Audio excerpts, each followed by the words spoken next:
something conked out.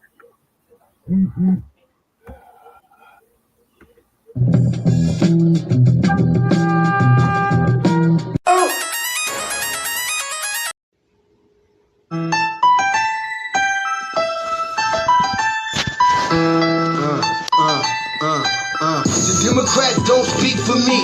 Speak for me. Speak for me. Republicans can't speak for me.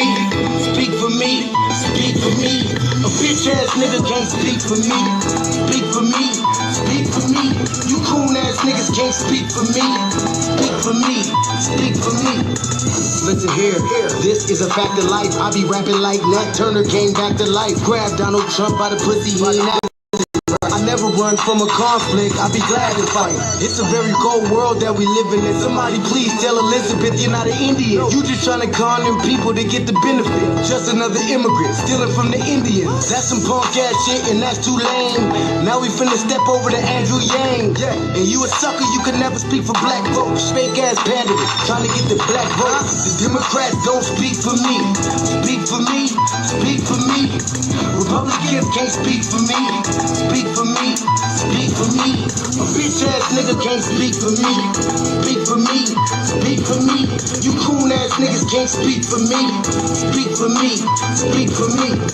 You know your boy be high off sativa. Kamala wasn't popping, so we said bye, Felicia. She ain't had a right policy. We ain't trying to meet her. Y'all can take Biden too. Bye, we don't need her. We don't need Roland Martin or that coon Al Sharpton. Didn't need Cory Booker from the start, man. I don't fuck with police and no snitch. You know I'm coming with the heat when I spit it. The Democrats don't speak for me. Speak for me, speak for me. Republicans can't speak for me. Speak for me, speak for me. A bitch ass nigga can't speak for me. Speak for me, speak for me. You coon ass niggas can't speak for me. Speak for me, speak for me. If you ever go to court and this is your luck, try not to get fucked by Benjamin Crump. I know it's hard. You and all go is hard. But who the fuck is Amy Cloak? Put her picture up on the bullseye and start throwing darts. People cut our organs out our bodies, that's a stolen heart. They can't save us from the flood like Noah's Ark. Black lives always matter, we finna go for ours. So then we savages, we don't need to pot the piss. Mike Bloomberg is sub thick with that stop and frisk. Bitch, you ain't speaking for us, we don't know you. Bernie Sanders, they get your funky ass on too. The Democrats don't speak for me. Speak for me, speak for me. Republicans can't speak for me. Speak for me, speak for me. A bitch ass nigga can't speak for me. Speak for me, speak for me. You coon ass niggas can't speak for me. Speak for me, speak for me.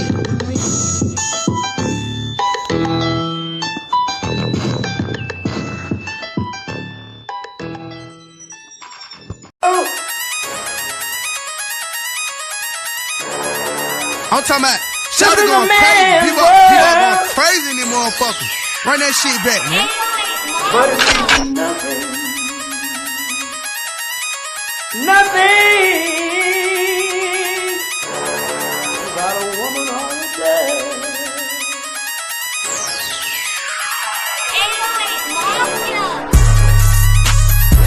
Man made the car.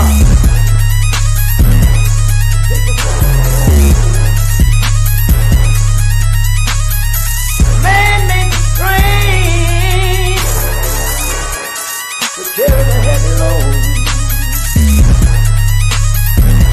Man made the electric light to take us out of the dark. Man made the boat for the water like the 7-millimeter. Man thinks about a little bit of baby girl and a baby boy.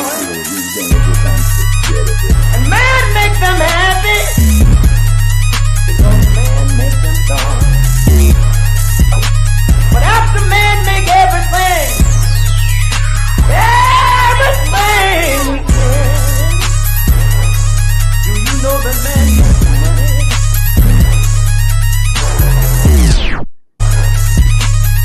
To buy from other men. This is a man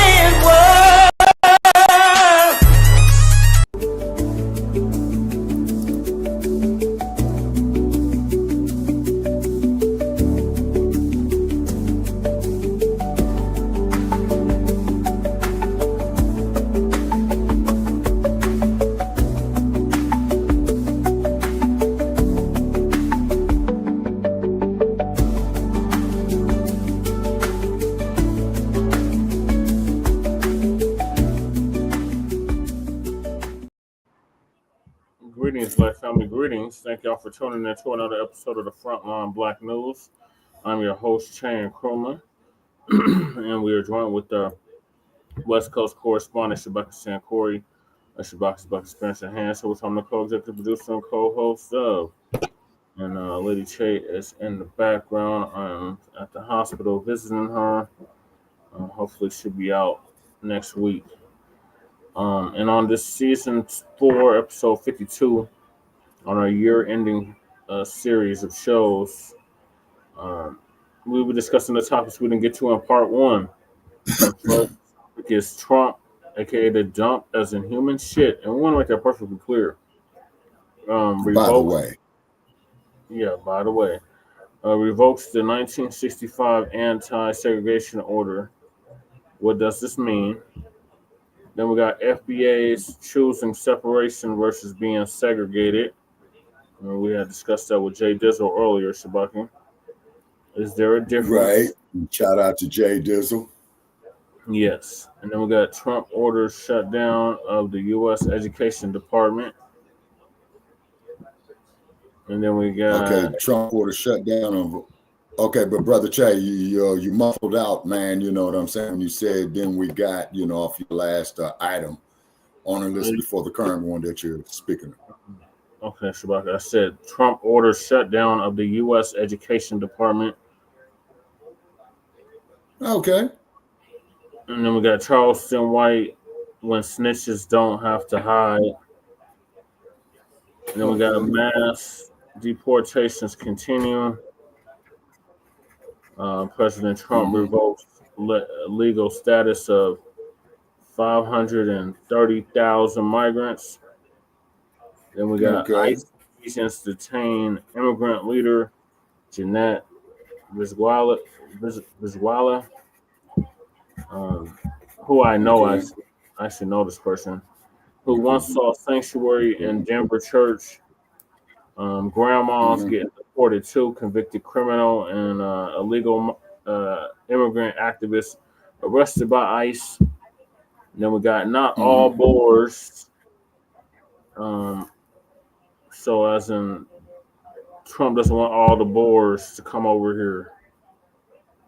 And Trump grants citizenship for white farmers only, leaving the Boer the Boers. No, but there's two type of Boers, Shabaka. There's the farmers and then there's the regular Boers. The Boer community is divided. And then we got Dr. Richey and April Ryan discuss white supremacy / DEI. And if we have time, chaos at GOP town hall. Representative Harriet Hageman booed for defending DOGE. Please join us on StreamYard, YouTube, Frontline Black News, Frontline Black News, my personal page, Jesse aka Chan Krumah, the RBA, and Jay Militant's YouTube channels. Also, please support the GoFundMe that Lady Che's been running for about a month and a half now. And yeah. So those are the topics, Shabaka. So greetings, Shabaka, from the Mile High Income and illegal migrant flooded city, soon to be arrested and deported city. Okay. All right. And greetings from Sin City. Everybody's here. You know what I'm saying? If you know what I mean. And then guess what? The weather is starting to get warm right here. So we have already had the vernal equinox. Okay. That's a beautiful thing. Okay. So the days are going to be getting longer. The temperature is going to be going up. Okay. And we're children of the sun. Love the sun. You know what I mean? Everybody loves the sunshine. R.I.P. to Roy Ayers.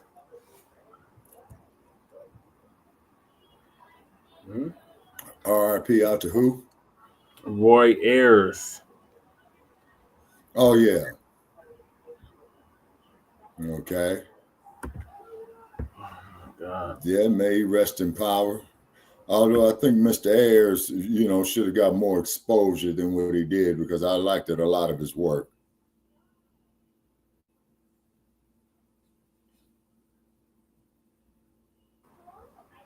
Shabaka? Yeah, I'm here. Oh, okay. I was on the wrong connection. That's why I kept going in and out. All right, it should be good now. Okay, then this Bluetooth is deciding to work again because I called myself changing like some earplugs on it or what have you, and and they were twisted, you know what I mean, and whatnot, man. And I'm telling you, man, it's just the crap they do with this technology, designed to break you. You know what I'm saying? Yeah, it definitely is. All right, Shabaka, so I'm going to hop right into it. So we got Trump revokes 1965 anti-segregation order. What does this mean? Okay. Uncle Phil's going to give us an update on that. Okay.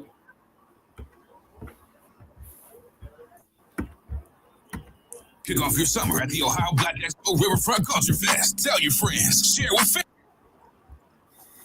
Order. Now, we ain't promote no commercials. Of it about federal contracting, and they're saying it's very significant because it could possibly open up the door to segregation with people who have federal contracts. I would say up front, bring it. If that's what you want, bring it. And I explain to you why I say go ahead and bring it. That's, if you good folks out there want segregation back, understand, I'll take it. And I explain to you why I'll take your segregation. I'm gonna give you a case for it too. So I hope everybody's doing good. I got some news about something that happened, and I want to, show some of this that happened to someone, and just kind of go into it. But hey, you know how it is on this platform. So toward the end, we'll switch over to the app, at the end, and we'll go into that. Just kind of discuss some things about what we found out about today that Juan Gale shared with me. But let's go ahead on and get into this situation with Trump. I know that's what you're here for. Let's go ahead on and get into that. Let me switch my screen real quick. All right. I hope everybody doing good. And as y'all coming in, we're going quick. We're going fast into this. All right. The Trump administration removes a ban on segregated facilities in federal contracts. What did happen here? Okay. Trump trying to say bring back segregation? Is he want the black only or colored water fountain and the white only? Is that what he's trying to bring back? What are they saying here, ladies and gentlemen? Let's kind of look at it and then we'll go through it. So they say that the administration of the President Trump has removed the explicit ban on segregated facilities like waiting rooms, restaurants, and drinking fountains for federal contractors. They say a memo issued by the U.S. General Services Administration showed. They say the memo was issued last month, but media outlets took note of it Tuesday. It said after a report from NPR. Now, they say that since taking office on January 20, Trump has taken multiple steps aimed at dismantling diversity, equity, and inclusion programs in the federal government and private sector. They say in one such executive order, it said Trump revoked executive policies dating as far back as 1965 on equal employment opportunities, environmental actions designed to protect communities of color, and workforce balancing efforts by federal contractors based on race, gender, and religion. It said the 1965 action aimed to end discriminatory practices in hiring and employment on part of the U.S. government contractors. So the February 15th memo said it was making changes prompted by that executive order from Trump. Before we continue to go, let's go on and get into this. Let me get to my screen. Now, they said, let me make sure before I switch. It said waiting rooms, restaurants, and drinking fountains for federal contractors. So if you have a federal contract, according to what they're saying here, you can say you in the waiting room, you don't want no black folks or whoever else. If you got a restaurant, you got a federal contract, you can say you can discriminate. And if you got a federal contract with drinking fountains, you can discriminate. Now, what some people are saying, they say, well, this can open up the door to even greater discrimination, right? It may start off a federal contracting, but who's to say it don't be your local mall? It may be your local restaurant. It may be bathrooms in certain places. It may be hospitals. It could be whatever to segregate, us. Well, Trump is going back to that. What is going on? Why is he trying to do all of this? See, if y'all would have voted for the Democrats, this is what they're going to say. If you'd have voted for the Democrats, see, none of Kamala wouldn't have done any of this. You heard me say right. She wouldn't have. But let me tell you what Kamala would have done. Brought in about 20 million more migrants and then stack them on top of us, give them our reparations money, and we would be underneath the migrants at that point. Because they'll be so much above us, and that's what they was on pace to do, bring in another 10, 20 million more. Now, let's go back to the time of the civil rights movement. Let's talk about it just in essence. Black folks, when they was out here fighting, they was fighting for equality. They wasn't fighting for integration. That wasn't really the sticking point. It was equality. So you remember in America, they said we had separate but equal. Yep. But really, we didn't have separate and equal. We had separate and unequal, right? If Black folks truly had a separate but equal, like we got the same government resources, we got the water was the same, the opportunities was the same, the education was the same, everything was the same the folks was getting, we were just separated. I promise you, they would have never had a civil rights movement. When Black folks were getting third and fourth rate books, when the folks getting the latest knowledge, that's a problem. Because Black folks educationally would be behind constantly to the folks. And when you don't have enough education, you're going to be behind, right? So let's say if some of these good businesses out here is owned by the folks, you go there one day and there's a sign up there that says whites only. Let me tell you why I would welcome that sign. You say, what? You would welcome that sign? Yes. Let me tell you why. Phil, are you crazy? Why would you say that? Listen to me. I would rather you put up a sign that says whites only than follow me in the store. Because your actions show that you really want whites only anyway.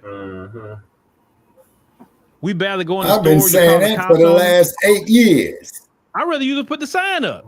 That way you let me know where I should not go. And that way I can go somewhere else that want me, that welcome me. Right? But here's the kicker part.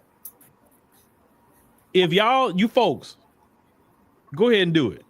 Go ahead. I promise you're not going to get the reaction you think you're going to get. You're not going to get it. I'm going to tell you what's going to happen.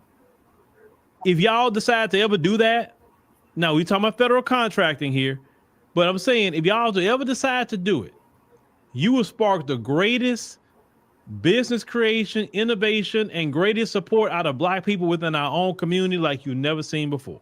There it is. That would motivate Black people to shop with each other, do business with each other, and finally circulate the Black dollar in the Black community.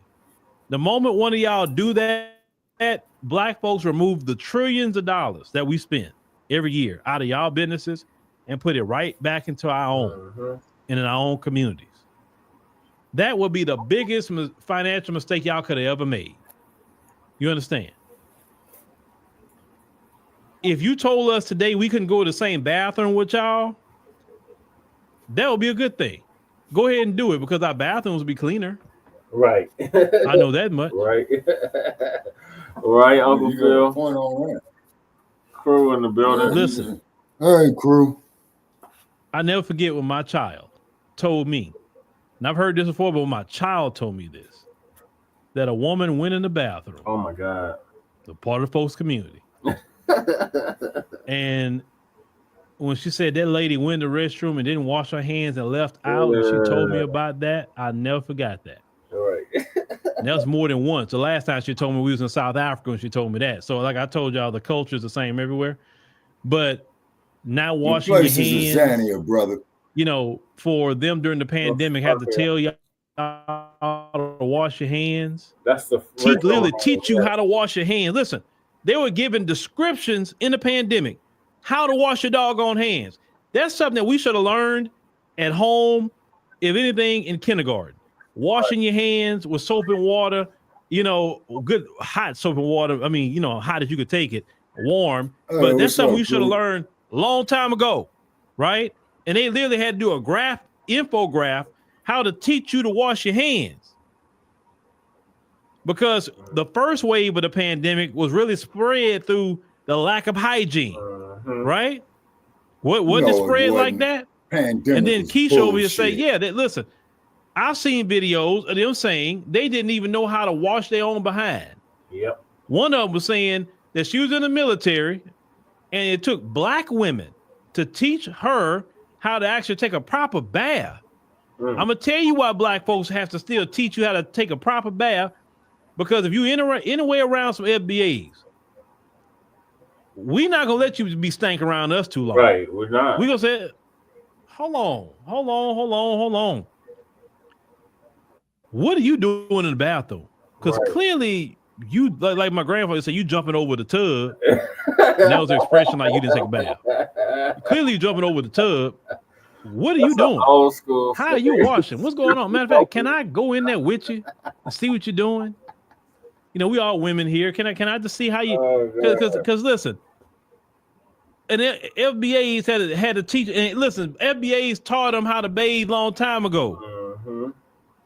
Okay, on the plantation, even go all the way back to the Moors. Yep. Go all the way back. Look it up in history. What I'm talking about, all the way back to the Moors. Yep. The Moors went conquering parts of Europe. They came in there like, what in the hell? All this funk and stink. What's going on? Oh, hell no. Right. Y'all need to bathe. And the Moors had bathed twice a day. That's how the Moors bathe, in the morning and the evening. The funny part is, that's how I bathe. I do 2 baths a day. I have to. It's just, I don't feel right. You get up in the morning, you go take your shower, you feel great starting your day. At night, when you want to go to bed, you want to get that hot shower. And to me, it has to be hot. Sorry, it has to be hot. Right. Get that good hot shower in, and you lay in your bed. Oh, you feel so relaxed, right?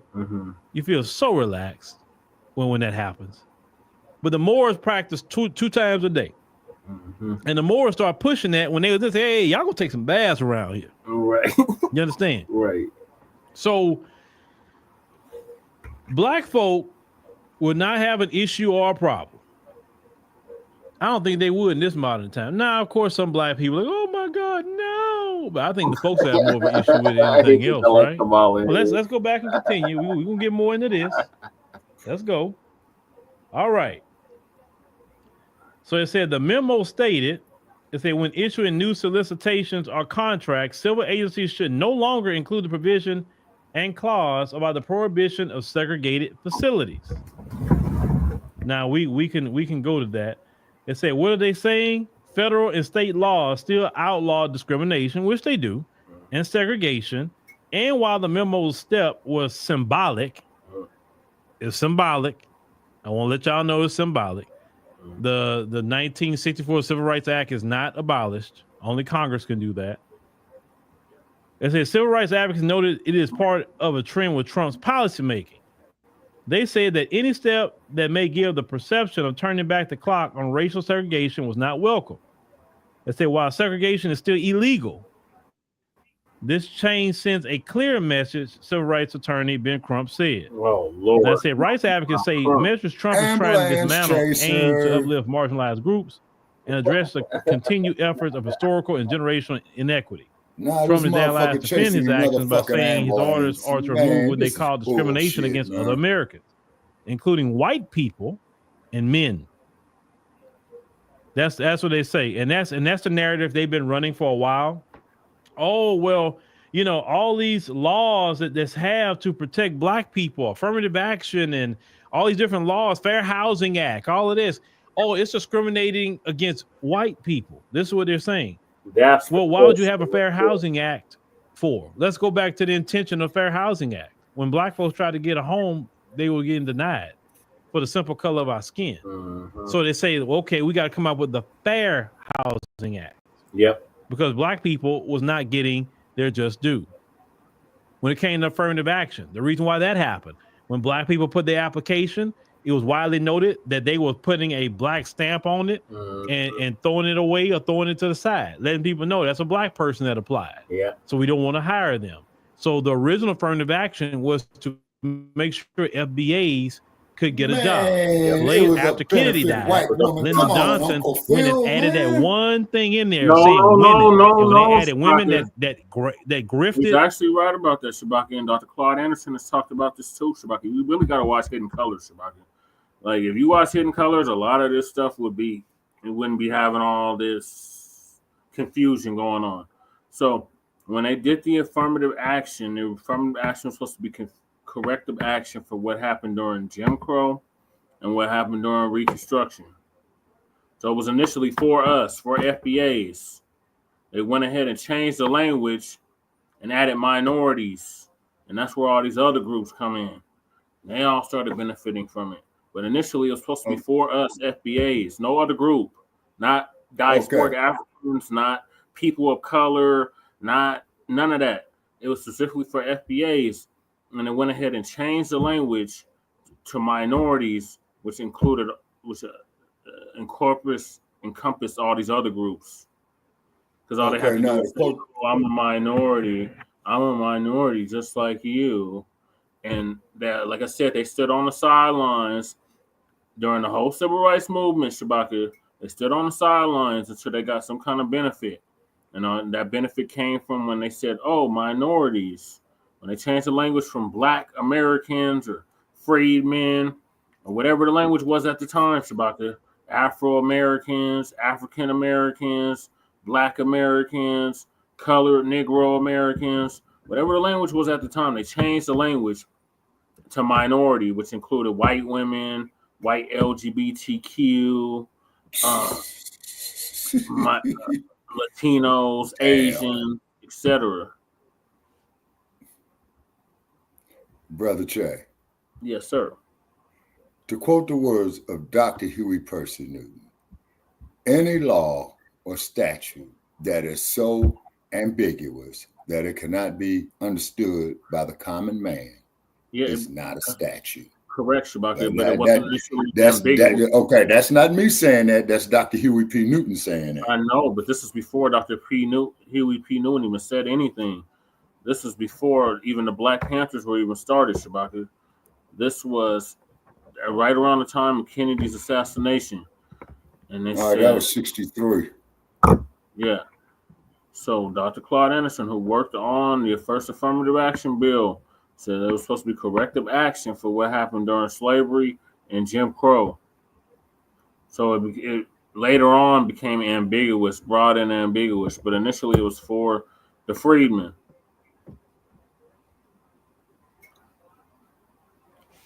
Okay, now let me ask this question. Hey, twin, and answer this question here too. Has it ever occurred to you that they might have did this bullshit, man, so they can go out there and tax us more? If they were serious about it, they'll make us all tax exempt. That's another thing that's on the agenda, Shabaka. It's tax exempt status, just like they give the $5 Dow Rosians. Dow Rosians. I'm pointing that that's copywritten. That's my term. Here's my term. Dow Rosian. They got it from me. It's like unhoused neighbors. Right. Okay. Do the poor man's copyright, and I'll talk to you for hours about how you could do it. Crew is right with me. He said Jesse is absolutely correct. Affirmative action was specifically for the sentence of freemen. Right. My father benefited from affirmative action. They paid for his pharmacy school. Twin, your father's a pharmacist? That's what he said. That's heavy. Okay, that's heavy. Okay, well, there's always an exception to the rule, but the vast majority of people that benefited from affirmative action were white women. Yeah, exactly. The Blackies. Yeah, the Blackies, the one that there was assaulting his brother in Las Vegas who called the police. You know what I'm saying? And they wind up dumping on him. He said he went to the Texas Southern University, TSU. Oh, TSU, yeah. Yeah, it's a good school. I heard a lot of good things about Texas Southern University. All right, I'm gonna let the video. And grafted white women into affirmative action. And we know the rest is history. Affirmative action was changed. It was meant to make sure FBAs could have gainful employment, but it started being a big benefit to white women. Just like DEI, it was a big benefit to white women. So let's get to the Democrats. So the Democrats will say this. Man, let them tricks crash. Democrats will say this. Well, this is why we told y'all to vote for Kamala Harris. Because, see, Kamala Harris wouldn't have done this. Kamala Harris, you know, she had a plan for black men too. And Kamala Harris was going to lift everybody up. And she was just such a great person to have. And enough of y'all, you know, sat it out. And that's why she didn't win the election. Well, Democrats, let me respond to that. Maybe we wouldn't have Donald Trump doing the thing right now. It's only going to benefit black and maybe Democrats would be in office like forever and benefit to white women. So let's get to the Democrats. So the Democrats will say this. Democrats will say this. Interesting, Carl. Well, this is why we told y'all to vote for Kamala Harris. Because, see, Kamala Harris wouldn't have done this. Kamala Harris, you know, she had a plan for black men too. And Kamala Harris was going to lift everybody up. And she was such a great person to have. And enough of y'all, you know, sat it out. And that's why she didn't win the election. Well, Democrats, let me respond to that. Maybe we wouldn't have Donald Trump doing the thing right now. And maybe Democrats would be in office like forever. And Republicans could never get elected if you would have gave us our reparations. Think about that. The Democrats are not in office because they chose not to be in office. I told y'all many times before, if the Democrats would have gave us reparations, I would be the biggest Democrat cheerleader. I would be encouraging my audience to go vote for the Democrats. At that point, I would show up at all the Democrat meetings. I'm like, hey, Democrats, whatever you need me to do to help you get elected, I'm here for you. Because y'all did reparations. That's what he's saying. In the form of cash payment. He's saying that's the least I can do that's what he for the Democrats for helping my community out. Democrats, you have been getting free votes for 60 years. And then when Trump do something, or whether it's symbolic or whether it's an actual thing, you come up and say, yeah, you see, look how racist he is. Well, y'all was the first racist because y'all didn't want to give us our, listen, the reason why I take more issue to Democrats, the Democrats had the votes for 60 plus years. They have no problem for these so-called, and I say so-called, Native Americans, because they are black folks who are Native American too.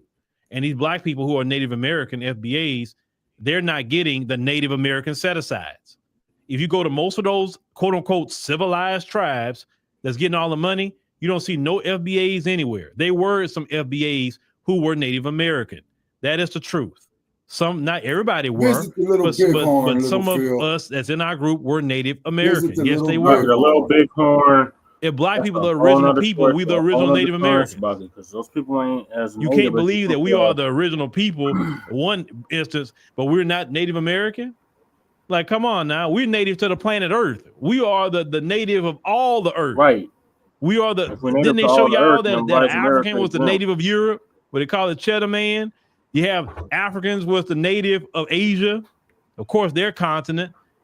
Africans been coming to this land long before then. When Columbus went to the Caribbean, he saw black folk when he went to the Caribbean.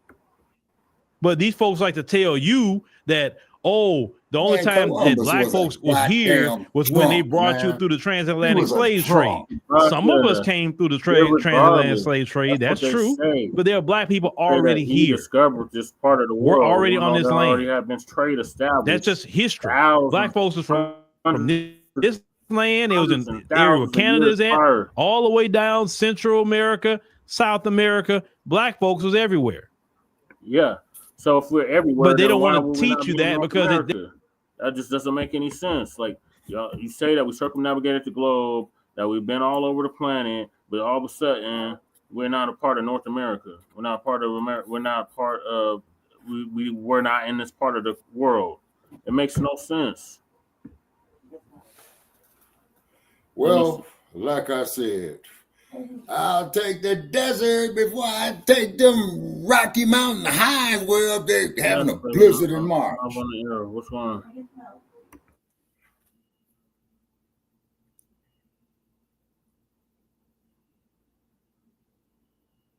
Okay, ladies and gentlemen. Okay, you know, Uncle Phil is giving his lecture right there, and talking about the 1965 quote unquote anti-segregation order. Okay, but let's be real, people. If these crackers were serious about what they were doing, then the police would not be murdering us. And that's why I was glad to see that brother, I don't know what city it was, where he had beat the living dog shit out of the white boy. You know what I mean? And still look at the brother that they murdered there in New York. You see what I mean? Look what they did to Huey Newton. You know, when he was taking his law book out there in Oakland, California, on the corner of 7th and Peralta, right across the street from the West Oakland BART station. See, look what they did to Newton. See? Brother Che. Okay, all righty. So I'm doing some ad-libbing here, ladies and gentlemen, okay, while Brother Che, you know, will come back off into the studio. Yeah, I'm here. As I emphasize. Oh, there he is. I'm here. I just had to help Lady Che with something real quick. Oh, okay. It said, run that back to when Phil says we were already here. Okay.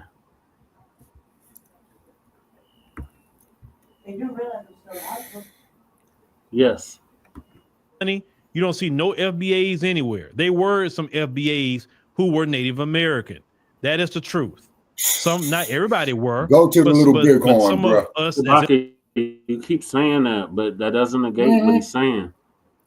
The little bighorn, that's like I said, literally little bighorn. Speak with them and get back. Let me explain what I'm talking about. Look, Shabaka, you keep bringing up the little bighorn like that's the only natives in this whole part of the country or this whole part of the world. There's all kinds of different natives, Shabaka. That's just one little piece, one little type. The Plains Indians. They were Southeast. And once again, Indians. We get back to the C curve. Shabaka, stop interrupting me. I don't interrupt you. I let you get your point out. I let you say whatever it is that you want to say, and let me get my point out. Look, there was different kind of natives. There was Plains natives. There was East Coast natives. There was down south natives. There were Southeast natives. All the natives do not look like the the ones that you ran into at the little bighorn in Montana, Shabaka. And they're not even indigenous to that part of the country. The only reason why they ended up over there is because of Trail of Tears. So those aren't even the natives that we're talking about. The natives that we're talking about are like the Mississippians, very dark skinned natives, like damn near purple, blue, black natives. That's what we're talking. That's what he's talking about. The ones that you're describing are them pale ass, red skinned natives that came here from Siberia. Across the Bering Straits, which again, that's a theory. Just like the out of Africa is just a theory. Theories are not facts, Shabaka. They just get you through the day, but they're not facts. Dr. Lalala Africa taught us that before he transitioned. Well, they're not facts. The out of Africa theories. Okay. All thing I can say about that there, sir. That's your opinion, and you are entitled to it, brother. I'm going to say that we circumnavigated the globe, but somehow we didn't end up in this part of the world. And why would somebody want to come to all the damn ice, man? Look at the Great Lakes. It wasn't always ice. You act like the climate's always been like it's been. It hasn't. It wasn't always ice, Shabaka. Well,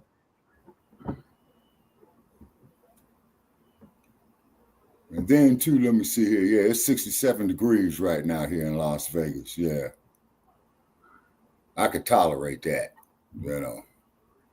But anyway, what it is, people, on this platform, when we disagree agreeably. Ugh. All right, let me finish this clip about it. Mm-hmm. In our group were Native American. Yes, they were. If Black are the original people, we are the original Native Americans. You can't believe that we are the original people in one instance, but we're not Native American. Like, come on now. We're native to the planet Earth. We are the native of all the Earth. We are didn't they show y'all that an African was the native of Europe? What they call it, Cheddar Man? You have Africans was the native of Asia. Of course, their continent. Africans been coming to this land long before then. When Columbus went to the Caribbean, he saw Black folk when he went to the Caribbean. But these folks like to tell you that, oh, the only time that Black folks was here was when they brought you through the transatlantic slave trade. Some of us came through the transatlantic slave trade. That's true. But there are Black people already here. We're already on this land. That's just history. Black folks was from this land. It was in the area where Canada is at, all the way down Central America, South America. Black folks was everywhere. But they don't want to teach you that because they don't want to really expand how we are the oldest people on the planet. Our DNA is millions of years old. The folks is actually the youngest people on the planet. Mm-hmm. We're the oldest. So yeah, I'm familiar. The with Democrats Pangea, never said that, hey, let's do a study about finding out all the FBAs who's Native American is missing out those set-asides. Because the moment that there was time to give set-asides, they quickly removed all the FBAs out of Native American tribes. And it's funny how whether Democrats or Republicans have no problem giving these Native Americans free tax, right? You know, no taxes, land, money. They have no problem giving it to them. Matter of fact, reparations can look just like that. You don't have to create a new program. You can say, hey, we're going to model reparations exactly what the Native Americans get. We're going to give. Do you know the majority of the land in this country is not even used and is owned by the federal government? Shabaka, that the Sahara Desert used to be a jungle? Yeah, what's the source of this information? Climatology, Shabaka. Like literally, science is the source of the information. Well, we gave the world to scientists. Hold on, Brother Che. You got me up here doing research again, man. Why you always do that to me, man? Because that's what we do here. We actually research the material that we're talking about. Okay, hold on. Hold on, Brother Che. You don't hear me typing, do you? Okay, a little bit, not really. Not like I usually do. Okay, all right. Okay, how the Sahara was born, or the Sahara. Even estimate type the Sahara 3,000 years ago. Was it a desert or was it a jungle? Hold on, Brother Che. Okay, hold on, Brother Che. Estimates it was formed very widely from more than 5 million years ago to mere thousands now. However, geologists studying wind carried Saharan dust to the Canary Islands have now they got me on a damn blank right here. Hold on, Brother Che. Okay. All righty. The Sahara Desert's artification, if I'm saying it properly, aridification, can be traced back to the replacement of the western arm of the Detain Sea with the Arabian Peninsula around 7 to 11 million years ago. This change altered precipitation patterns, leading to the establishment of the Sahara as a climatic desert approximately 2 to 3 million ago. Well, based on that, it seems to me this damn desert that I'm sitting in, man, it ought to be raining out here every damn day. Shit. No, the source of that was the Wikipedia. Then I got a bunch of YouTube videos up here. You know what I'm saying, and whatnot. And then they got some shit here about the We lost you, Shabbat. Certification human. Okay, all right, hold on, Brother Che. Now this is something here supporting your premise. All righty, let me see here. You lost me. Yeah, hold on. Okay, I'm back. Can you hear me? Yeah.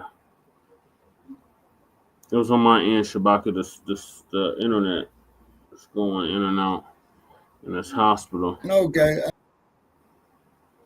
He said the sources are the Smithsonian, Science Daily, Live Science, Nat Geo, Site, what is it called?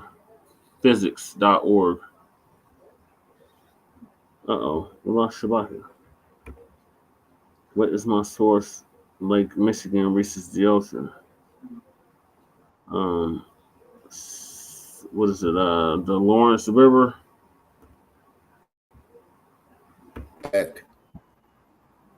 Okay, we had lost you, Shabaka. I'm back. So Crew is saying that the Sahara was a jungle about this around the same time that Anunnaki came from west of the Sahara and taught the Nubians. And he said his proof of this was the Smithsonian, the Daily Science Daily, Live Science, Nat Geo, and Site Physics.org. Okay. And he said, "What is my source? Lake Michigan reaches the ocean." No, it doesn't. Yes, it does, Shabaka. Lake Michigan all the Great north Lakes. south. All the Great Lakes are connected, though, Shabaka. All right, and then what is that there? Then there's a river. The St. Lawrence. Eastern United States. Right, the St. Lawrence River, yeah. Where Niagara Falls is, you know what I'm saying? Yeah. And Lake Michigan cold as hell. I swam in Lake Michigan. Yeah, I swam in Lake Michigan, man, in the middle of fucking July, and it was cold as hell. Cold. No, they got to go Lake Michigan, then Lake Huron, then Lake Ontario. Then Lake Superior. No, Superior's over there by Minnesota. Okay, wait a minute. Okay, because it's 5 Great Lakes: Lake Huron, Lake Ontario, Lake Superior, Lake Michigan. And the last one is Lake Erie, Lake Erie, Pennsylvania. Yeah. Mm-hmm. Am I right on that there, Crew? Because you right next door to them there in the Chi. Yes, Lake Superior, Lake Michigan, Lake Huron, Lake Erie, and Lake Ontario. And then the cold part about it is when I was in Florida, I never got a chance to see the Atlantic Ocean. Damn, that's crazy. Oh, because you're on the western side. Yeah, and then let's see, and then I did go to Daytona Beach. I passed the speedway there, but you know, Brother Che, that we spoke off air, man. You know, I was on some bullshit. You know what I'm saying?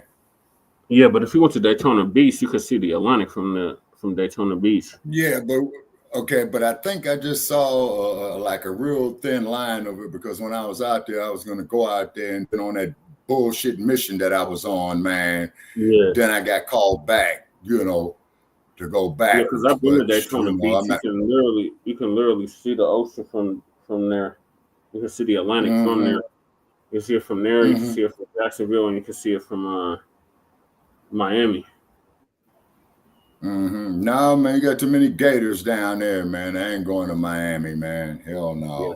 I ain't going through no damn. Oh, that's the acronym. So you got Huron, Lake Huron or Huron.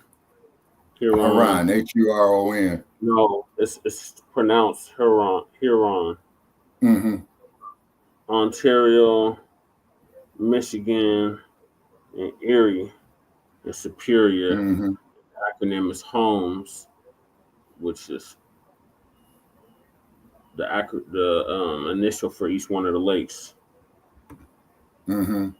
And one can float to Ohio via lakes in the north or via lakes in the rivers in the south. Or via rivers in the south. And each time I cross that goddamn Mississippi River, man, I get the most eeriest feeling. Yeah. All right, let me finish the video, Shabaki. Mm-hmm. Yeah, while you're pulling it up. The federal government can literally say, hey, FBAs, all this over here is going to be your land because it's federal land and nobody owns. This is going to be your land right here. We going to let y'all going to do exactly like Native Americans. Y'all going to have y'all sovereignty right there, like Native Americans. We going to make y'all tax free. You still be citizens, but you're going to make you tax free. We're not going to police your area. You police your own. Like the Native Americans do. You police your own area. That's y'all running how y'all want to run it. That's y'all area, right? We're going to give y'all money every month. Because I'm sorry, the Trail of Tears didn't last 250 years. It didn't. Right. Slavery lasted 250 years. Yep.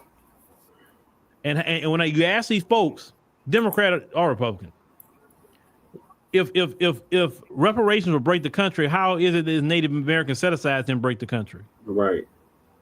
How? These are people that you're not collecting taxes off of.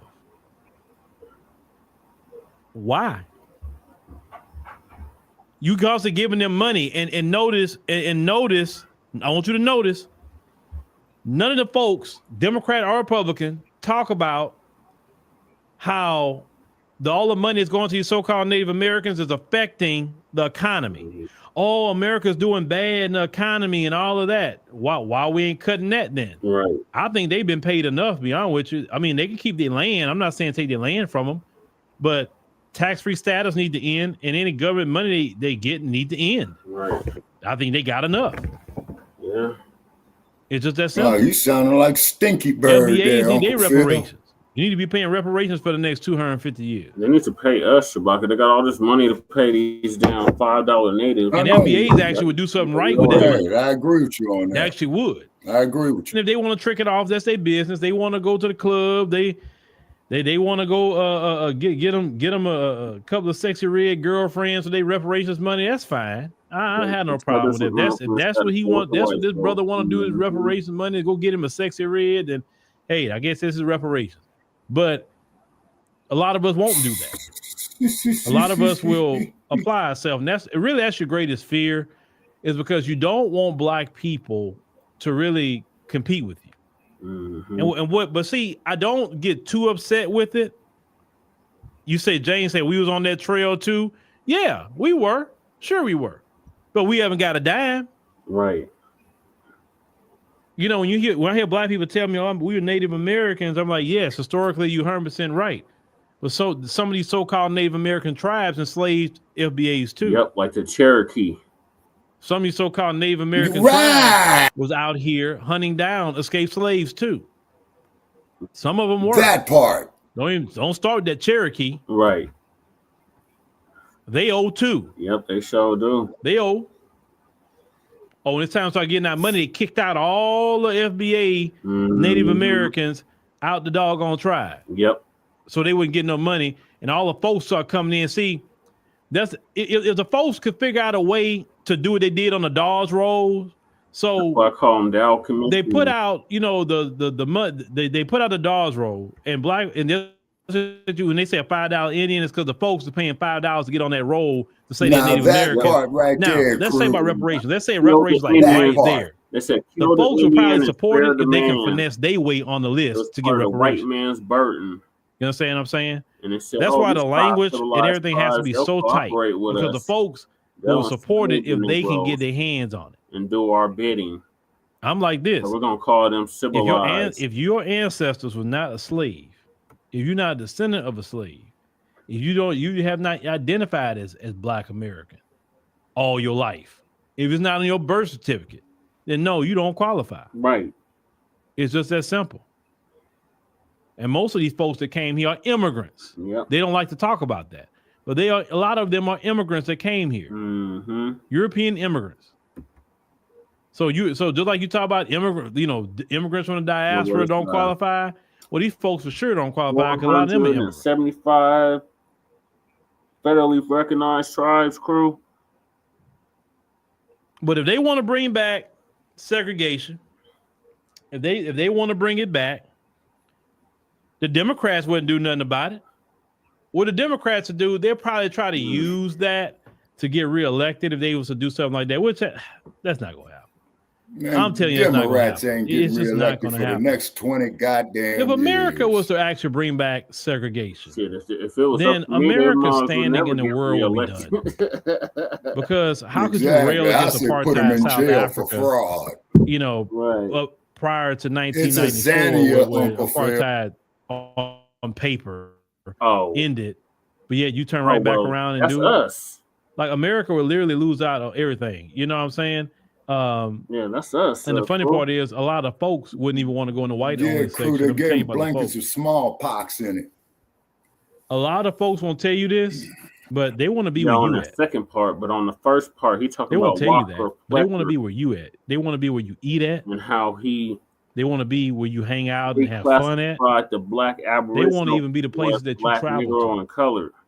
Wherever you at, that's what it is. If they put up, let's say a whites only sign at a particular restaurant, and all the black people say, "Oh, cool, I'm not going there." There's a lot of white people that won't go. I got you, crew. They're like, "Oh no, I'm not going there." Right? Where's the black people eating at? I want to go over there. Now, with the situation with Trump, let me tell you, there's a lot of white people that voted for Trump because some black people supported Trump. Do you know that? They say, "Oh, yeah, what happened with Uncle Phil? I was kind of going to support him, but black people actually supporting Trump. More of them supporting him this time than last time. Is the audio I guess I don't sharing? feel bad voting for him then because black people supporting him. They're not, saying like he's the villain, the devil this time. Like they did 20, right? That's a lot of white people. I hear you, but Uncle Phil's pinwheeling. We just talking. It's hypothetical. With the sound again. Okay, crew.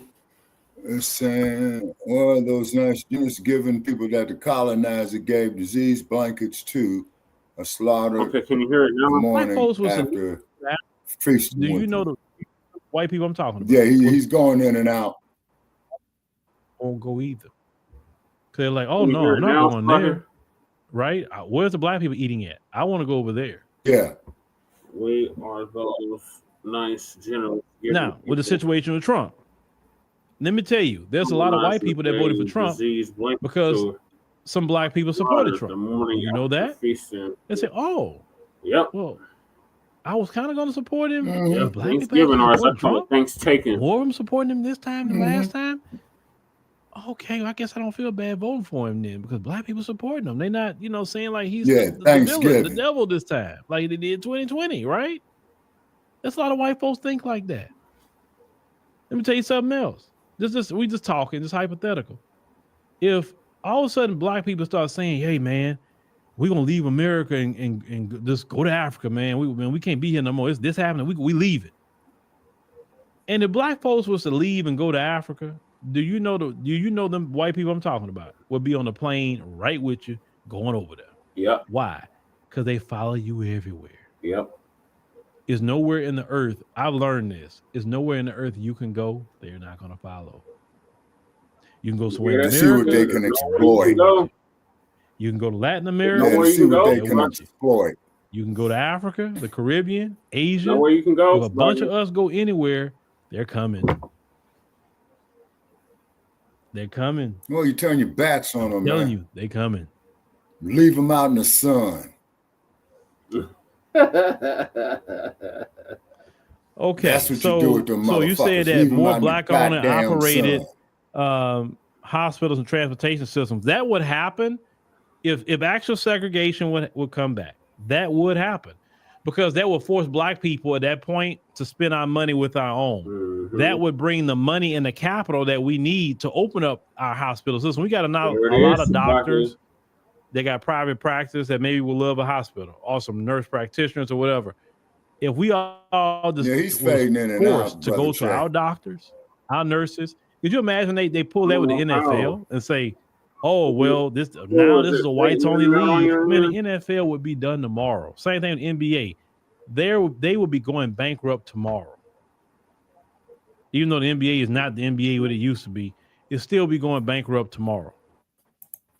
These people have gotten too much money off of black folk to go back to segregation. It's not even a moral thing with them.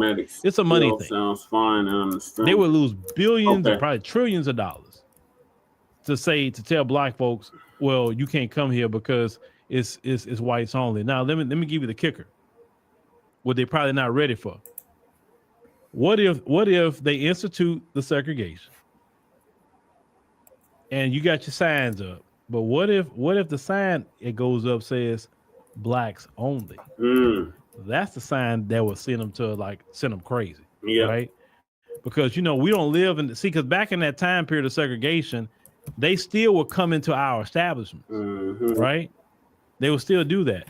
But you fast forward to 2025, and if they also do that, good well, brothers and sisters, like, oh, okay, I can't go to Chili's no more. Okay, cool. No problem. And then all of a sudden you start seeing them signs go up. And then they're like, huh? I can't come? Like, yeah, we can't go in your stuff, so you ain't coming in here. Right. Bye, Brad. Go over there go over there and get your mayonnaise sandwiches over there. I mean, that's the food you're gonna eat. Go get your mayo over there. We cool over here. Right. We got enough customer base. We good. And I'm gonna tell you what else would really piss them off. If you have a sign that says everyone's welcome except the folks, that would really get them, right? Oh, that would really get them mad. Like, you mean to tell me everybody else can come in this black business, but we can't? Well, you said we couldn't go in yours, bro. No. You can't sit up here and discriminate against us, and we can't say we can't do retaliatory discrimination. There we go. Because one thing I've learned about the folks, they don't respect you unless, like my grandfather said, you give them a taste of their own medicine. Yep. In other words, whatever you do to me, I do to you. So you discriminate against me in business. Okay, let's say like the segregation. Then I do the same thing back because it's only in kind. Now, if you take down your discrimination, I take down mine. That's the only way they get it. That's the only way they gonna understand you. So, Trump, Republicans, do what you want. We still not mad. Listen, we're not getting out in the streets. We're not protesting. Them days are done. Right. I think we protested enough. We've gotten arrested enough. What are we going out there to protest for? In federal contracting, black people don't get the majority of federal contracts. We get a sliver of federal contracts, a sliver. A small amount of us get it. I'm not really for fighting for anything that we don't get a good chunk of. I would fight for something that we was getting 25% of the federal contracts. I'm willing to fight at that point because I'm like, wait a minute, we getting a lot. So we don't want this to go away. But the majority of us not even getting federal contracts. A lot of us don't even know how to get them. Let's call it what it is. Yeah, you can say, well, you can research, you can hire people, you can get education. Sure you can. But let's call it what it is. The majority of people are like, what you mean a federal contract? How do I get that? What do I get into? And most people that get them, they have certain levels of education and certain access and whatever the case may be, right? Yes, I've talked to other business owners, some black ones that gotten federal contracts or whatever, but still, that's not going to be the majority of FBAs. So I wouldn't say let's depend on the federal contract for anything. I say let's create our own businesses, create our own jobs. I would say that. But now I'm going to tell you something else is going on. Let's talk about Elon Musk here for a minute.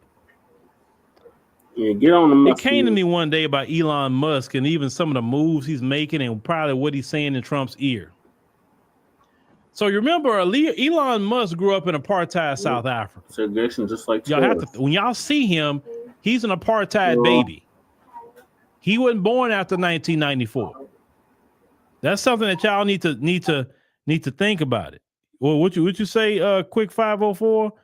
And shout out to New Orleans. You said they're so hooked on our food, music, and culture, they will go crazy if we keep to ourselves. Sports and Olympics would be boring AF. Yeah. Oh, yeah. Listen, we are the salt of the earth.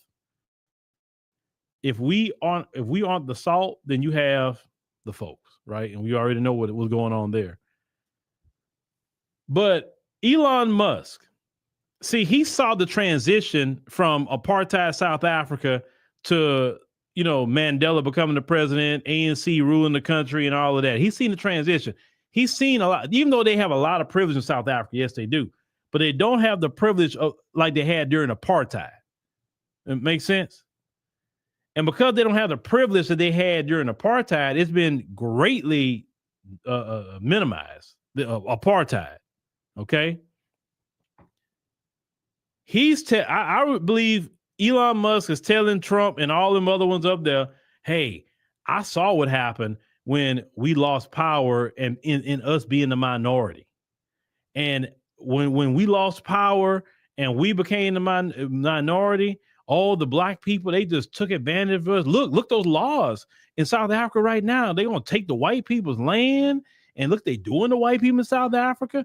That's going to happen in America if you sit up here and let them get in control, or you see all these different immigrants. There's these different colors outside of us.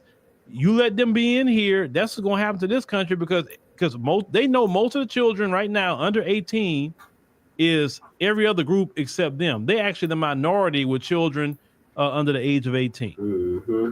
They're already the minority, and they know it.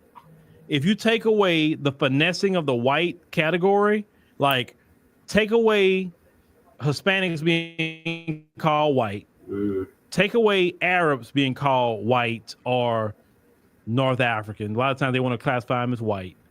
Start removing all those white, honorary white categories and just say, no, the real white people, European people, right? They're descendants from Europe. Let's count them. They will be, if you look at it, they will already be a minority. Yeah. They know they're a minority because they're not even having children like that. They are a minority. And globally, they're not having children. But Africans having a bunch of children, and Caribbeans, FBAs having children. The black people in Latin America are having children. The Asians having children. That's the two groups that's having a lot of children. Asians and Africans. News. The diasporas are having all the kids. So they're concerned right now. They're concerned. And in China, they're growing every day. And China has so much innovation over there. Like, really, these people cannot compete. They don't really, they listen, if Elon Musk was so smart and his EVs were so better, why are y'all blocking out the Chinese EVs, the BYD? Look up those EVs. Listen, I don't even like electric vehicles. But if I had access to buying a BYD from China, give me that. I want that thing. Boy, they get longer mileage. I got to see, and I think I showed y'all that. Where if you run low on the charge, they don't give you a charging station. They change out your whole battery. You go automatically back in. It takes about 2 or 3 minutes. They pull your back. It's all automatic. Pull your battery off, put a new battery on, boom, you gone. No charging station. They just change your battery for you. That's what they do. I'm like, boy, that's some cold work. That's cold work right there. I said, I like that. But you still dealing with a charging station over here. They don't want to compete with China. Because they claim that they so much better and all that. Well, prove it. Compete with the Chinese. Prove it. But we know from living over here that they're not going to compete. If they can't sell, and the reason why we don't have Chinese vehicles here, because they put 100% tariff on them. So they can't come here. So you got to be like a rich person if you really want a Chinese vehicle. You have to go literally buy it, pay the 100% tariff for it, and keep it here. I think it's a CEO of Ford that talked about he got a Chinese, I think Shima or whatever that car is that he had got. And he said that he loved that call. He said he didn't want to give it up. He don't want to give it up. So these people, like, they cannot compete. They can't. They have to keep this system exactly where it is, with a rigged system and sabotaging us as FBAs and anybody else. So I'm telling you, Tesla is trash compared to BYD. It's trash. I mean, I wouldn't have bought a Tesla anyway. It's even before Elon Musk came out with his. That dude is the stupidest guy I ever seen in my life. He's stupid. You say, oh, he's smart, he's rich. He's dumb. There ain't no way I'm gonna ruin my company and reputation.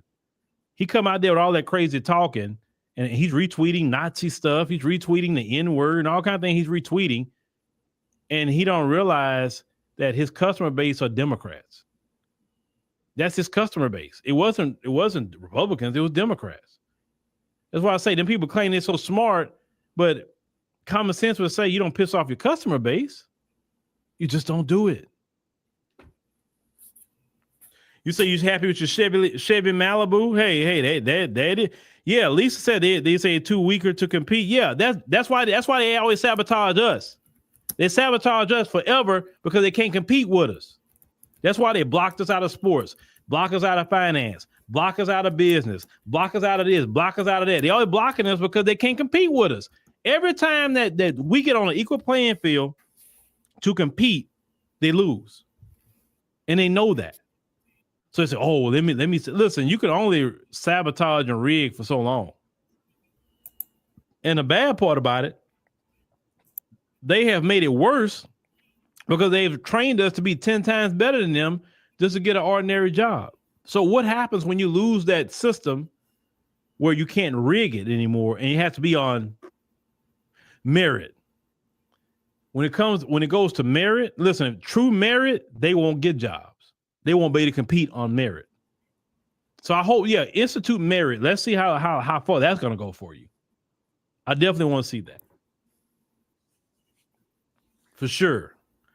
Now, ladies and gentlemen, definitely appreciate you coming in. Now, those of you who are on the ADNC app or watching the app. Interesting, cool. All right, Shabaka, what are your thoughts on Trump revoking the 1965 Segregation Act, attempting to do it, even though he can't really do it because Congress has to do it. But what are your thoughts on that? Well, it just forces us to do more for ourselves, which I don't have a problem with. Also, to recall what Jacques Chirac said about Africa, who used to be the president of France. And I think we discussed that one time, when we had Blog Talk up.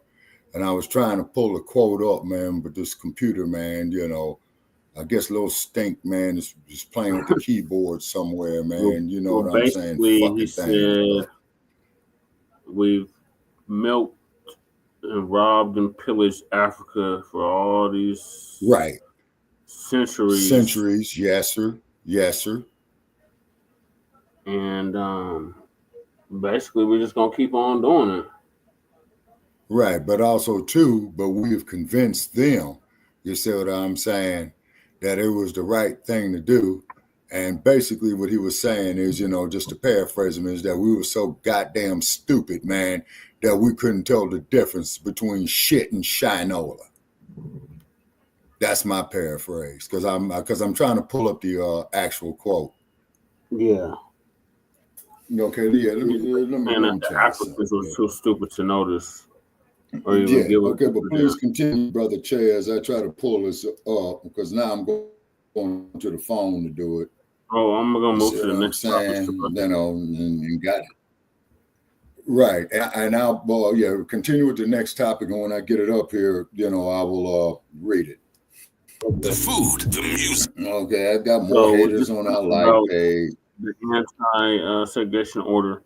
Now, FBAs are choosing separation versus segregation. And is there a difference? Yes, there is a difference.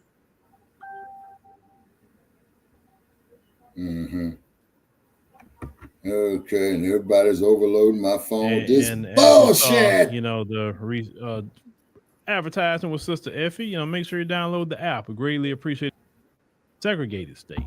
You know, what's the difference with a segregation versus separation? And it's FBAs practicing a form of separation now. Right? Hey, Joe Militant, what's up, all of man? that. And I see people coming on in, and let me check my screen over here, make sure I'm good. I'm good. All right. So let's get into it. And the ancestors. So we know we had the conversation last night about, you know, the symbolic thing that Trump did on federal contracting. Now, some people say, oh, he did that because Barack Obama amended it for the LGBT and trans, and that's why he did all that. Whatever, don't even care.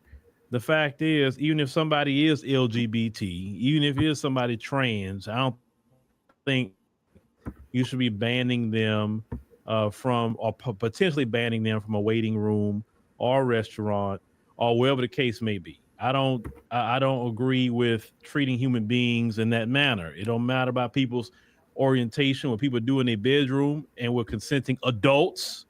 It's their business. That's how I feel about it. The only time I take an issue with it is when you start pushing it on kids and pushing it on society and forcing society, trying to buck break society into your lifestyle. Then I'll take an issue with it. But if you doing what you do, that's between you and the Lord, and he is your judge, not me. I don't have to put you in heaven or hell. And that's just bottom line why I'm at with that.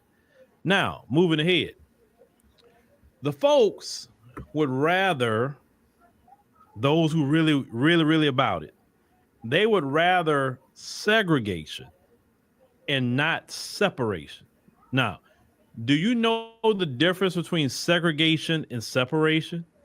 Do you know the difference, class? And let's hit that button. Do you know the difference, class, between segregation and separation? I'm not really one of your students, Uncle Phil. It seems the same, but it's actually not. It's not the same. That don't mean you can't learn segregation. Under segregation, Jim Crow South, anything like that, you were told you have to go live over there. You were told you can't enter this restaurant. You can't drink out of that water fountain. You can't work at this place because of segregation. But one tenet of segregation is you could come and work for me, though. You can come and help me make money. You can help build up my wealth. But after you get off of work, I don't want you to share in any of the wealth. I don't want you to have none of the resources that you help build. You need to go over there and be deprived of the resources that you help build. You must be deprived of that, right? On top of that, I could come into your area where I told you had to be. I could come to your area.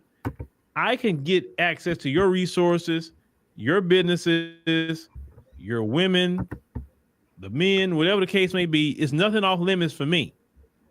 That is segregation. And segregation is about oppression. Segregation is about the depriving of resources. Yeah. Segregation is about power because the folks chose. They say, listen, we chose by the area of law to say the new black media, so I don't. You have to be away from us, but we can still benefit off of you, but you can't keep us out of your area. That's segregation. Now, what is separation? What is separation? Separation is a choice by any group of people to say, I'm going to go over here. Exactly. I'm not going to interact with anybody over there. I'm going to be over here. I'm going to do what I want to do. Separation isn't about depriving that group of resources. Separation isn't about building up the wealth of another group of people, because when you separate, you're building up the wealth of your group. Right. When you separate, you being educated by your group. You understand what I'm saying? So that is separation. Even the Honorable Elijah Muhammad always talked about separation. And people thought that, oh, well, he's talking about segregation. No, the Honorable Elijah Muhammad was not talking about no segregation, because with segregation, you didn't have a choice. Separation is a choice that you and your group made. Now, let's move this to modern times. What's a form of separation? Right now, FBAs are practicing a political separation. Yep. Right now. And because FBAs are practicing, they call it delineation, but it still is a form of separation. With the delineation movement, look how mad that the folks get with it. They're very mad about the delineation movement or separation. They're mad about that because, one, they didn't choose that for you. You chose yourself. You say, you know what? This is what we're going to do. We're going to separate. We're going to separate ourselves out of the mess of America. We're not getting involved with their protests. I seen them protesting today on TikTok, talking about Trump signing the thing to get rid of the Department of Education. And I didn't see FBAs nowhere. And I was just like, I was so happy. I was so happy not to see FBAs. What do you mean? FBAs is standing on business. They delineating. They chilling. FBAs have literally removed ourselves out of the process, a form of political separation. We haven't physically separated, but a political separation. And everybody don't know what to do with it. They don't know what to do. They've never seen this before with FBAs. This is why they try to shame you, saying, oh, you're being divisive. How I'm being divisive by choosing to go here. Right. I didn't deprive you of resources. I didn't call you names. I'm not even getting involved with your mess. Right. I'm saying you do that over there. We're going to separate and delineate over here. And in the midst of our delineation, we're going to work on our community, right? We're going to get our house in order because we was fighting everybody else's mess for so long that we let our house go to turmoil. Right.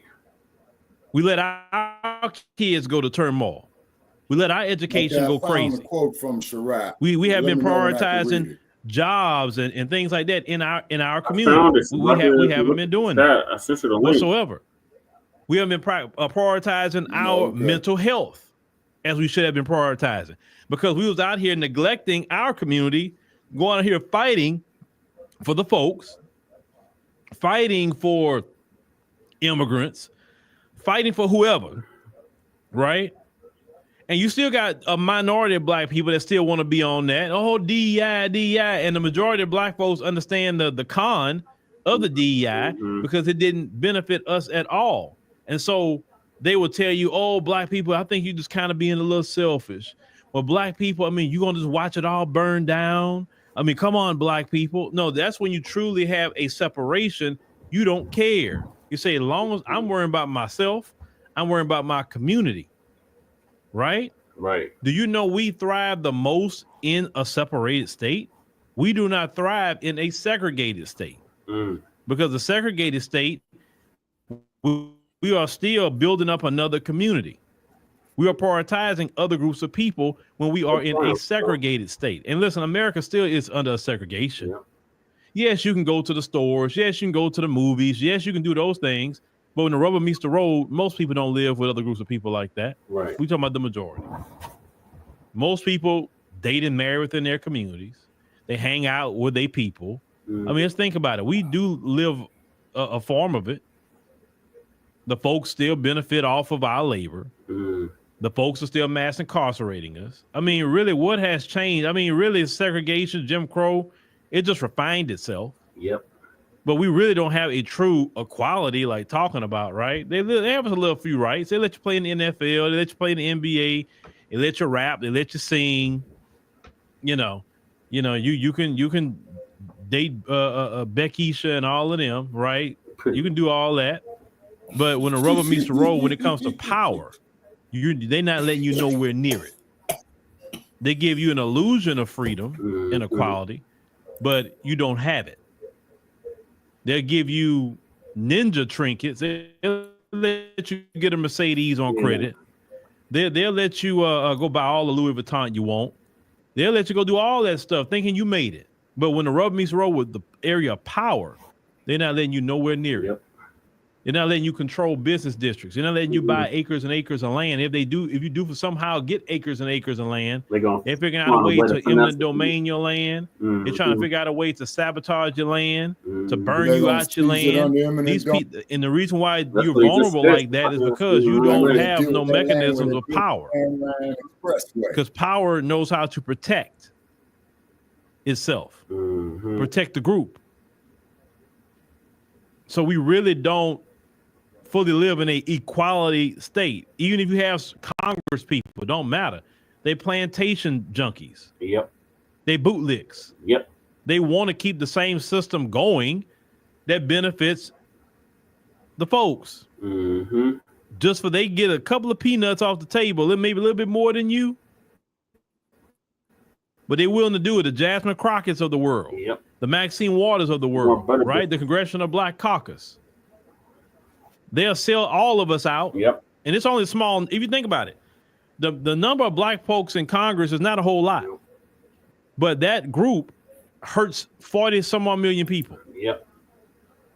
By going with the folks, want to keep us underneath a system of a refined segregation, just so they can get some money. They'll be sassy. They'll have their bundles. They'll have their lashes. They'll cuss you out. You know, they'll claim they got all this education, but they cussing you out every 2 minutes, saying you don't know nothing, saying you need a civics class, doing all this, and ain't nothing but a fool from a plantation. Right. And so the delineation movement, what that has done, has sent a shockwave, which is a form of separation, has sent a shockwave. So yes, it has created a division. Okay, but if you go back to the scripture, when Jesus said, "I ain't come here to bring no peace. I come here to bring a sword.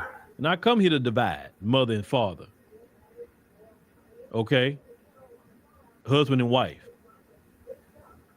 son and daughter, for righteousness' sake. Yeah, so it has to be a division. You have to divide the righteous and the unrighteous. So what FBAs have done is say, listen, we have seen a lot of unrighteousness in the land. Yep. And unfortunately, we have participated in upholding the righteousness by thinking we're doing something on a moral and just cause. We have seen the error in our ways. We have helped these people maintain. So what FBAs have been saying is we have to come out from among them and go take our rest and focus on our community and let them handle it what they want to handle. And Trump haven't even been in office in a year, and this man has done more in a short amount of time to them than any other group. Trust me, they're losing their mind about Trump signing executive orders to dismantle the Department of Education. Do you know how many of the folks depend on the Department of Education? Do you really think we get all the grants and all the scholarships from the Department of Education? Do you really think we get it the most? No. Every government, when you talk about government handouts, listen to me. No. When you talk about government handouts, the one who's getting the handouts isn't FBAs. No. What they do, they like to put you as the face and say, oh, look, them black women. Oh, look, they getting welfare and food stamps. And then you look at the numbers, white women getting the most welfare and food stamps. White women getting the most Section 8. Yep. Every government program out there, white folks are getting the most of it. But yet what they'll do is say, oh, see them black people? You see, they lazy. They get all it. Listen, if we're lazy for getting a government program, then the folks are 100 times more lazy than we are. Well, I mean, right, Uncle Phil. Let's think about history. They could have picked their own cotton. Remember that video I showed you? We wouldn't have this problem today, right? They could have picked their own cotton. They could have. Remember that video I played, Shabaka, that cracker talking about, I just picked some cotton. You see how easy that was? Yeah, but that not knowing that we had to to sun pick up to sundown. Exactly. And if you came up short, didn't do it from sun up to sundown. But let me read this here while I can before this phone decides to fuck up again. Okay, this is from Jacques Rene Chirac. We bled Africa for 4.5 centuries.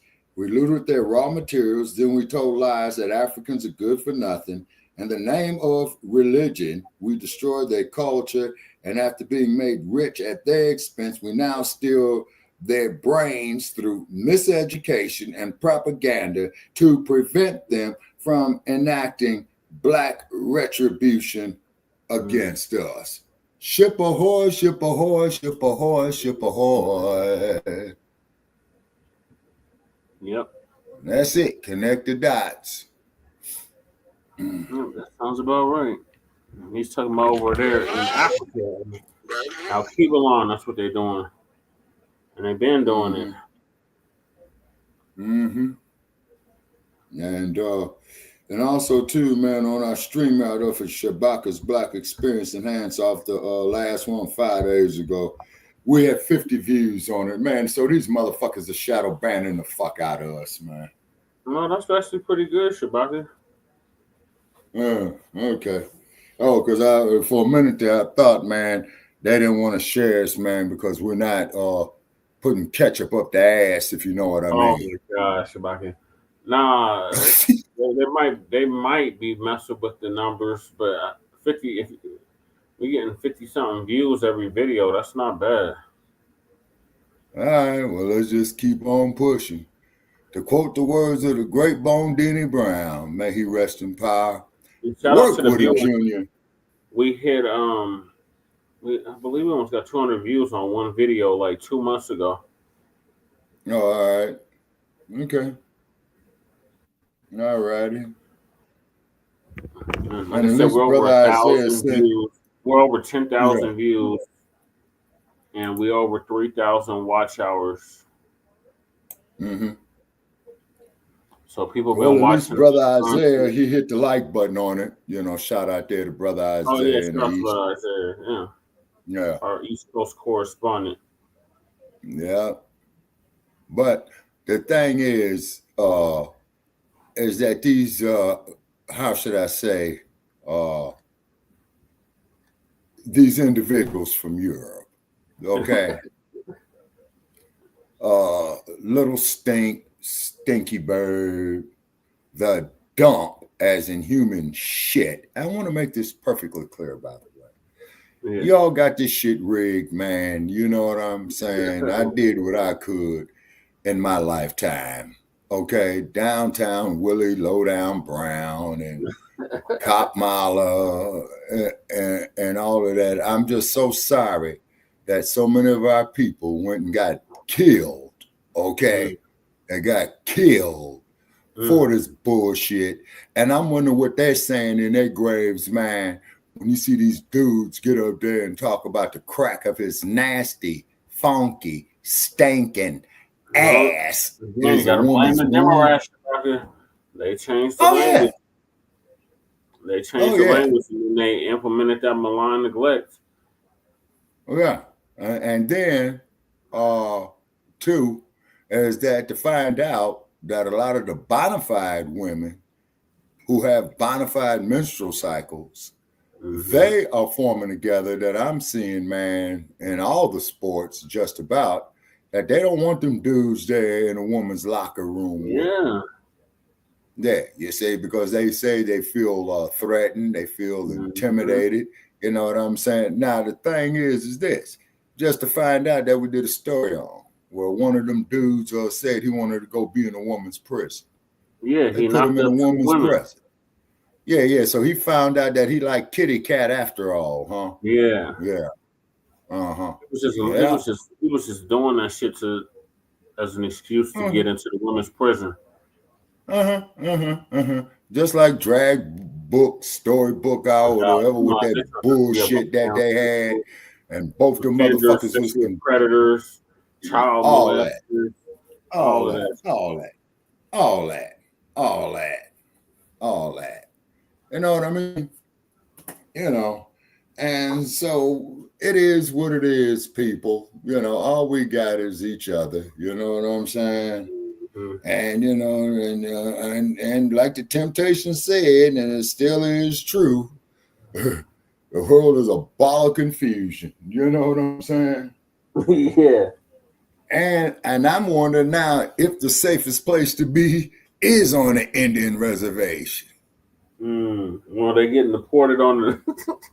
They was getting rounded up. And, oh God, they was getting rounded up. You know what I'm saying? There, That's what the world is today. the ice rounding their asses up. Jay said, "I'll pick some cotton and get some lighter fluid." You know, the rest. Yep. I did that. I almost burned my apartment complex down doing that shit. What you talking about? Why you stay when I was younger on the east side in East Denver, right next to the East Villages, they had all these cotton trees. And for some reason, I would always get the urge to want to burn the damn cotton. And at that time, I was like, I couldn't fully understand why I wanted to burn the cotton. I was just like, this got something to do with slavery. I need to burn this shit. So I burnt the shit, right? So I almost set the damn apartment building on fire because the shit caught a blaze and it caught the building on fire. And I tried to put that shit out. I ended up getting it out. Crazy. Here's one that you gonna love. I saw a meme, a little 6-year-old white girl right there standing in front of the house that was on fire. And it says that she didn't want to do the dishes. Now that didn't look like a little stink, man. Yeah. That motherfucker, it was diabolical. Yeah, she didn't want to listen to her parents. She decided to burn the house. Fucking house, man. No, that's intentional, Shabaka. Like, I had an auntie that tried to burn her house down. Damn. She tried to burn the house down. But no, I wasn't intentionally trying to burn the building down. I was just trying to burn the goddamn cotton because I got sick of looking at that shit. I'm like, cotton got to go. And that shit went up so quick. I must have been about 11. I was about 10, 11 years old at the time. And that shit went so quick. I was like, God damn, I was not expecting it to go that quick. And then it's like part of the building on fire. He said they kidnapped their women as bad or worse than they do ours. It's not safe on the res. Nope, it's not. It's really not. The res is fucked up. Mm-hmm. That's what I hear. You know, and then also too, turning back the hands of time, you guys could pull it up. Okay, this dude is dead now.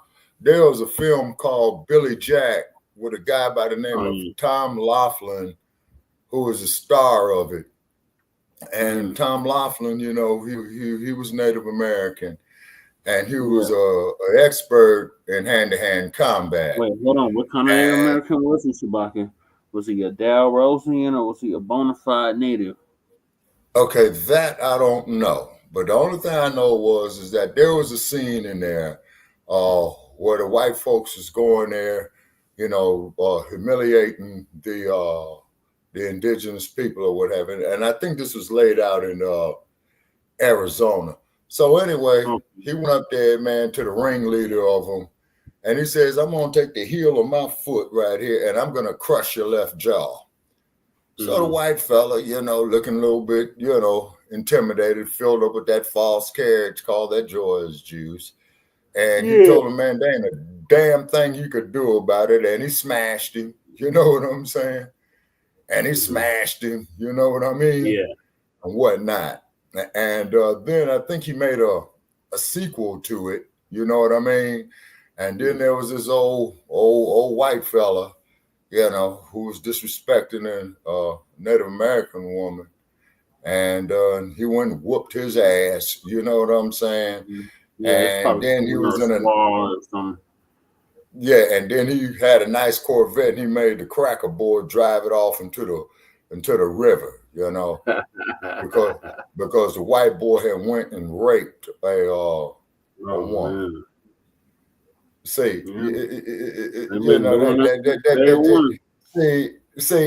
you see, people, something like that bullshit right there, that there's an act wrong within itself. Everything what I'm they do saying? was an act wrong within itself. They committed the biggest crime in human history. Mm-hmm. Yeah. But one thing I will respect about Dr. King, at least he realized his mistake before he died. Yeah. You know. And that I By can't then take it was away too late. from him. Huh? By then it was too late. Yeah. But just like what the X-Man told him when the two met, he says, well, one thing's for sure. The X-Man had stated to Dr. King that both of them were dead men and both of them died at the age of 40, and neither one of them saw the year 1970. They got to 39. Yeah, they both died at the age of 39. Yes, sir, that is correct. So they didn't even make it to 40. So No, I sir, got they another didn't make year it before I'm 39. Yeah, and then of course, you know, the 100th anniversary of the X-Man's birth is coming up in a couple of months, you know. Yep. And somebody You else say, solo return is coming up. No names. okay, I'm trying to piece it together. Okay. The only hint you get is Henry. Okay. Henry. Christophe? No, Dessalines. Oh yeah, Henry Dessalines. Yeah, you saw what they did to Henry Dessalines on Facebook, man. Yeah. Yeah. They straight killed Henry, man. You know what I'm saying? Yeah, Henry They tried to kill Dessalines was Paris cool. LaShawn. They definitely tried to kill Paris LaShawn. John Henry Clark's birthday was January 1st.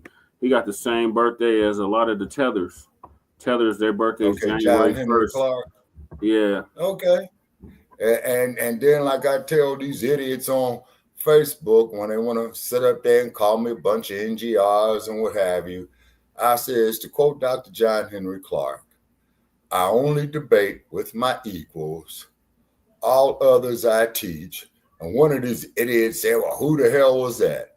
I says, with your dumbass question, you ignorant bastard, you just proved this point. Yeah. Well, shout out to Dr. John Henry Clark.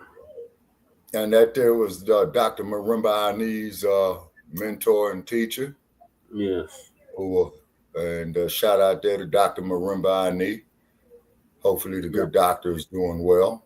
Mm-hmm. For 15 years, she submerged herself in culture on the continent for 15 years. Yeah, that's and enough brought time about to the get acquainted with it.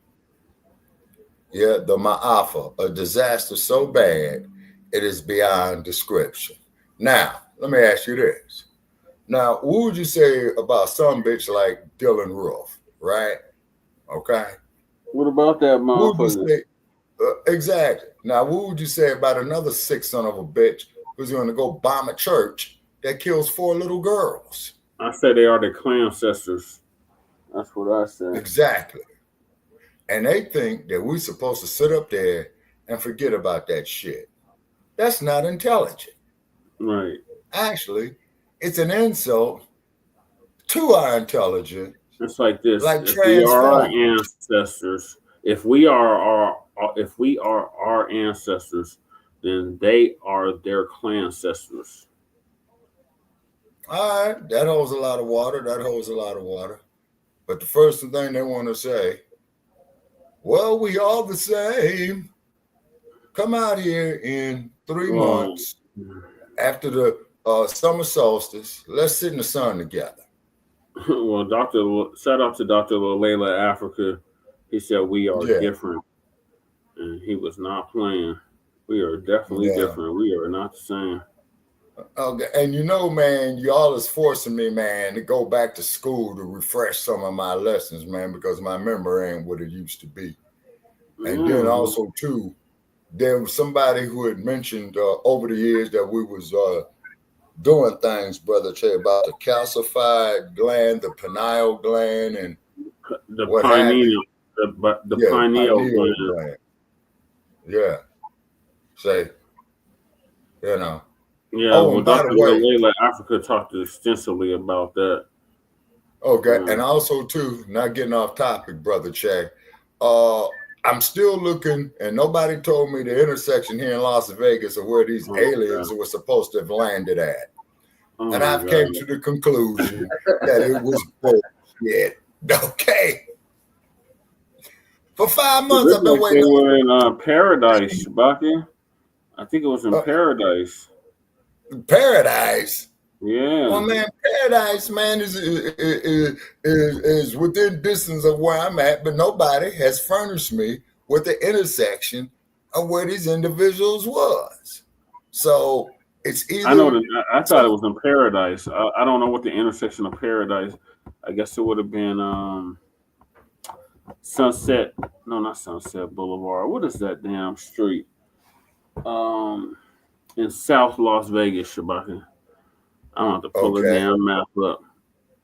Wait a minute. Is it? It's south of Not Charleston. South of Charleston Okay. Boulevard. Yeah, I'm way south of Charleston. Yeah, wait a minute. Storybook, wait a minute. Stony, not Stony Island. That's in, yeah. Stony Island is in Chicago. Okay, wait a minute. What the fuck was the name of that damn shit? I'm looking right at the damn freeway sign, man, in my mind, man, and can't put it there. Shit. Las Vegas.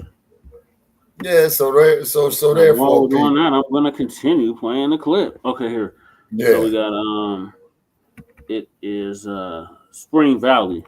Spring Valley. Okay, Spring Paradise.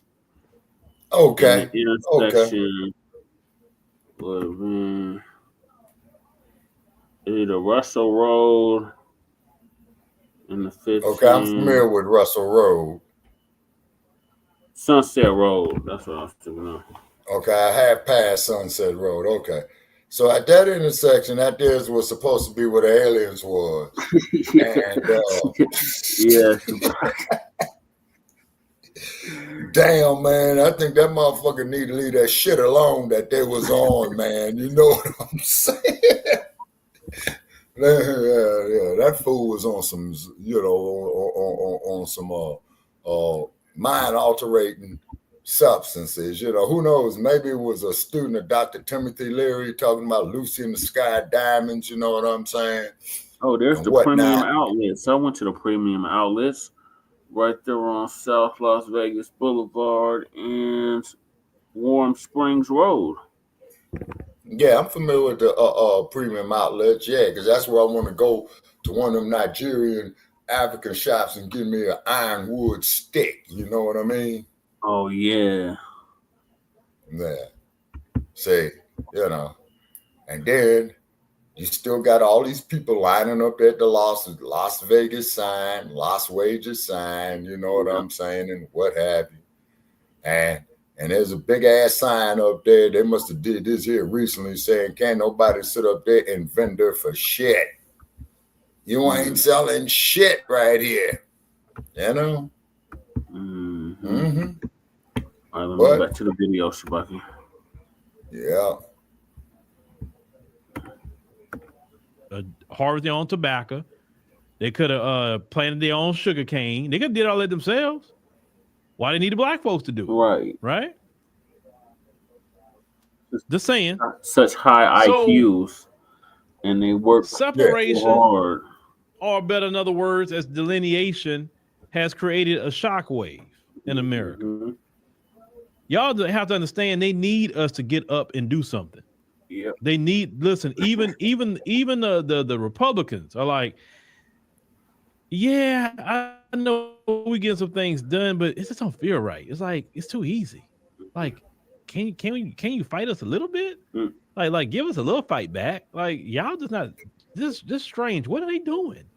Like we're doing all this stuff and black people not saying a word. They're like, sign executive order. And it could bring some segregation in, and black people like don't care, bring it. And they scratching their head like, who are these ninjas? Who are they? Where's the old ones at? We can just do something like this, and they just singing "We Shall Overcome," and they crying and all that. Like, what happened to these people? What happened? Like, do y'all know? Y'all monitoring social media? I know that. Y'all monitoring what they saying constantly. Like, what's going on? Like, what? Like, I don't get it. Well, you know, I mean, they had this delineation movement. They're saying they're delineating from everybody. They say they're not doing anything. You know, they're saying it's the FBA, Foundation of Black Americans, because, you know, trust me, they know everything. If ChatGPT knows about the FBA, and it does, go ask ChatGPT right now.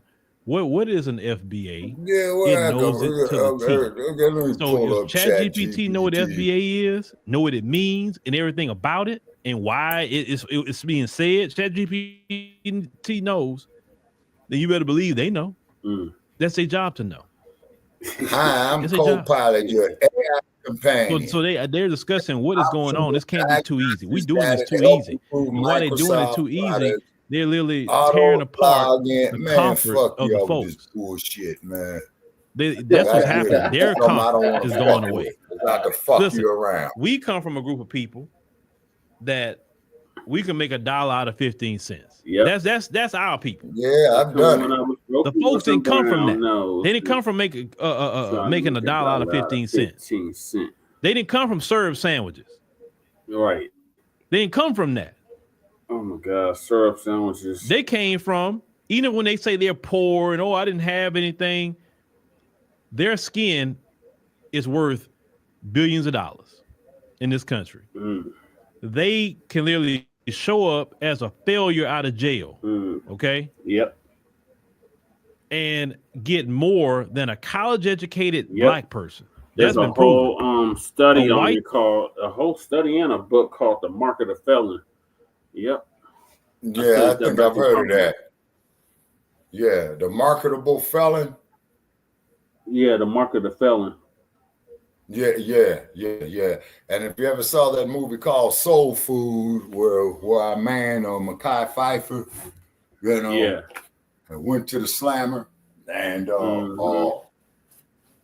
and let me see who was in that. Everybody was in it, man. The Soul Food. It was filmed. It was filmed in your neck of the woods. Crew was filmed in Chicago over there on the South Side. Vanessa Williams was in it. Eric LaSalle was in it. Yeah. Mekhi Phifer was in it, and I'm trying to remember. Wasn't that Vivica Fox who was in it too? I believe so. Yeah. And Nia Long. Yeah, Nia Long was in it. Yep. Yeah, and Vanessa Williams. You know what I mean? Yep. And what have you? You know. But one thing that movie did prove is that the family ain't never the same when grandma's gone. That's why I appreciate. Yeah, and that's why I appreciate that song that Bill Withers made called "Grandma's Hands." You know what I'm saying? Yeah, Grandma's the glue. Big Mom's the glue. The glue. She keep the whole family together. Oh yeah. You see, so therefore, I know my family ain't been the same since my grandma passed, and that's been 10 years. Yeah, and both sides of my family ain't been the same because both grandmas are gone. In my family, you see what I mean? Well, I never met my grandparents on my dad's side, but my mom's side, I knew them.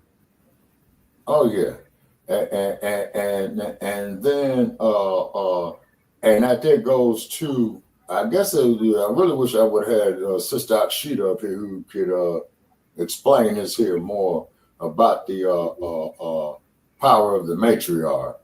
And let's look at Queen Amina of Zaza. We don't have time to do all that, Shabak. I got to finish the clip and then move to the next topic.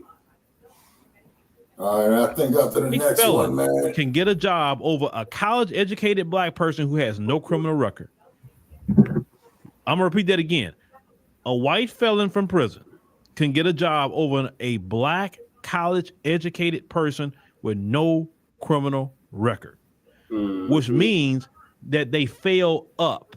Yep. We've all seen the failure of Up, right? They show up on the job, don't have the educational experience, and within 6 months, they can be your supervisor. Yeah. You have the education, you've been there. The logical thing to say put you in that position because you got the education, experience, etc. But no, they fail Up. That's why when I see some of them homeless, say, how'd that happen? Right. Like if you have everything given to you, all you gotta do is show up. That's all you gotta do. You can get a loan from the bank because he seems like a good guy. Like, how can you fail in that kind of system? Right. And you still failing? Right. You still failing in that system? Listen, I understand why black people are homeless. Right. Look at the conditions we've been putting in. Right. But how do you end up being homeless in a system that benefits you? Right. And it had benefited you for hundreds and hundreds of years. How? I don't get that. White privilege. No, that's how you keep from being homeless. I don't know how to become homeless. With yeah, Veronica said this. I'm seeing more of us at the market smiling at each other and talking to each other. Yeah, because we don't have that stress of America on us anymore. Yeah. Oh, and something else that's been going on. I probably need to cover that. This is about the third story I didn't seen. So you had a Canadian white woman and 2 German white people come to this country and ICE jam them up, put them in ICE detention. Now, both of them had, like, one guy had a visa with the U.S., some sort of work visa. He had a DUI case, and I think he didn't go to court or something like that. Well, they jammed him up like he was a terrorist or something and locked him up when this one Canadian white woman coming across the border from Mexico back over to, I think, to San Diego or whatever. She had lost her visa, but then she got a new one or something like that because something she did at the company, and her visa was attached to the job. But she ended up getting a new one. They jammed her up, got her in ICE detention right now. And these are white folks they doing this to. Yeah. White folks from different countries. And the woman was calling the Canadian government. They're like, yeah, we really can't do much because, we can't say much about what the country's entry and exit policies are. So, on that one. I'm like, what is this? But how many times have we been jammed up by the police and we say, hey, that's some injustice, man. They doing us wrong. Like, what are they doing? Oh, well, if you just follow the laws and stop committing crime, the police wouldn't be doing that. Gracefully upside your Blue head. Lives Matter, right? Blue Lives Matter. Now, Blue Lives Murder. See, so what y'all saying, ICE, but the streets. You say the streets getting cold. Yeah, man, the streets is interesting. Yeah. The mice streets are interesting. They're very, very interesting. Now, I want to show y'all something.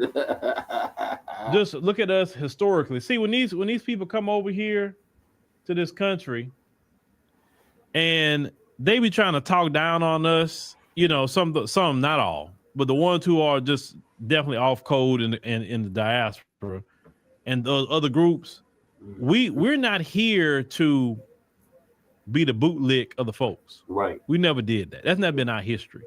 We've always wanted to separate and go live our own lives, right? Now, let's talk about one time in history we were separating and the reason why things happen is because these folks were terrorizing, right?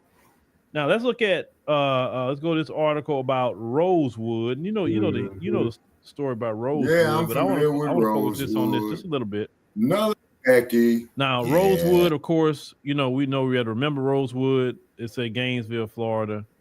Now they're talking about the small town in Levy County, Florida, became ground zero of historical events that helped define the conversation down there by where Brother Kahari is in America. As they located 9 miles east of Cedar Key, near the Gulf of Mexico, Rosewood, Florida was founded in 1847. The town had a population of 200 people, mostly African American families, and a lone white family, the Wrights. Say who owned the last remaining store some years before its infamous demise. Rosewood was a bustling and fiscally diverse town of black landowners.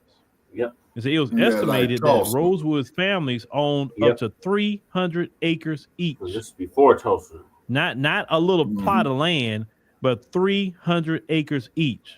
right? And we talking No, about 2 years after Tulsa. there- This is there are various 1923. See, a fact That's when it that was was burned instrumental down, in their Sergeant. unprecedented What I'm reparations saying, when no, decades found it. later.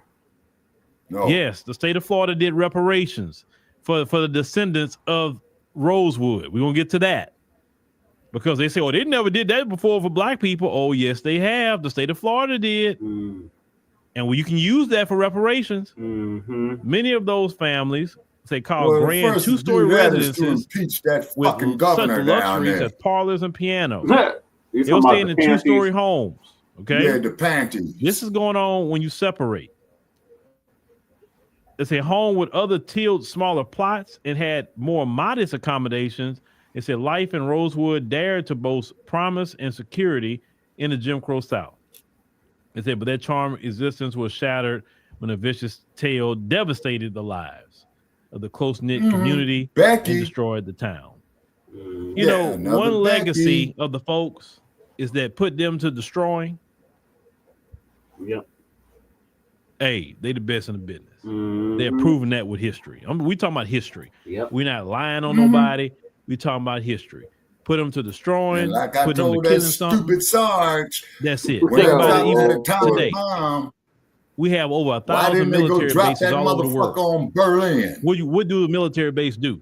What do a military do? What's they go destroy stuff. They kill stuff, right? Because the we don't have Nazis like already 1,000 dropped them out. manufacturing hubs all over the world putting out great American products in these countries. No. We got military bases. That's our export. Now, of course, you know the story. January 1, 1923, a married white Sumner, Florida woman claimed that she had been attacked by an unidentified black man.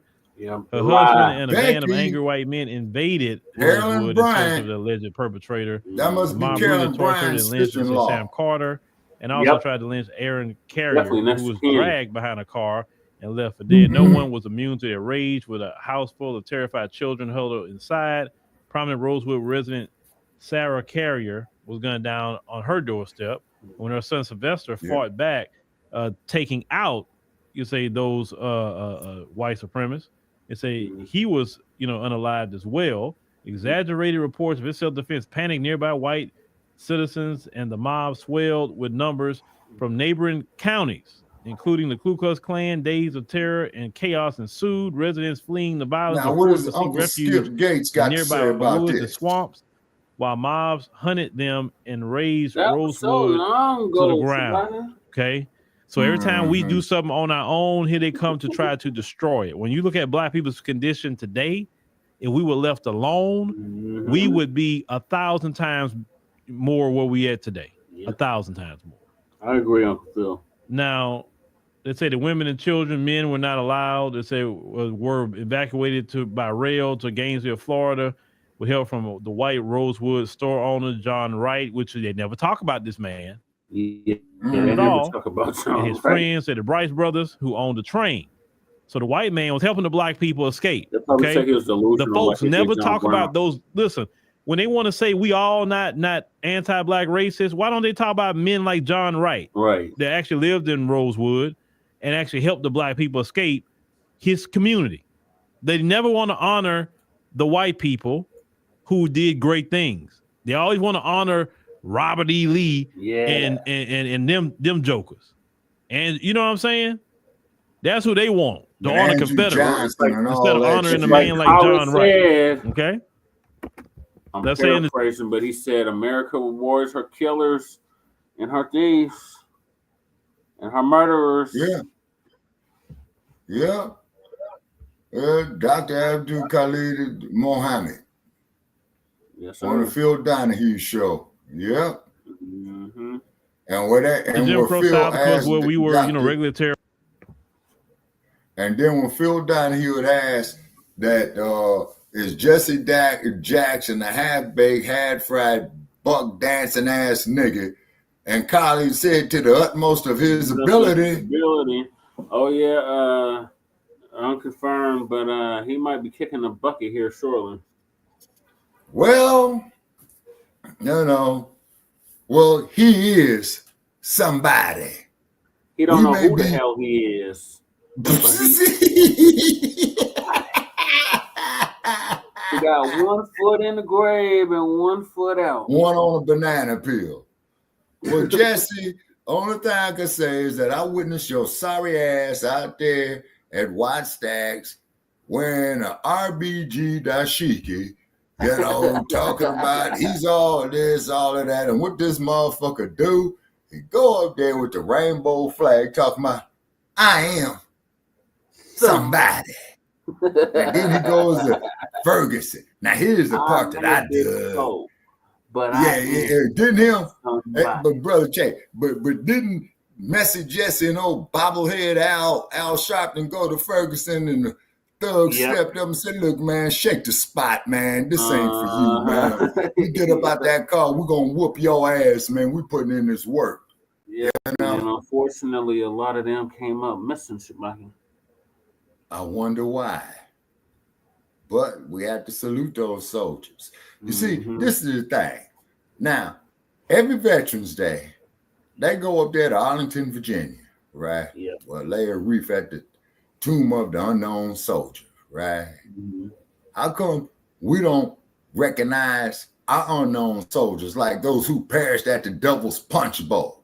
Why don't we? The whole point of Memorial Day was so we could do that.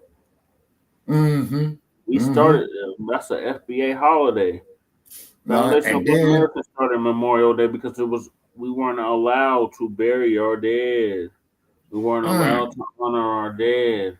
And you see all these slave cemeteries just popping up like cruise ships a few weeks ago. And didn't we used to have a debate, with our how should I say? I ain't gonna say his name because we ain't gonna give him no more free publicity. But that certain fella there out of North Carolina who used to get off into Mark Thompson. And then there was the other guy by the name of Joe. You remember Joe? Oh, punk ass Joe Gibson. Yeah, well, I was just gonna call him by his first name. We don't want to give him no free pub, but yeah, that's who it was. You know what I mean? Yeah, and all of that. North Carolina, don't go for that neo-Nazi. He is straight up neo-Nazi. And didn't we try to meet him halfway? Well, we said, Joe, you getting your sources from Eurocentric sources. We get our information from Afrocentric sources. We don't deal with ass scratchers and yassa bosses. If anything, we feel sorry for them. They got the chain on the brain, you know what I'm saying? We came a long way, Black family, but we still got a hell of a long way to go. Man, if you consider they took the signs down and said white only, and they threw a few little trinkets here. Yeah, I guess we did come a long way. Yeah, and then hold on now. Now there, Wilmington, and I got to mention this here, Brother Che, because you showed me the video to YouTube. Yeah, remember he didn't even know about that. How was he running for that damn state representative and didn't know about the Wilmington massacre? Yeah. And then hold on. And then when I asked him about the case of Joanne Little, Google the Joanne Little case. Oh, Joanne Little? Joanne Little was a Black woman. She had a criminal past. Okay. So she got arrested by a white cop. He put her in a cell, and he tried to go in there, and he tried to rape her. And she killed his ass, okay? She went through hell and high water. But she got acquitted. Yep. You see what I'm saying? And what happened? Then what about, like, what our sister, Miss Fannie Lou Hamer, say? You played... Yeah, and look what they did to Miss Fannie Lou Hamer. You see what I mean? And what have you? You see what I mean? Look what they did to Medgar Evers. They killed him in his own driveway. Yeah, in front of his wife and kids. Yeah, you see? And this is why our great ancestor, may he rest in power, Oh, hell yeah, crew. Damn right, the quarters could be a very great thing. That means you walk, homie. You know what I'm saying? You get on the release line, you know?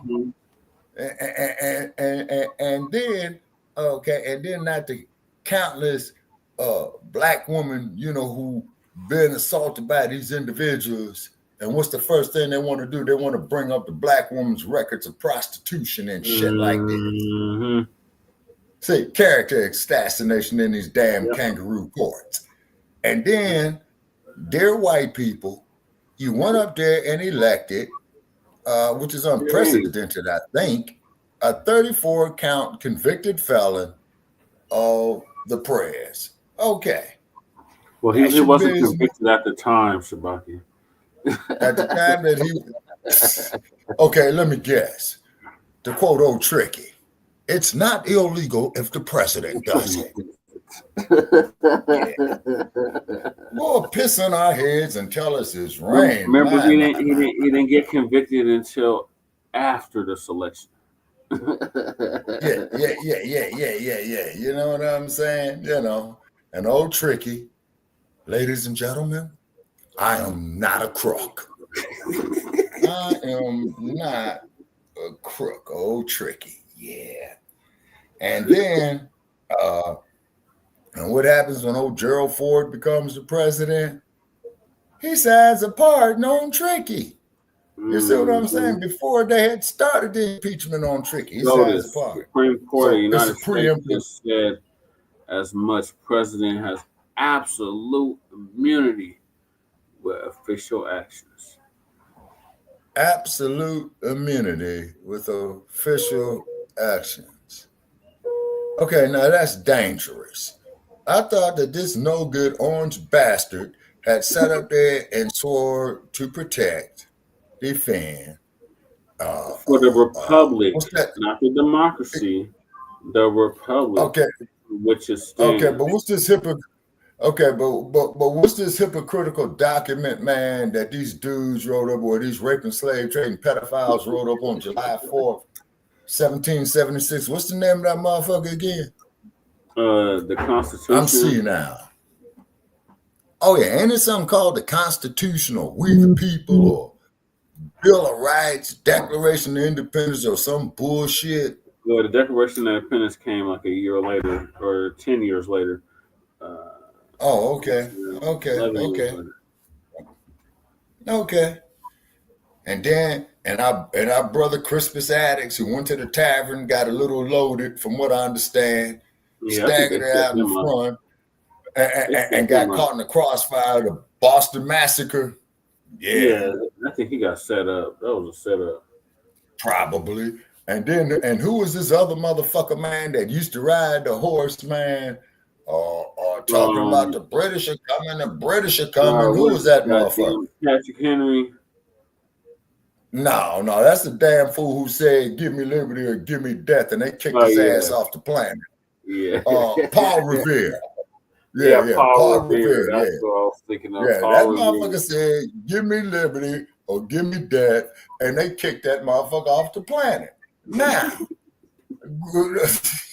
damn. And then, of course, was one of the other great things.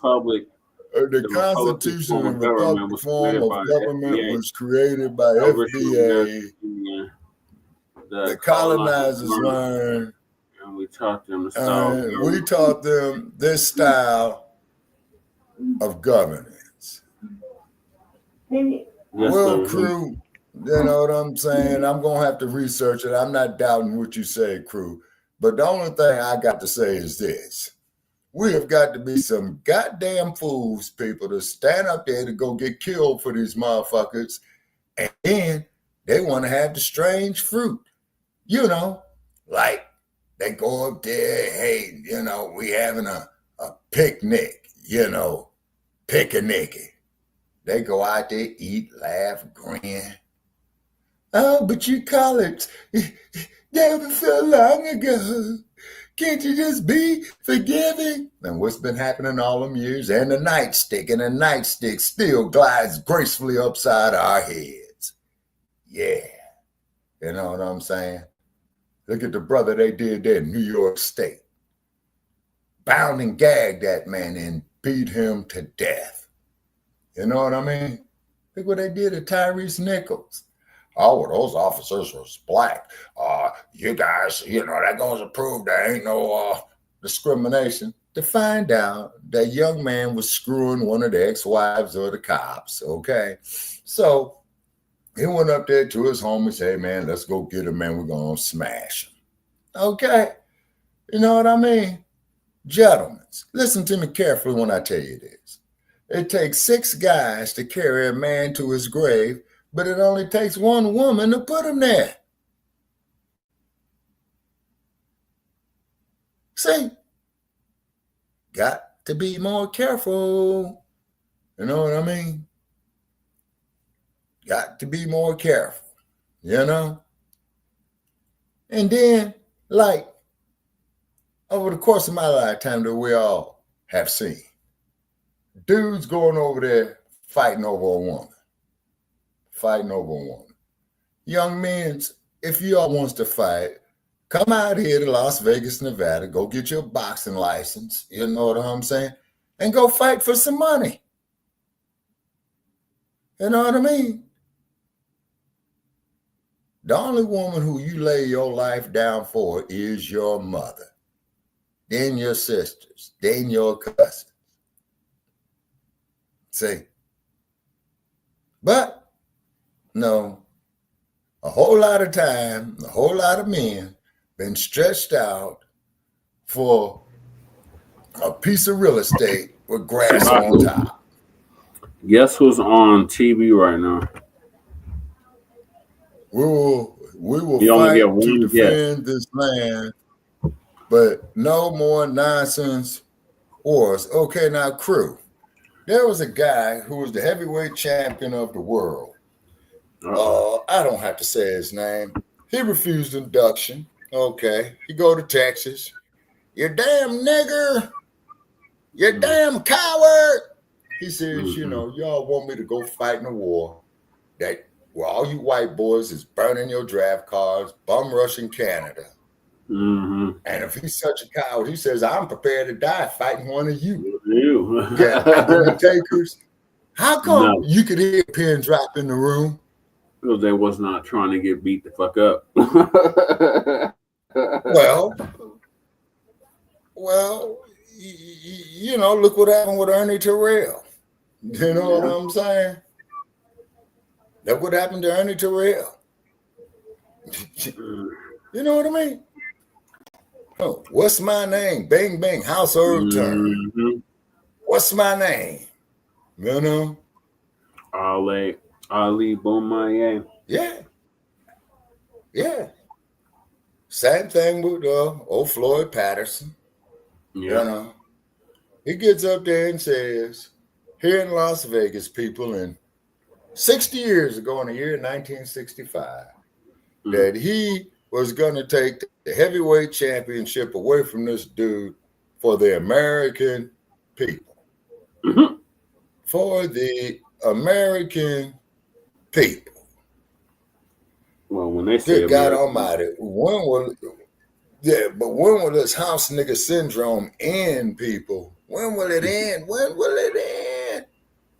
When it starts being incentivized.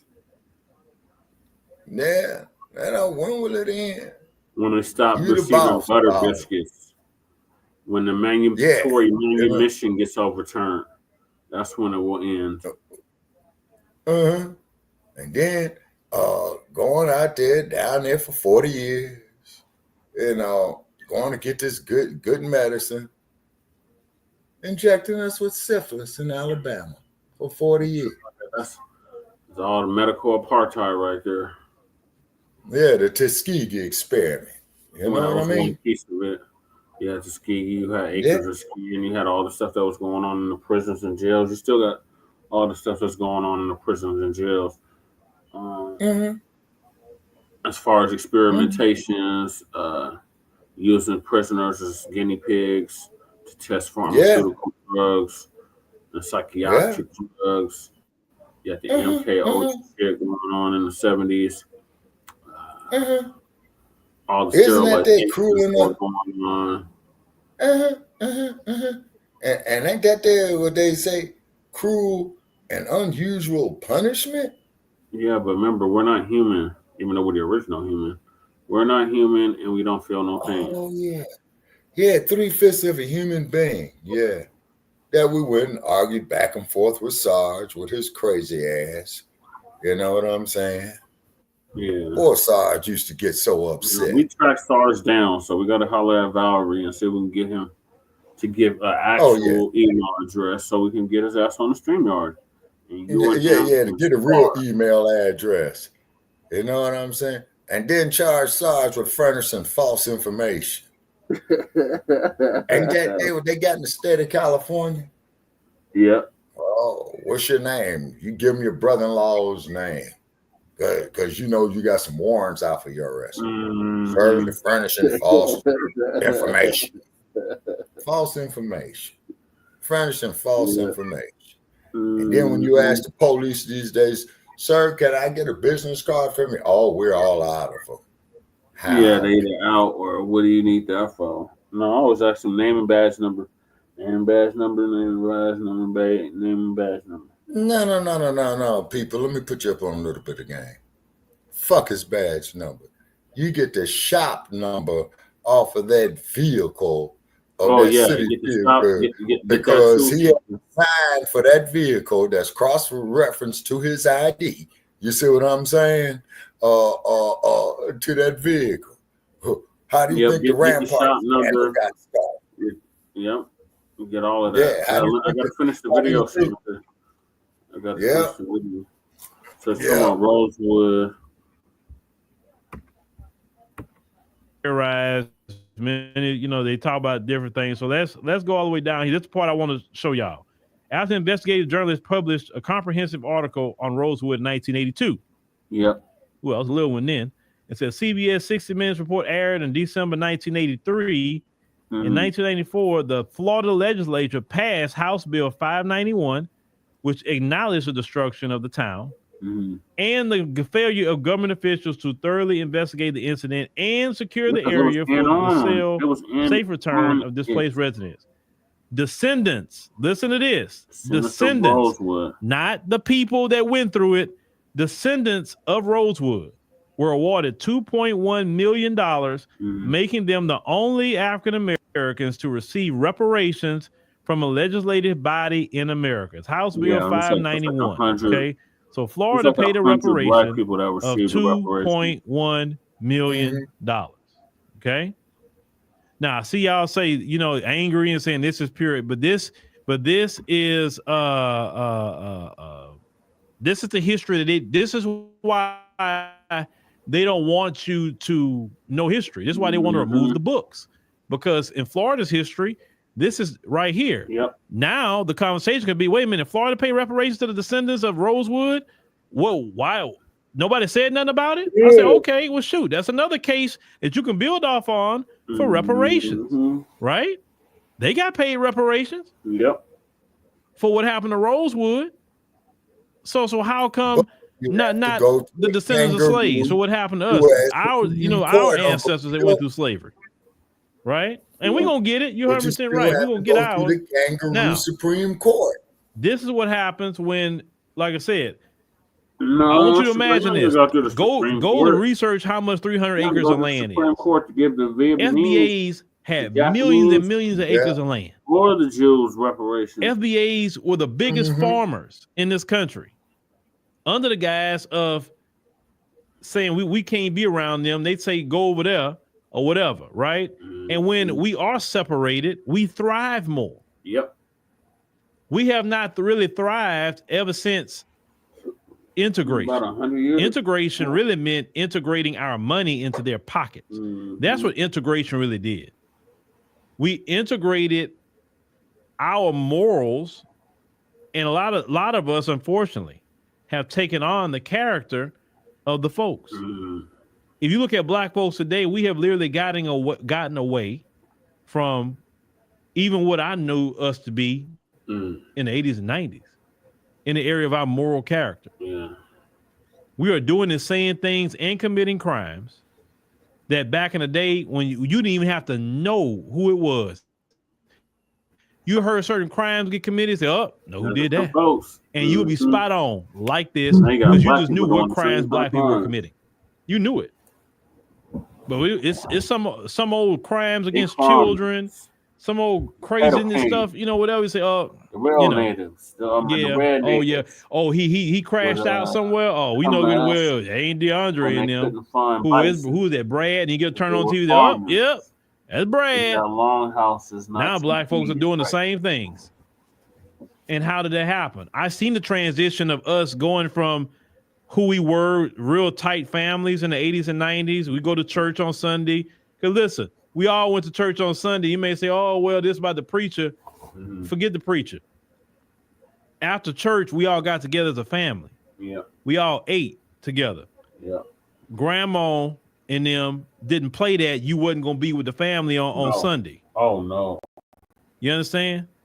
And the biggest issue that happened in our community was when people like my grandmother died, grandfathers died. Yeah.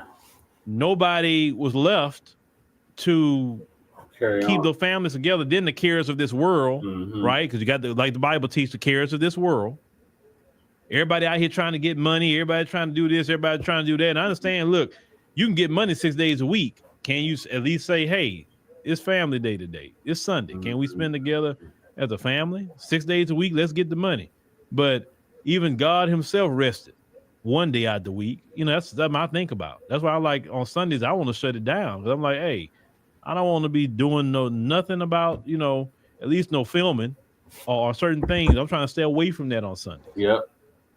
Check in every because Sundays week. should be spent more with your family because you're not going to be here forever. So you need to cherish every day you get. Get the money 6 days a week, though. Get it. Now, let's talk about something else real quick. And then on top of that, there too, Uncle Phil, the only pastor I'm seeing is the one with simple means. I'm gonna show you this article. I'm gonna play something. I'm gonna pick it back up. That does the food bank every Sunday. This article right here, that's me. 2021, actually. Yep. Talking about Black Wall Street. As opposed to so I'm gonna play the video real quick. Then we're gonna kind of go through this and see like how we thrive when we are left alone, right? And every time we have something like that, here come the folks. Greenwood. So when they try to tell you about our condition, black on black crime, or this and that and the third, I sent you the video. That was not existing because we was always like that. How can we even have a Black Wall Street, right? Yeah. So let me go ahead and cue this. Amid the coronavirus pandemic, the beating heart of Tulsa's Greenwood district is still here at the historic Vernon AME Church.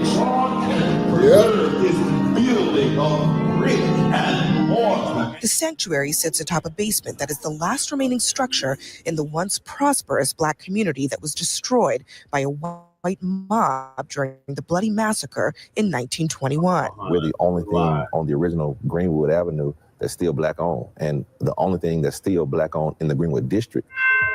Nearly 100 years ago, the oil boom made Tulsa a mecca for a generation of Black war veterans, businessmen, doctors, and lawyers. You got folks that are envious of what they called at that time Little Africa.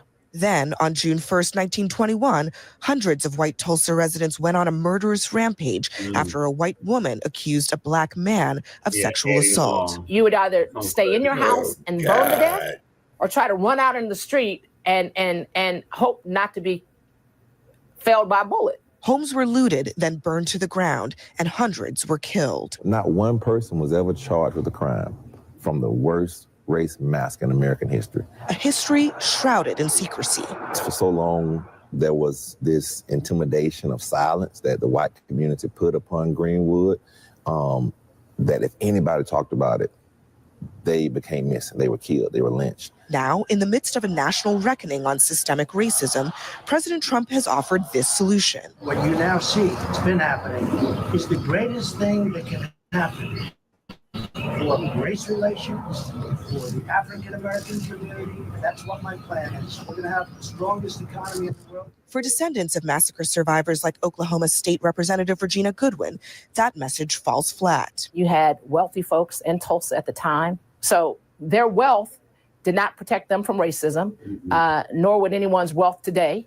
As Tulsa seeks to move forward, it must first look back. Black folks have the story. We want white folks to begin to share the story, but the accurate story. Right here. Yep.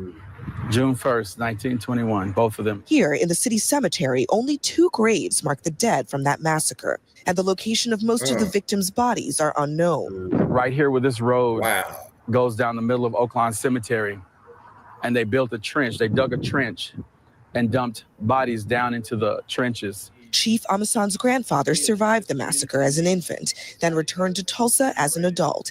Now, Amasan works to find those who didn't survive, soon digging to find the remains of those who were lost. Generations separated from Tulsa's darkest day, a chance to change course. So if we learn anything from this, we're getting an opportunity to see whether or not man's inhumanity to man has changed at all. All right. Now, before I even go back to this article here, let me say something like, man, I may even run over time. Rosewood and Black Wall Street. What sparked it off? A white woman lying on a black man. Both of them. That's what sparked that off. Both of them. Now, I know we laugh at Dr. Umar. We laugh at him about the snow bunny thing and all of that. But I've always said I agree with Dr. Umar on that. 1,000% I agree with Dr. Umar. Because if you look at the history of this country. Okay, cool. Yeah, I've been there on there. Just I've been as on Archer and Greenwood and Pine.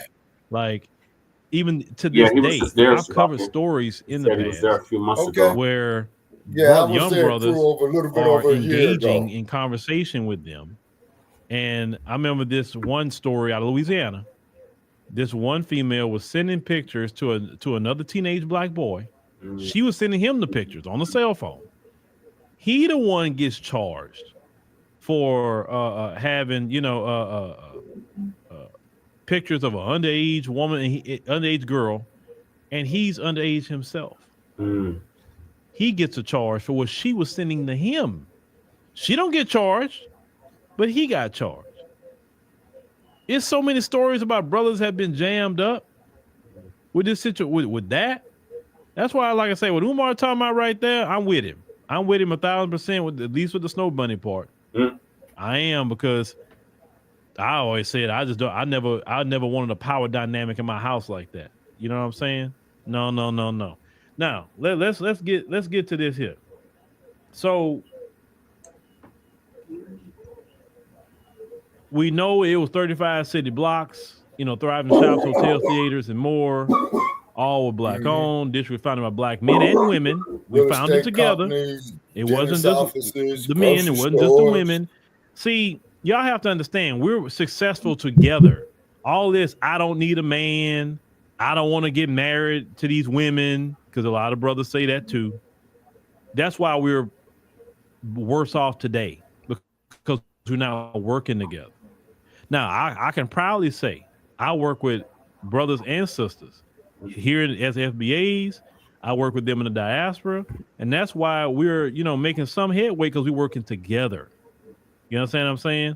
We need the sisters, the sisters need the brothers. That's the only way we can make it. And I said, many of whom were descendants of slaves. It's saying it became known as Black Wall Street. So Greenwood was home of doctors, lawyers, entrepreneurs. Say for years, that time period, you didn't become a doctor and leave the community. You didn't become a lawyer and leave the community. You didn't open up a business and leave the community. You were there in the community, right? Let's say for years, it was a beacon for African Americans looking for to escape the discrimination and violence of the Jim Crow South and live a peaceful and safe life. They say, but even in Greenwood, now everyone would say racial tensions and violence with the neighboring white residents in Tulsa boiled over in May 31, 1921, as we clearly know that, okay? It was burned to the ground. Now, there's something else I want to point out to y'all. The foundations of and this CNN had put this up. The foundations of Greenwood District and the Black Wall Street were built in the 1830s when African Americans first migrated to Oklahoma. It said many black people had arrived as slaves, because remember, this is in the 1830s, as slaves to the Native American members. These same Native Americans that keep getting all these resources, That's why I'd be like, man, that need to get cut off of the Chickasaw, Choctaw, Cherokee, Creek, and Seminole tribes who were forced to relocate from the southern eastern U.S. See, Oklahoma there it is right territory as a there, result of Shabaki. President Andrew Jackson's Indian Removal Act. Act. So all these, I hope y'all knew this, even these so-called Native Americans, they had black people enslaved too. They owe too. I've been saying finally that in for the Civil years. War in 1865 and the ratification of the 13th Amendment, which called for the abolition of slavery. So African Americans were granted citizenship and allotted plots of land where they could begin their new lives as free men and women. The land allocation led to a boom in all black towns, including Greenwood. Say between 1865 and 1920, the number of all black towns and settlements grew to more than 50. Today, only 13 all black towns exist, according to Oklahoma Historical because Seminoles run away. Okay. Runaway slave. I wanted to, that's the thing I wanted to kind of highlight, because that we can go into this a whole nother stream. But these so-called Native Americans, let's remember this: the Chickasaw, the Choctaw, the Cherokee, the Creek, and the Seminole tribes was enslaving FBAs as well. So when these so-called Native Americans come up to you and say, hey, I'm being discriminated against, look what they doing to me. Look at them like, what tribe you from? Yeah. Oh, you from the Cherokee? Oh, you enslaved my ancestors too. Hey, what's up? My reparations from you too. You owe. Yep. Because you had my people enslaved too. You no different than them. So what's run me my bread, man? I don't want to hear no talk of y'all with no discrimination until you run me my bread. Right. You owe reparations to FBAs. They sure do. The so-called Native Americans were also hunting down black people that's runaway slaves. They was hunting them down. Look up the history. They say, hey, bring them back to me, dead or alive. You bring them dead, you know, like, hey, y'all scalp them, whatever. You have to show me that's who it is and all that. You cut their head off, whatever. Bring it and show us. We give you the money. Hey, just like that's the if we left the plantation, Brother Che, and went to California for that gold. They don't want you and me to know the history of America. Told me to be out by sundown. We start saying, hey, and you wasn't smiling. You owe, you definitely owe, all y'all owe. And none of y'all have been righteous toward FBAs. So separating ourselves from all of y'all made sense, because all of y'all are complicit. All of you have been guilty of doing something to us. I didn't enslave, my group didn't enslave y'all. No, but this is what your group did. You came and wanted to join with the group that enslaved us. And you start parroting the talking points and everything to that other group in hopes that you can get in good with them. You chose to do that. You could have chose to join us, but you chose not to do that. So I don't want to hear from no group. You come in here want to join the folks, you just like them. Hence why you have delineation, and delineation is only going to grow stronger and stronger and stronger. It's not going nowhere because we're seeing more things get done. As Veronica said earlier, seeing more black people just being happy to talk to each other, not being as stressed, so we're not worried about nothing no more. Like, that's on the news. Okay, whatever. That's fine. We don't care. It's great. It's great to be in that position where you just don't care. Trump, Department of Education. Okay. What y'all doing for Easter? That's how black people is right now. You got your cruise, you planning your cruise? You calling Carnival, whatever? What cruise you planning? Yeah. We going on a cruise this week. We going on the cruise. Oh, really going on a cruise? Okay, cool. What you doing? Oh, shoot, man. I'll probably be going up there to, I don't know, probably go to Chicago and hang out for about a good, couple of days in Chicago and visit family and friends. Okay, yeah. Or whatever. Ain't nobody worrying about y'all. Like, what you doing? Man, I'm going to Ethiopia in another week. Go enjoy myself in Ethiopia. Okay, cool. You going to Ethiopia with us? Great. Not worry about what America doing. Let America do what it want to do. And that's just really what it is. And they don't know how to take that when black people like this not worried. They don't know how to take it. Well, they traveling too much. We're gonna shut that down. Okay. Back in the day, we didn't travel nowhere. We didn't go on no cruises, no nothing, but we sure had a lot of cookouts. We sure had family reunions. We had a lot of games, prizes, dancing, enjoying ourselves. Bro, we know how to enjoy ourselves. You can stop us from traveling. You can do whatever. We still gonna have a good time. That's one thing about black people. We will make a time. We so talented. We can make music just with our hands and our mouth and get people dancing with our hands. That's just what we do. We don't need much of nothing to have fun.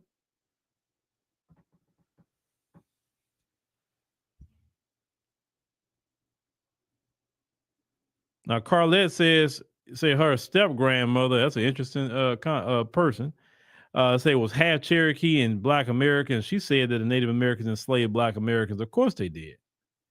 Of course they did. Matter of fact, after the 13th Amendment, there was some Native American tribes that still had Black people enslaved, and the U.S. government had to go to them and say, hey, you can't enslave them. We stopped that. You got to let them go. So they still had some Black people enslaved. So yeah, these so-called Native Americans, they owe too. And yeah, traveling, hey, and also travel within the United States too. And what's the story we did, Brother Che, when they had slaves all the way to the 1960s? Montana, where the and folks they tore that video down. You want to go to Montana, go. I'm not telling you not to go. Yeah, 1970s, 1980s, yeah. Do it.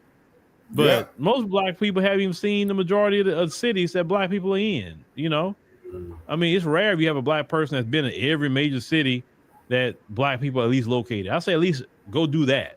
Go to your LAs, your Oaklands, at least go where Black people at. Because, LA is a little different than what it used to be in the 80s and 90s. Your Atlanta's, your Houston, your Dallas, Chicago, your Detroit. Uncle Phil, what you know about LA and Oakland? You got all these different places where Black people at. You know what I'm saying? They're trying to show the bad of these places. Man, they got nice spots with Black people everywhere in the country. Oakland, California, a lot of spots in Maryland, a lot of spots in Virginia. Go to the farm. You know what I'm saying? And I want to go to DC. Last time I went to DC, I was out there. People was hollering at me on the street. I was having a good time talking to the brothers and sisters in DC. You know what I'm saying? Yeah. You know what I'm saying? That's one thing about us as FBAs. No matter where we at in the country, we are the same people. So it's all love. You know what I'm saying? You're in New York City. It's all love. You know what I'm saying? So, yeah. Do that. Yeah. If you ain't got to leave the country to go enjoy yourself. Enjoy yourself in America too. You know what I'm saying? The brothers and sisters in Charlotte, North Carolina, enjoy yourself. Travel. I want y'all to travel. Don't stay cooped up in your city. I'm so against that. And I'm so against our children not traveling. Right. I want our children to travel. I want our children to see America and also other parts of the world. It makes them more well-rounded. You know what I'm saying?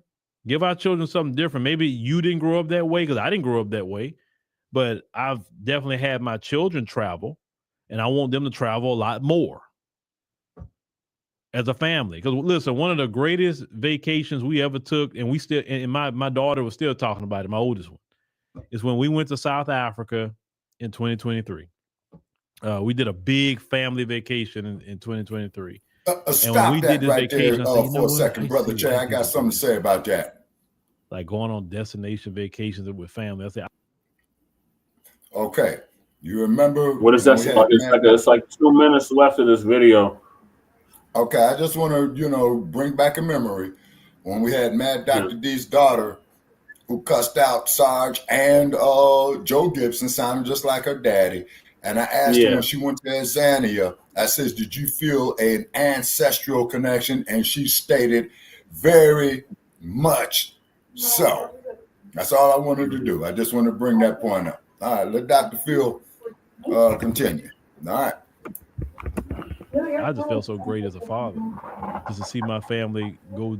We went to South Africa, we think in Johannesburg and did Cape Town. And now how I am now about Cape Town, because them folks own one in Cape Town. They didn't do it to me, but they just own one in Cape Town. Cape Town is beautiful. Don't get me wrong. Cape Town is beautiful. I would never take that away. But I prefer to go to Durban over Cape Town now, because I'd rather go out there with the Zulu brothers and sisters out there. And hey, Durban was more where black King folks Shaka in Durban. ruled. I'm gonna say that much. Than it is in Cape Town. It's like all them That's folks in Natal. flood Cape Town. That's the land of King Shaka. And that's why they got some problems down there too. Some FBAs went over there and they had the nerves to tell the FBA, "Oh, you can't eat in here because you black." Like, what kind of crap is that y'all got going on over here? But hey, that's a different stream for a different It's day. the fucking Boers and Stinky Bird and Little Stink. Who said something? What about DLU? I wish that motherfucker would tell me something like that. I don't know. But anyway, thank y'all for joining us. We greatly appreciate thank you, it. Uncle Phil, for breaking down the difference between separation and segregation. All right, Shabaka, what are your thoughts before we get to the dump? Getting ready to get to the United States Education Department. Okay, well, what I have to say on that, if I'm able to, in my lifetime, and I'm at the twilight years, if I can make it over there to Azania, you see what I'm saying? I'm gonna get in touch with Mad Dr. D's daughter, to what to expect. You see what I mean? What to expect. Yeah, I like to go see some of the Zulus over there. You know what I'm saying? I used to work, with some brothers who was from there. But I'll go up there like I'm going to New York City, because I hear Johannesburg, man, and Cape Town, man, they like New York and Chicago. You know what I'm saying? Hey, so I'll definitely have me some type of self-protection personal device if I can. I won't say much. I'll just sit back and observe. You know what I'm saying? Yeah. I'll just sit back and observe. Okay. We're moving along. And I would like to visit Shaka's grave. And then where that idiot Gandhi was down there, I like to go to that spot and piss on it if I could. Fuck Gandhi. Yep, wasn't nothing Mahatma about him. Mahatma means great one, and he was not great. He was a horrible person. Avid racist. Yeah. You know what I mean? All right, so moving along, Shabaka Trump orders U.S. Department of Education to shut down. Yeah, sorry about having dinner in the middle of the night on you folks. So General Sarah Supremacy is going to give us an update on that. We black again, family. Black power is the truth hour with General Sarah Supremacy. Kick back, get your mind ready for some information that's guaranteed to be heavy. I'm excited and delighted to be accepting members to the Sarah Supremacy General SETI YouTube page. 2 dynamic powerhouse institutions on YouTube, giving you nothing but black power, black divinity. Well, I want you to subscribe immediately. Do not hesitate. I got memberships for the family. The links is right down in the video description. Is in the chat. All you have to do is click it. You get a video introduction rundown on the memberships, what they entail. You see one you like, you should most definitely join. Even if you don't, I appreciate your presence here at the Sarah Supremacy General SETI YouTube page. Shout us out, General SETI. Continue to advance. That's right, man. We got a new teachable website. We're gonna have a lot of dynamic curriculum, certificate programs, and courses for your family. The first step, 25 steps to the redemption, a definitive black manhood, a dynamic program for the brothers. We also got the Brother of Heru Roundtable live stream where we sit and discuss very important information on our growth and development. I got a coaching call. You need that call. You can reach out to the general. Get over there to my Teachable and check it out. That's right, family. Ring the alarm, KingSeti.com, online marketplace, official General Sarah Supremacy DVD lectures, t-shirts, tank top, hoodies, African and Kemetic jewelry, holistic alarm, generalseti.com, SETI University, over 2,500 videos, 40 different subjects, all the subject that you know and love from the general. Plus, we got the Grandmaster Teachers handpicked documentaries and lectures from the Grandmaster Teachers. There is not another website nowhere on the planet that could compare or compete. Become a member today. And everybody knows said he popping on Patreon. The popping his page on Patreon. By far, you need to become a patron. We got that code of Saturn up there right now. Boy, I recorded that in HD. Woo, it's fire. Woo. Oh my God. I know when I do it that way, that's the most potent way. When I tell you something, I'm telling you for a reason. That's potent. You know, get on over there and check it out. That's that classical shit. And the 500 exclusive live streams waiting on you when you get over there. To all the family that donated to the general, I thank you. I appreciate you for the fact you appreciate me. Any of the family out there would like to donate, link right there in the video description in the chat. Click it, donate, and I thank you and I appreciate you. Thank you again. Make sure you subscribe to all my YouTube channels. King Seti, General Seti, Sal Rasul Seti. Rock that notification bell. Get a video a thumbs up, like it because you love it. Share it with your family and friends. And comment. Just don't say nothing stupid because I will ban your ass.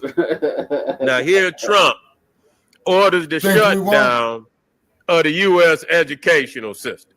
What educational system? Right. Motherfucker ain't learned nothing but lies, treachery. You understand? George Washington never told a lie. Thomas Jefferson with it. Yeah, and all the other shit. You understand? You ain't, I mean, what we need to take that over too. Everything that's dear to our development, we need to take that over too. You know what I'm saying? Because we got to get a heavy curriculum in there.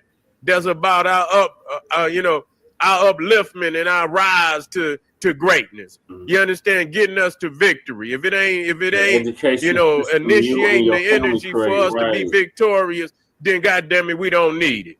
You see, if they wasn't doing nothing for us. They don't. What does it? Yeah, we go to universities and colleges, and they still don't want to hire us. Yep. What that shit mean? You know what I'm saying? It's about us doing for ourselves. We need to, and that's why we need. If we're gonna have historical Black colleges, then they need to be teaching Black history, real Black history, and they need to be talking global history too. You understand? They need to be in their courses on all the great Black civilizations. Yep. You understand what I'm saying? And it should be nationalistic classes on fuck government. You motherfucker learn Black nationalism. Yeah. God damn it, there should be classes on Black nationalism from goddamn kindergarten, goddamn to PhD. Right. You understand what I'm saying? Facilitation of Black power. That should be mandatory from goddamn preschool. Goddamn it, preschool to goddamn PhD. And I mean that to the bottom of my heart. They ain't been doing nothing no goddamn way. All they want to do is teach. They want to take out the fact that they was nasty. They want to take out the fact that they beat and killed relentlessly brutally. A beast want to talk to us. What about the Irish guy? What about the Irish? Got a legacy like that. You know, they don't want nobody to tell the truth on their grandmammies and grandpappies for being as nasty as they was. You know what I'm saying? Being so brutal, being so damn nasty, and then sit in our face today and say, oh, we cool. No, we ain't cool. Right. If your grandmama wasn't cool with my grandmama, I ain't cool with you. If your grandmama wasn't cool with my grandmama, I ain't cool with you. Ain't gonna try to be cool. If your granddaddy wasn't cool with my granddaddy, goddamn it, I ain't cool with you. That's just all it is. How the fuck we gonna be cool? Ain't that a bitch? We got to get over this craziness that we dealing with and get on to it. If your great grandmama wasn't cool with my great grandmama, I ain't cool with you. Your great granddaddy wasn't cool with my great granddaddy, I ain't cool with you. That's just the way that it is. That's how the way it's gonna rock. And that's the way what they doing today. They trying to clean up the wicked legacy of their grandmothers and grandfathers, their great grandmothers and great grandfathers. They trying to clean up that legacy because they pretending to be, they pretending to be the leaders of the world. You can't lead. The peoples of the world now can speak out on the internet and they saying you're foul. You come into their nations and you're disrespectful. You don't have no respect for the people nowhere on the planet. You see, and niggas that follow behind them, it's one thing, it's some issues that I'm in agreement with, but there's a whole lot of issues that I'm not in agreement with. You see, and I am not in agreement with, you know, this country going all over the world and shit, and being a bully and stealing and robbing and continuing. But see, the thing is, you can't be mad at that. You know why? Because the same way you get it is the same way you gonna keep. You understand? They curse themselves by, you know, the things that they did in order to achieve authority on this planet. And they don't have no other means. They don't have no spirituality, no culture that's going to bring the world together. They can't even bring each other together. They've been in World War I, World War II, headed to World War III. You see, ready, got all the instruments to blow up the world. And we talking about what a nigga do. And here they got all the instruments to blow up the goddamn world. And we see, that's why, and the reality is, that's the reason why we doing a lot of what we doing is because we emulate them. Now, some of us still carrying, it's some shit that came with the package now. It's some ignorant ass niggas that came out of Africa too, and we gonna say that. Ignorant niggas here. We got to say that. They sold our ancestors into slavery, so we ain't got nothing nice to say about those particular Africans. We ain't got nothing nice to say about them. Because you owe us. You owe us dearly. You owe our ancestors dearly. No different. If you sat at the table with this Cro-Magnon Neanderthal, if he owe us, you owe us too. You know what I'm saying? That's just the reality. And that's how it's going. That's how it have to be. You know, but we understand that the same frequencies is all across the planet. All the same frequencies. We had to judge people based on their frequency. We can't just, you know, group everybody. You judge a motherfucker on their frequency. And if they're a part of that, you know, that caused the demise of our ancestors, we step to them. You understand? That's what must be done in order for us to memorialize and purify and baptize our, you know, our spirits, you know, so that they free from all these chains that we've been carrying. We had to step to a motherfucker. Ain't no, we not gonna say nothing. We gonna say something to the motherfuckers over here. We gonna say something to the motherfuckers over there, and we gonna get shit straight. And people don't want to. If somehow they don't want it, it ain't up to you not to want to hear what the fuck we gotta say. We gonna say it any goddamn way. This is for our ancestors. Nobody speaks for our ancestors but us. You see, nobody speaks for our ancestors that came across them water, because we are them. We are the reflection of them. You see, we the living reflection of them today. So nobody gonna speak for them but us. And so we got to go hard in the paint for our ancestors by going hard in the paint for ourselves. Ain't nothing they're gonna teach us that's gonna liberate us. Nothing. What the fuck is the education? They ain't got nothing that they're gonna teach us that's gonna liberate us. They teach us to glorify them, glorify the presidents, and though they pillaged and plundered our community, still our, you know, our creations, our inventions, still all our science, and have you venerating the thief. You see, venerating the thief. We got all type of inventors and great, you know, black men and women in every field of science, technology, religion, and spirituality we don't know nothing about. And that should be damn near the main curriculum, that our people learn who they are, their greatness. And then right there, that's going to see you. The first thing that you got to teach a people is their divinity. You can't teach them nothing else before you teach them their divinity. You understand? Who are you? You understand? Not what man say. What is your divine responsibility, your calling in the universe? When you find out what that is, then your destiny will appear right before your eyes. You're going to know what your destiny is. If you don't know who you are in the universe, you're not going to know what your destiny is. You see, they're going to tell you you a curse. They're going to tell you the curse of Ham. They're going to tell you the curse of Canaan. They're going to tell you you's a curse. And if you believe that, then you're going to cower. You're going to bow to them because you're going to believe that it's in you know, it's God's will that you do that. You see, but once you understand who you are, that you are the reflection of the cosmos made flesh, that when the earth came into being, you came with the package. You are the primordial. You came with the package. You see what I'm saying? When this creation came into being, you came with the package. You the primordial. You got a divine calling that's above and beyond anybody else on the planet. And when you understand that, you can't educate me, motherfucker. You came out the cave 2 days ago. How the fuck is you gonna educate me? Make that shit make sense. You can't tell me shit. You trying to destroy the planet. You ain't got the capacity, the mental capacity to not blow it up, poison and shit. You know, and because you know that you understand, you've been discarded. You've been discarded, and you in a rebellious state. And so because you've been discarded, you don't give a fuck about nothing. You're rebellious. You're a rebellious creature on the planet. Everything has been defiled: the air, the water, the land, the people, the animal, the plant, everything. You'll defile anything, and you don't care. You looking for another planet because you know you're gonna suck it dry. I watch all these movies where they suck it dry. You see what I'm saying? Suck it dry. Everything until it's nothing. It look like Mars and shit. You goddamn it, you might be the aliens. Y'all motherfuckers might be the ones. They say Mars used to be like Earth. Y'all motherfuckers might have did Mars like you did Earth. Yeah, you're doing the Earth right now. You see, think about it.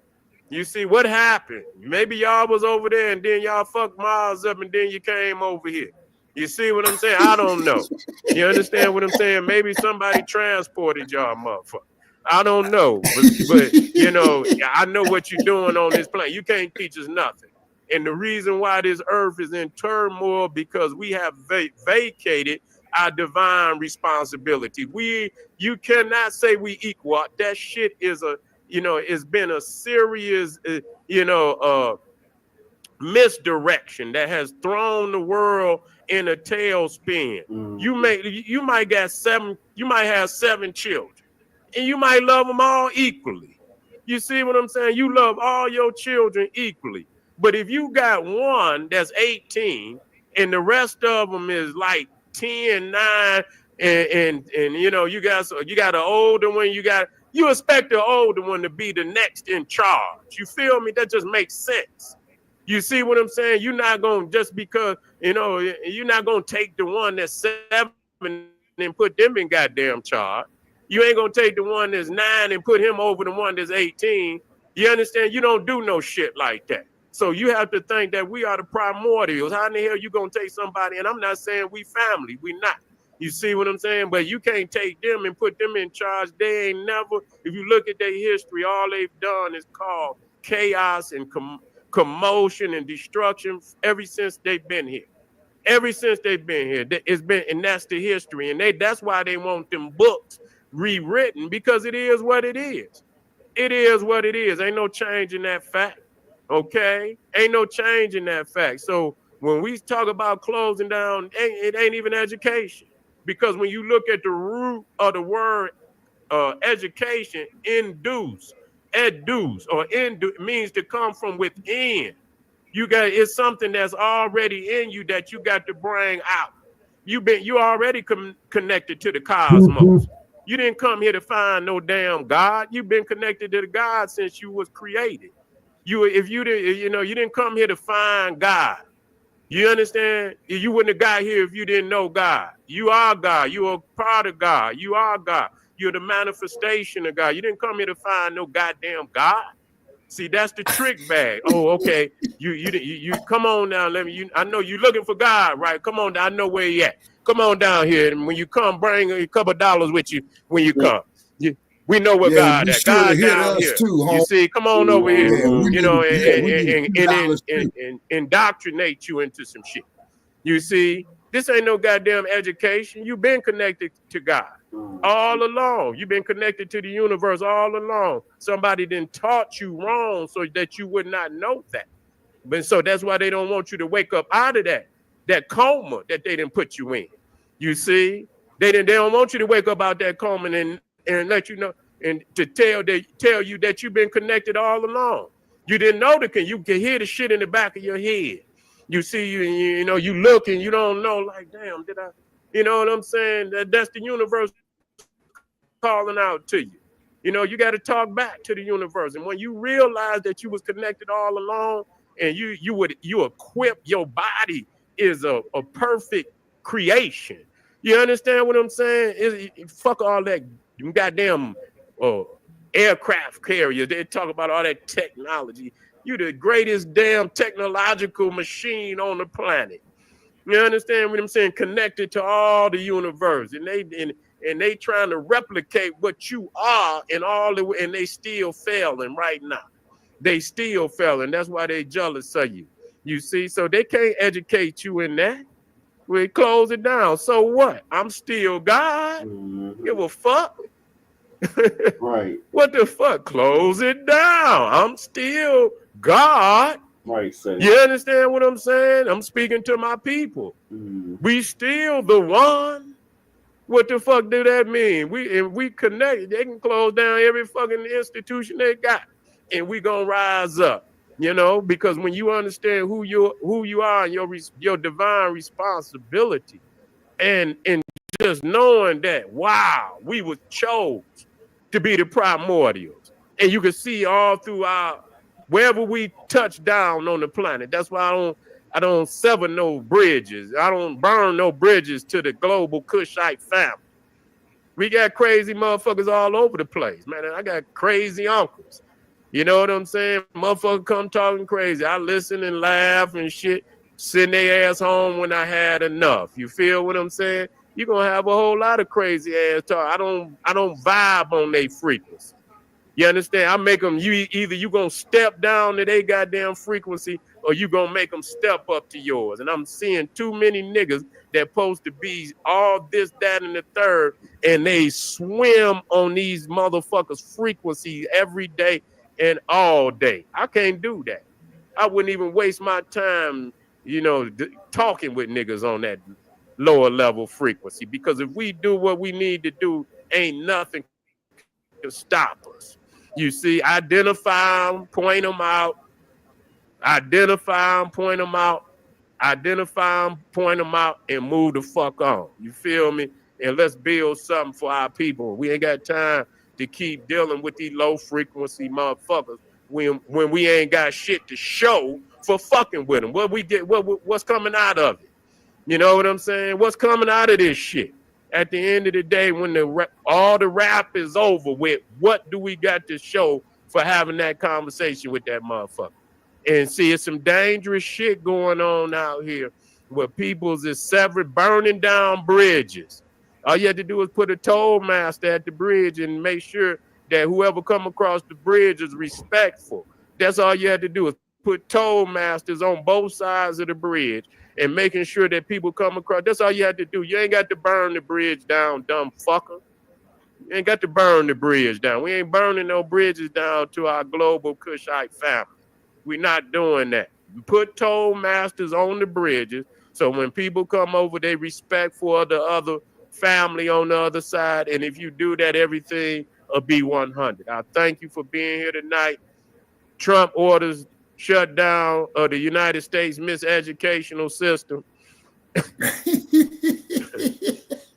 Thank you. Thank you very much. Now let's put in the real education. Yeah. Let's give the babies the real education so they know who they are and they know their divinity. This is General Sabrasu said, he said, hey, arm yourself with knowledge. Bang on that wicked ass beast daily. Liberation through African education and confrontation. Black power. All right, thank you, Seti. All right, Shabaka, what are your thoughts on the dump shutting down the Department of Education? Sir, as I said, the dump, as in human shit. And we want to make that perfectly clear, by the way. Okay, he's doing what we all suspected all along. Dude is a convicted felon on 34 counts, okay? He's a criminal. He's a crook. You know what I'm saying? He knows it. We know it. My man here knows it. The dump is the dump. So what we got to do is that we got to get our mind right and quit having a failure to communicate. Handwriting is on the wall, Black family. It sure as shit stinks. Okay? It's up to us to take care of us. We could do it. I got faith in you guys after me, man. You know what I'm saying? I got faith in you guys. Because, see, what happens is, people, now let me make sure I go fall back here on some of my miseducation now. You got an explosion and you got an implosion. An explosion, as you know, okay, is that when it gets ignited, it goes kaboom and all the particles spread out. Now, the implosion is the exact opposite, people. It's where you got all the particles spread out, then they come together all at once. You see what I'm saying? Say, now let's look at the principle there of Black unity. Now here, old John Lewis may rest in peace, but he goes out there, gets knocked upside the head, talking about that's good trouble. Negro, is you crazy? You know what I'm saying? You could have been killed. You see what I'm saying? Okay, is you crazy? Okay, but however, we respect John Lewis, Edmund Pettus Bridge, and the nightstick. The nightstick glide gracefully upside his head. Then you had that frog face, stinking, no good bastard. Segregation yesterday, segregation today, segregation mine. Oh, George Wallace. Yeah. Governor of Alabama. You know, and then you also had this other dude named Edgar, who says that the mere organization of Negroes is a threat to national security, but what happened to the people have the right for peaceful assembly?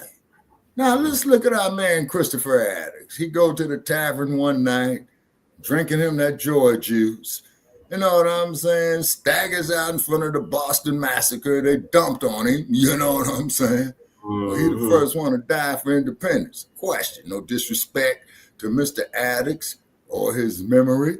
Okay, but Christopher, was you out there to be the first one to die for independence, bro? Or was you up there drinking that joy juice over there in that tavern and just got caught up? Because being Black in America, folks, it's very, very easy to get caught up. Now, when I look at Nigga Jim Clyburn, yes, sir. When I look at old Uncle Tim Scott with his stymied-looking bald-headed ass, zippity-doo-dah, zippity-day, I got plenty of nothing and nothing's plenty for me. As the X-Man told us, the house Negro and the field Negro. Field Negro say, hey, man, let's escape. Let's run away from this cruel master. What's better than what we got here? What's better than what we got here is he's sitting up there eating hog guts. You know what I'm saying? Sitting up there eating hog guts. Man, that shit stinks. Each time I smell it, makes me want to vomit. People say, well, man, what kind of nigga is you if you don't dig no chitlins, man? You know what I'm saying? I had motherfuckers offer me chitlins and I tell them respectfully, no thank you. You know what I'm saying? As my stomach is turning about to vomit. You know, but I appreciate the gesture and just casually say, no, thank you. Man, what's wrong with you, man? And what kind of nigga is you? First place, I'm a Black man. Okay, I'm not nobody's nigga, number one. So you're not a naturally good to go African? Okay, sir. I am a diasporic African. Okay.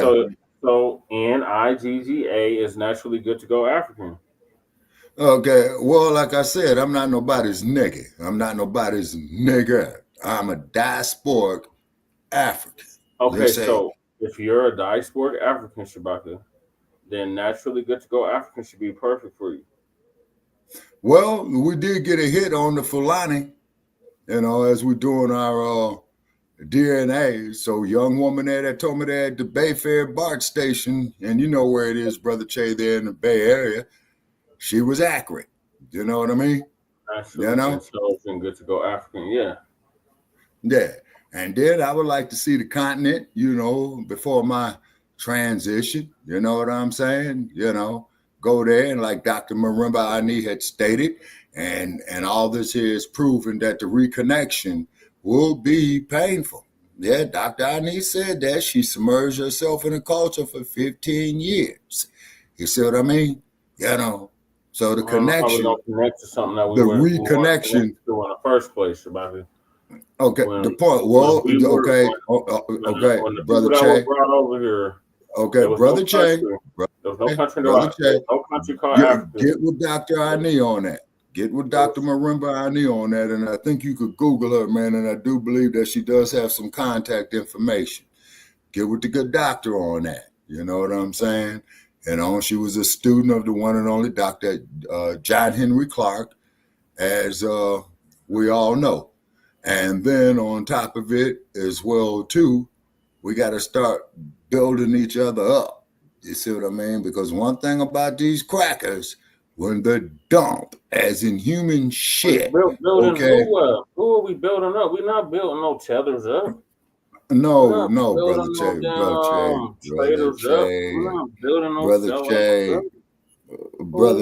brother Che. Okay, brother Che. Okay. It's going to take a while to build them up, but at the same token, though, those who are like-minded, such as ourselves, say, you know, man, your generation, man.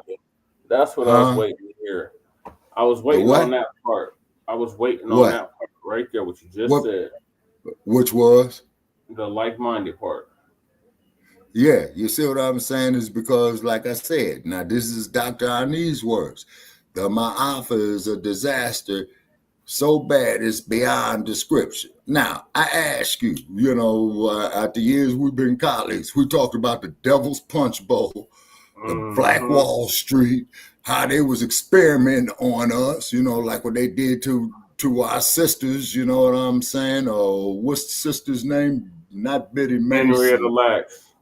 Yeah, thank you. Okay. That right there. You see what I mean? And it's important for our babies to know this so they don't grow up hating each other. Well, hey, that person is a reflection of me. And then like the sister said that you showed on a YouTube video when she told that motherfucker over there in Nigeria, nigga, if your ass was over here too in 1962, your black ass would be getting hit with them damn fire hoses too. You know what I mean? And then on top of that, then those there, and there was an elder too, Brother Che, and if I come across the video again, man, I'm gonna write it down, because he was a cat, man, that did with the sit-in movement, which was SNCC, which was Kwame Ture, Student Non-Violating Coordinating Committee, right? And he said, man, we sat at that lunch counter, man, and they and they served us something, man, and you know, and it was of extremely low quality. So how do you know that cracker didn't piss and shit and vomit in it, man, or had his damn dog do it as well too? At a counter like that, why would you want to? Yeah. I mean, if you got a person, man, that's showing you outward hostility and makes it plain and clear with segregation yesterday, segregation today, and segregation tomorrow. Why would you want to sit up there and degrade and humiliate yourself and sit at his lunch counter? I mean, let's look at our sister Fannie Lou Hamer, who was sick and tired of being sick and tired and the hell that she went through, where they put 15 bullets through her house. But one thing they did not do, they did not break her spirit. Yeah. You see what I'm saying? Let's look at what Fred Hampton went through. Yeah. I got to move us along, Shabaki, because we've been on these topics for too long. Yeah, and it is getting late, and I don't want to burn up all this data, you know what I'm saying? So like I say, we are great people of where we come from. After all the hell that they have thrown at us, okay, you know, we're still here. Oh, and by the way, boycott that bullshit-ass movie called Gladiator 2, okay? I'm not spending one dime to look at that bullshit. You know what I'm saying? Yeah.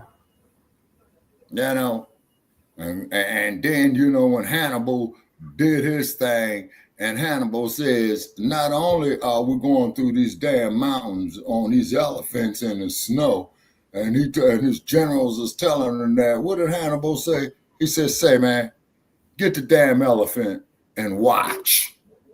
Yep. So what happened was, Octavius Caesar was the one that fucked around and found out. You see, because when they say he overthrew Caesar, it was Octavius Caesar, not Julius Caesar. You see what I mean? Right. Okay. And then on top of it, as well, too, as we stated, here earlier this evening, just like we pulled up there why they brought the bouquet to the weddings up there in Europe. Broads didn't wash their nasty ass. Say, man, can you imagine a woman, man, not washing her nasty, funky ass in other parts, man? What, all her life? Damn, makes me want to vomit. They would go Just whole thinking years without bathing. Yeah, you know what I'm saying? Of Europe, they would go years without bathing. Boy, there must have been some funky, nasty ass motherfuckers, and they wonder why they had the goddamn bubonic plague go through there, man, and wipe out half of Europe. That's why when they set foot outside Europe, they killed everybody they came in contact with. Damn. Oh shit. And this is not racism, okay? And what have you. We just stating historical facts. You know what I'm saying? And then, like, for those like Sarge, who will go up there to the emergency room, see a Klansman needing a blood transfusion, Sarge will go up there and give that fool some blood. Oh, he said if he was a match. He said if he was a match, he would do it, Shabbat. Well, me? Oh, you're a Klansman, huh? How many of our people did you kill, motherfucker? That was so long ago. Hey, homie, check this out, man. Have a nice day. You know what I'm saying? I'm out of here. I can't help you. All right. Just like your sign says, white only. Hey, we reserve the right to refuse service to anyone. That's what I be telling that bastard. You know what I'm saying? Instead of y'all putting fire hoses on us, y'all should have put some fire hoses on yourselves to wash your funky, stinking, nasty, disease-infested asses. See? That's why I love that movie In the Heat of the Night so much with Sidney Poitier. Well, Sidney went there and told the old white fella, you know what I'm saying? Well, sir, some of your political views are known and what have you. And then the white fella go slap Sidney, and Sidney slaps that son of a bitch back. And the old white fella tell the police chief, well, you saw Gillespie, what you gonna do? And what did the old boy say? I don't know.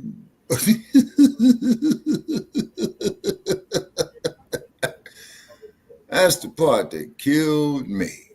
You know what I'm saying? But everybody saw Buck and the Preacher when Buck was bringing the wagon train of our people heading westbound, and they finally settled where you at there, Brother Jay, in Colorado. What the Native American woman say? Spoke to her husband. Well, why did you black people help the white man against mine? You know what I'm saying? But, we didn't know any better. You know what I'm saying? Slave only knew what master taught him. You see what I'm saying? If the master taught you that shit does not stink, you'll get nigga Jim Clyburns and Uncle Tim Scott. You the boss. Like old Uncle Tim Scott with his stymied looking ass up there. Oh, I just love you. What a dump dude. Passed him by, put him on a skateboard. You know what I'm saying?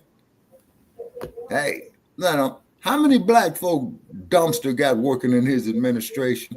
You do not see now one black department head in the dump regime. Do you? Exactly. Zero. None. Then you get old Wardlock, vote Democrat, vote Democrat, vote Democrat.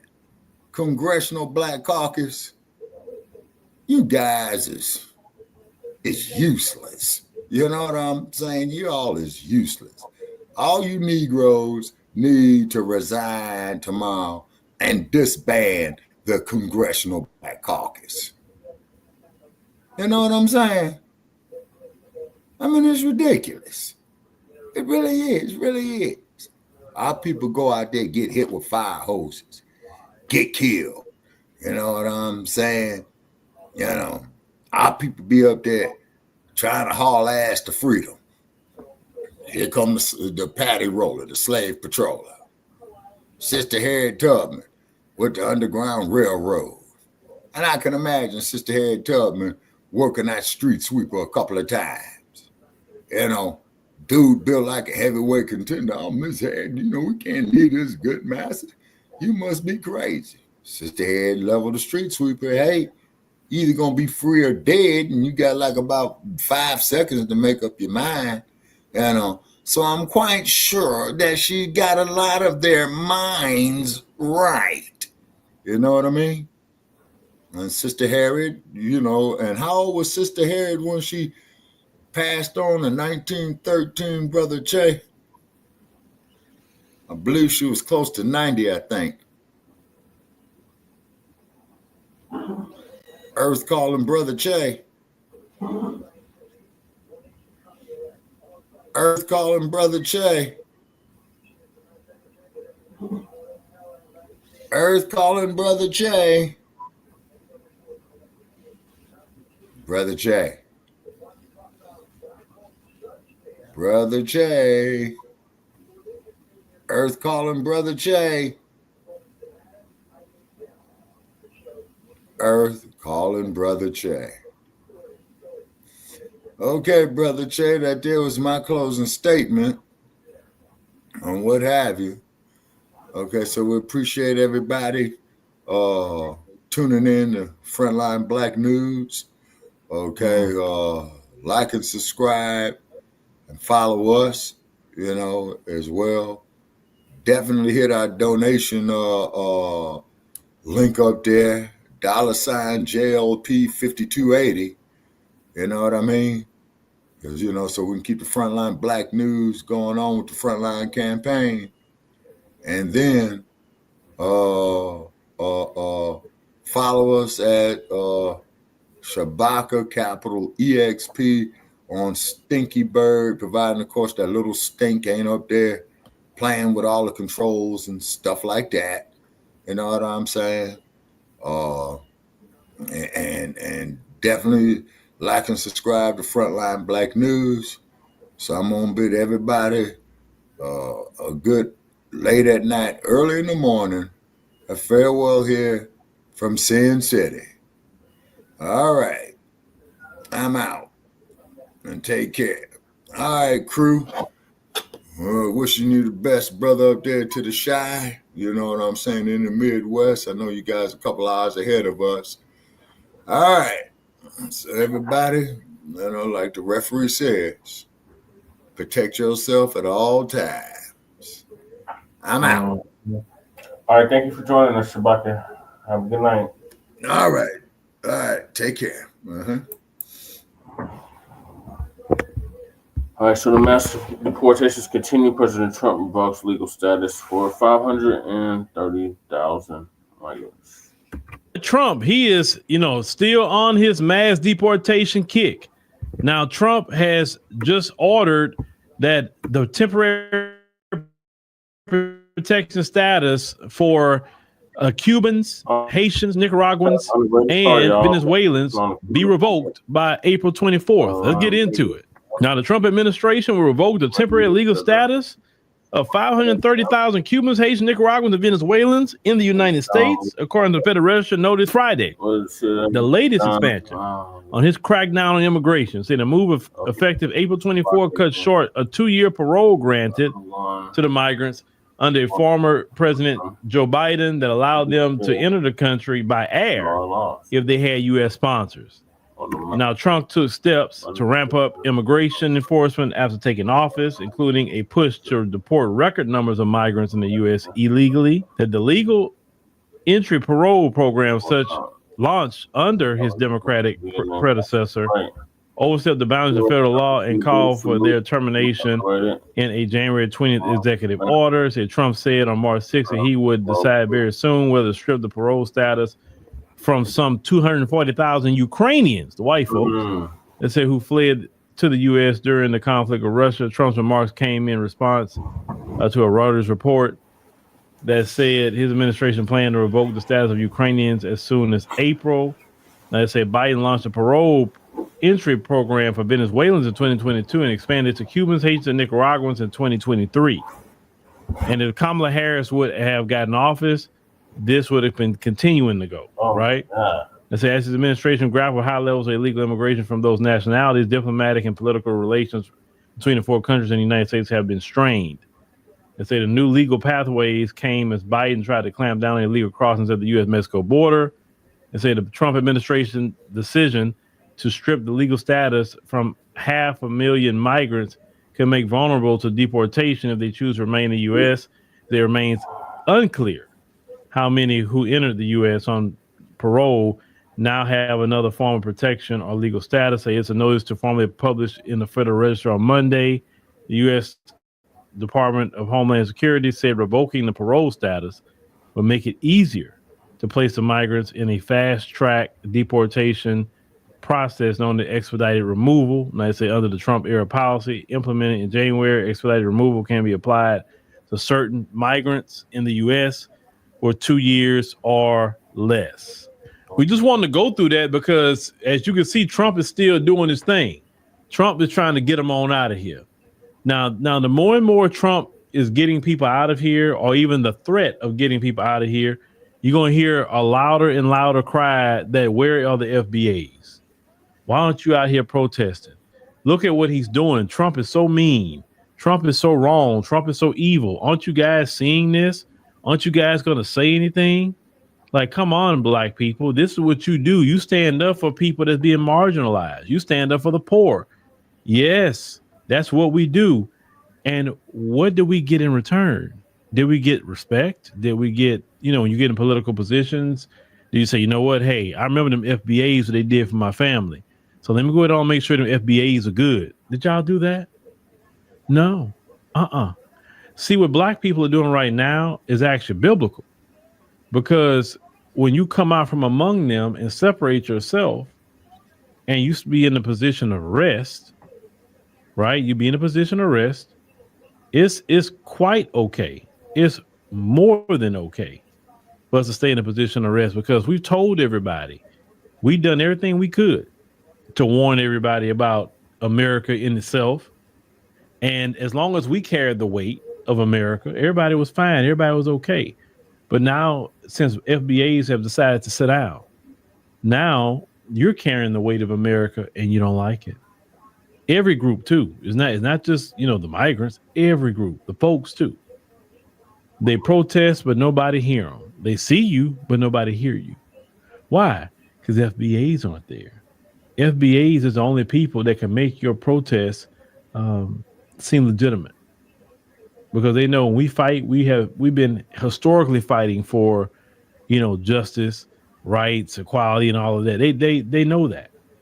And so when the cameras see FBA step on the scene and say, whoa, what's going on? Now this protest is legitimate because the FBAs are there. So you can protest every weekend and people will be like, meh. And that's what's frustrating them too. Because they feel like, why is it that the FBAs, when they protest, every camera in the world is there.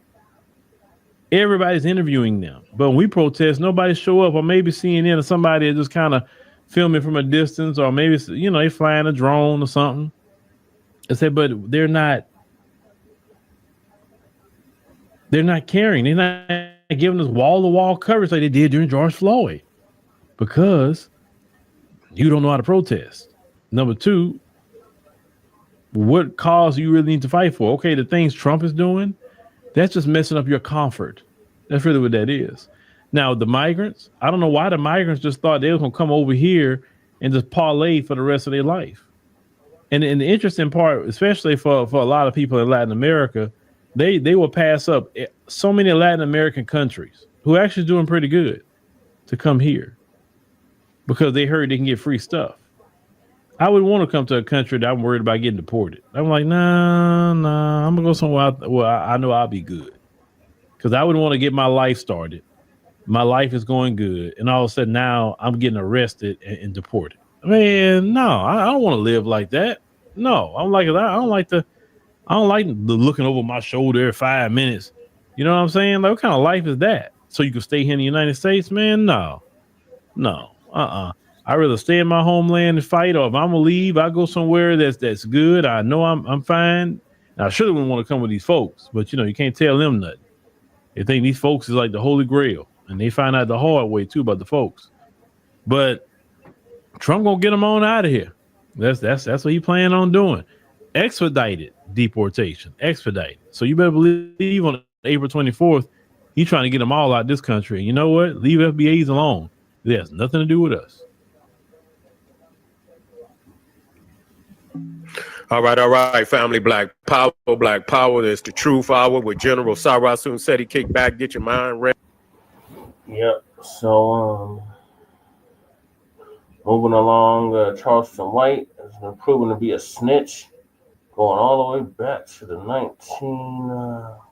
16. That would have been in like the late 80s, early 90s. He snitched on his partners back then, and he's still snitching today.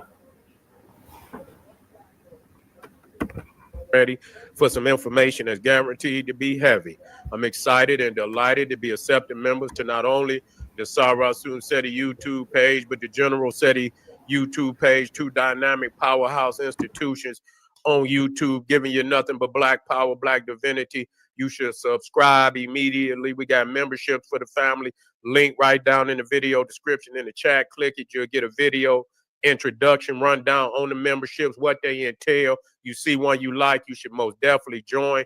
Even if you don't, I appreciate your presence here at the Sarasun Seti YouTube, General Seti YouTube page. Continue to engage, continue to advance. That's right, family. The General got a new teachable website. Going to be uploading a lot of dynamic curriculums, certificate programs and courses. The first one up, 25 Steps to the Redemption of Definitive Black Manhood. It is most definitely needed in the Black community all over the United States, all over the world. The brothers should check it out. We even got a brotherhood roundtable live stream where the brothers come together discussing very important information on our growth and development. Is for you, family. Customized for the brother. Get over there to my Teachable. The link is in the video description and chat. Check it out, family. It's for you.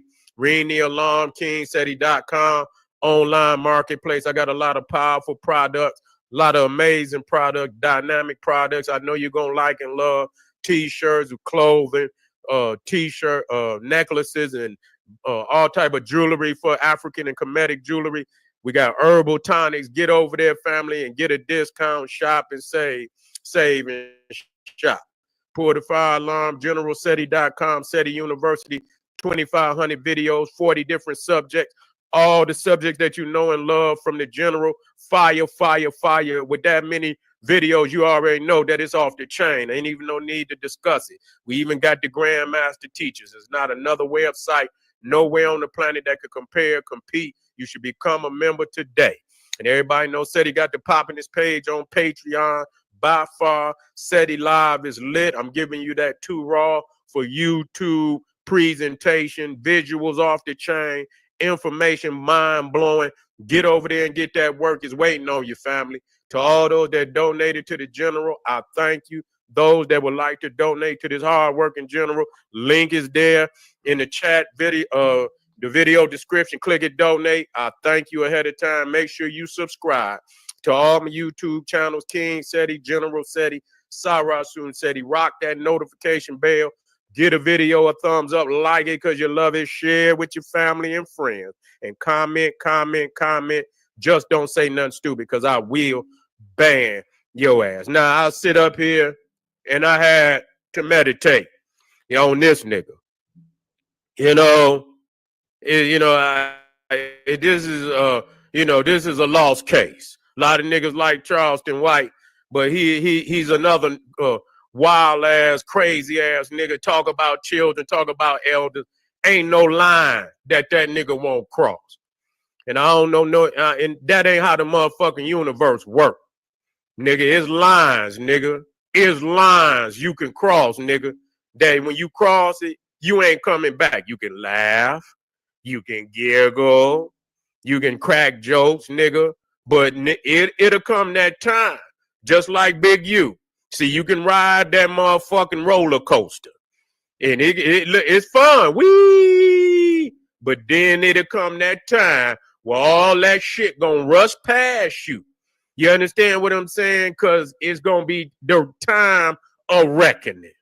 It's gonna be the time of reckoning. Now, if you doing wrong in the community, and you fed up and you want to make the change, niggas gotta go. That's just all it is to it. Niggas gotta go. That ain't no motherfucking snitch. That's your ass gotta go, nigga. That's your ass gotta go.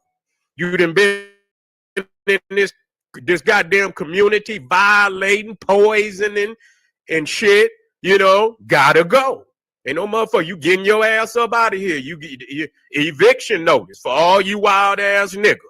That's what it is. But I looked at this situation and I say, let me look at it. They say Charleston White is on the stand and he's snitching and shit and this, that, and the third, and I listened to. Had his friend out there, and his friend committed a goddamn murder. And if he committed a murder and he took somebody's life, his ass needed to go to jail. Ain't no motherfucking doubt about it. But I heard Charleston White say he had the nigga the gun. Now, when two niggas, I don't give a fuck who you is, if you getting ready, like they say, to put in work, and you bring that thing with you, you know the possibilities of what the fuck gonna happen. Ain't no bringing no thing, nigga, and not understand what the possibilities could be. Motherfucker might want to rush you. Motherfucker might want to take the motherfucker out your hand. Motherfucker might want to lump your ass up. Motherfucker might want to do anything. And if the motherfuckers is there, somebody gonna use that motherfucker. So if you left the house and y'all saying, you know what, we about to go put in some work. Motherfucker, you knew the possibilities. You see what I'm saying? Any motherfucker, you know what I'm saying? You get in and you say, that's just like when you watch Boys in the Hood and that motherfucker say, let me out. He said, let me out. What was Cube's name? He said, let me out. That motherfucker, he knew if he would have went all the way with him, nigga, everybody in that motherfucker gonna pay. You know what I'm saying? Everybody in there gonna pay. And I don't want to, and I'm not gonna justify no nigga, I had to put the work in. Bitch, nigga, you're in the streets. You put your life out there like that, nigga. You want to live that life. If you stay in the streets, that possibility is gonna come see you, nigga. Just like goddamn Ebenezer Scrooge, nigga. The ghost of Christmas past, nigga. That motherfucker gonna come in there and gonna see you. It's gonna call your name if you stay out there long enough. So that's just what it is. You feel what I'm saying? That's the reality of being out there in them motherfucking streets. You see? But this nigga right here, Charleston White, he knew the reality. He ain't no dumb nigga. You see what I'm saying? Maybe he didn't know the nigga was, but the possibility is there. And you handed the nigga the gun. You understand what I'm saying? You handed the nigga the gun. You see, and so you should, nigga, if you didn't want the shit to happen like it happened, you should have held back, nigga. Pull off, nigga. Well, I didn't see the whole story. I thought they was in a car. I'm gonna listen to it. But I heard him say I handed him the gun. You handed him the gun, nigga. You an accessory. So why is you up there? Why your ass? And so that nigga, you snitch, nigga, to get out of the situation. I'm not justifying the life lost, but nigga, your ass should have been there too if that's the goddamn case. If you handed that boy that gun and y'all are responsible for taking an innocent person's life, then nigga, you should be in there too. Nigga, ain't no you gonna take a nigga life and you get. See, this is what's wrong with us. We giving niggas that pillage our goddamn community, pillage it. You give them diplomatic immunity. It's brothers and shit out here trying to, really touch the young brothers. They having football. They got rites of passage programs after school. You understand? Young brothers that ain't got fathers and shit. They get in, they take the time out of their life to go down there and talk to the brothers, see what, how they can help them and shit.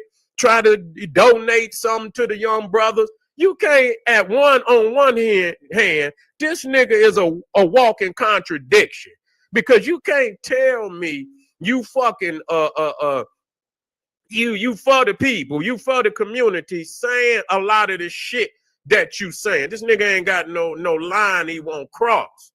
And in life, nigga, it's lines, nigga, you should not cross. I heard him say shit about, young boys and shit and this, that shit was gay, nigga. That shit was on some sissy shit. I ain't for you niggas out here talking about, nigga, you was a sissy then, nigga. I ain't justifying everything. You ride a nigga all the way to the end, nigga. And even my own goddamn G's and shit, my own family, nigga. If you my family, nigga, I hear you say, I'm gonna check you, nigga. Pull you aside like, nigga, what's up with you, dog? You know better than that, nigga. Is you for real, nigga? You know what I'm saying? Nigga, straighten up, nigga. You know better than that. You know what I'm saying? You don't gas a nigga up so he can go out here and throw away his motherfucking life. You see, that's what's wrong with you. Oh, man, fuck that shit that nigga talking about. How in the fuck is he saving niggas and he out here talking shit like that? If anything, nigga, he should be, justifying what the fuck. Nigga, you handed a man a goddamn pistol to kill that man. Maybe if you thought about it and nigga and withheld that pistol, maybe that man will still have his life. You know how many innocent people then lost their life? Y'all done went in there and robbed the store. You understand what I'm saying? That man probably was about to lose his life. Lose his motherfucking job or something. You know what I'm saying? These young niggas done went in there and stole enough shit that nigga, when the owner come in there, nigga, you fired.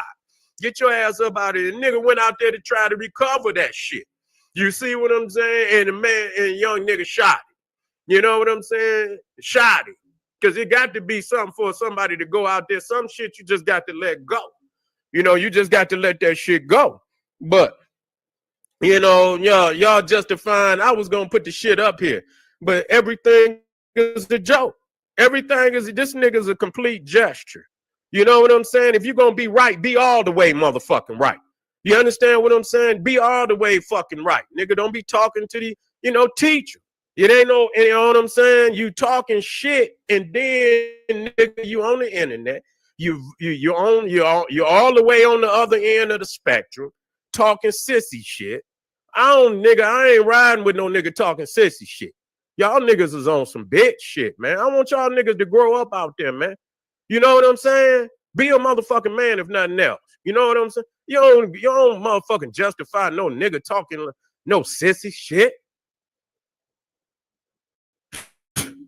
Boy, y'all motherfuckers, man, I don't know, man. Y'all motherfucking niggas out here, man. I see again why these young brothers is in the predicament they in. They listen to the shit that you niggas say. These young G's didn't ingested all this polluted thinking you niggas didn't put out there. And then you look at the kids and say, man, I can't do nothing. No, you can't do nothing. You worse than them. You gave them the goddamn consciousness that they got. You worse than them, nigga. The fuck is wrong with you? How the hell you think they got, the way that they is? Now, I don't want to come down on them because I want them to take the olive branch and come on up out the goddamn street. You see what I'm saying? We ain't done nothing for the damn children. We ain't provided no damn jobs for the children. That's on their community to do that for. You see?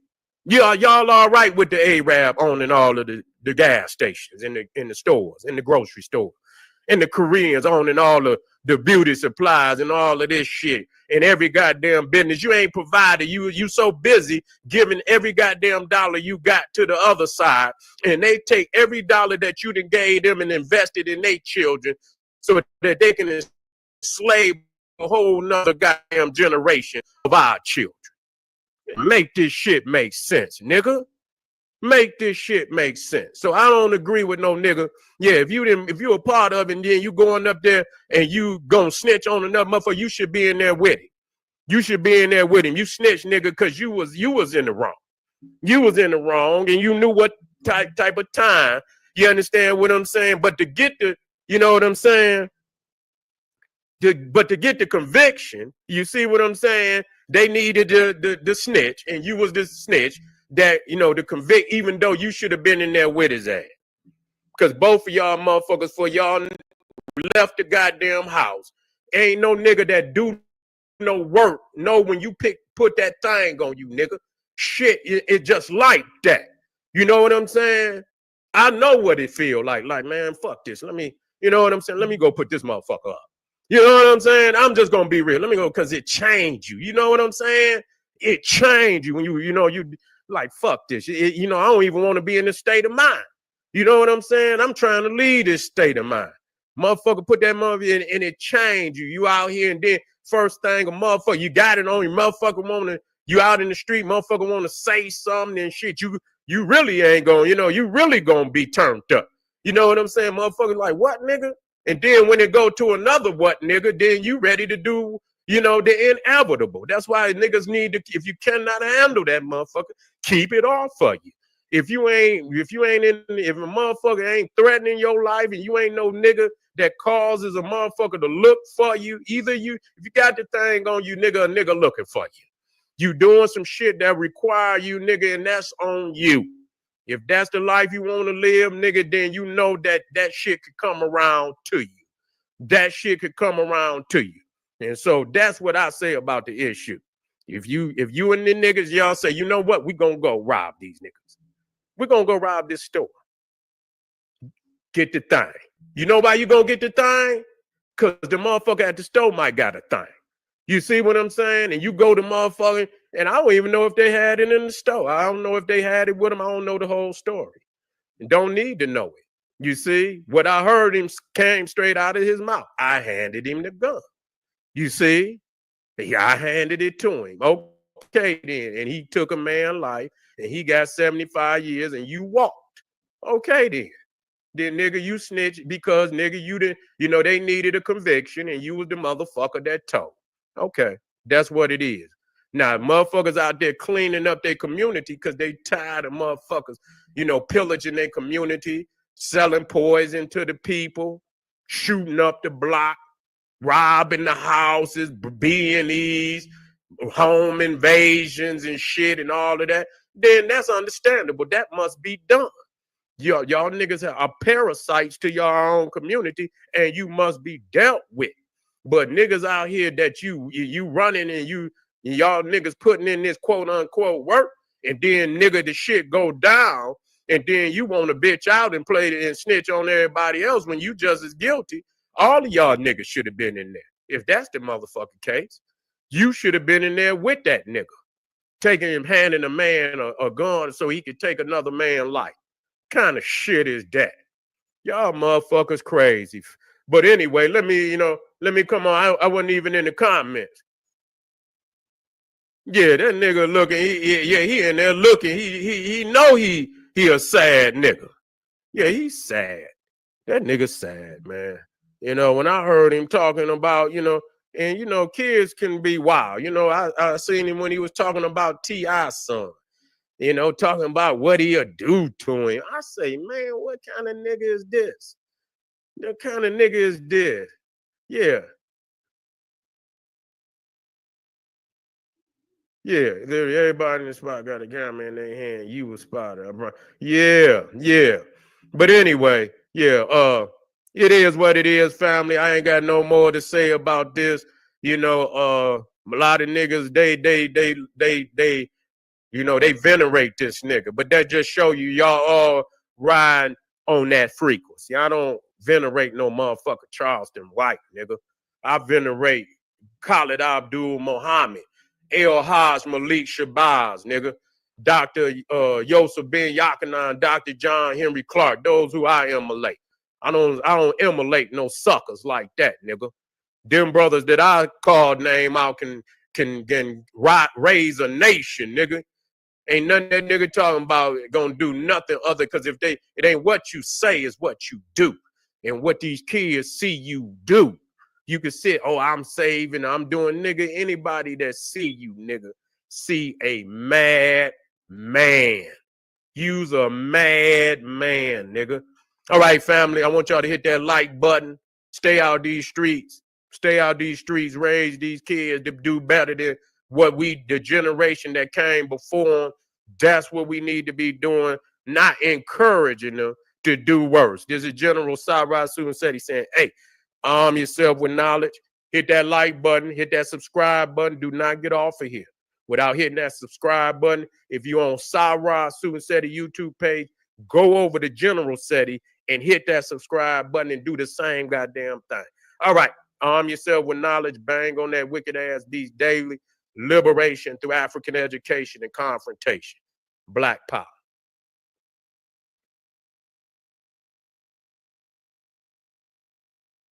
This is Democracy Now!, democracynow.org, the War and Peace Report. I'm Amy Goodman with Juan Gonzalez. In Colorado, ICE agents, Immigration and Customs Enforcement, have detained the prominent immigrant rights activist Jeanette Vizguerra. The agents picked her up at a Denver area Target where she worked. She's now being held in a ICE detention center in Aurora that's run by the private prison company Geo Group. Jeanette Vizguerra gained national attention in 2017 when she took sanctuary at a Denver church along with her 4 children, 3 of whom are U.S. born, to avoid deportation. Time magazine named her one of the 100 most influential people in 2017. She's lived in the United States for almost 30 years, since leaving Mexico City in 1997 with her husband and her then 6-year-old daughter.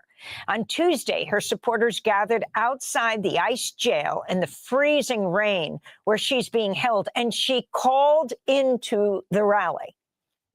Jeanette, te queremos tanto, tanto, tanto. Aquí estamos por ti. Thank you. I want you to know I'm not going to surrender. I'm going to keep fighting. And even if they remove me, I'm going to continue doing binational work. And they are not going to silence my voice.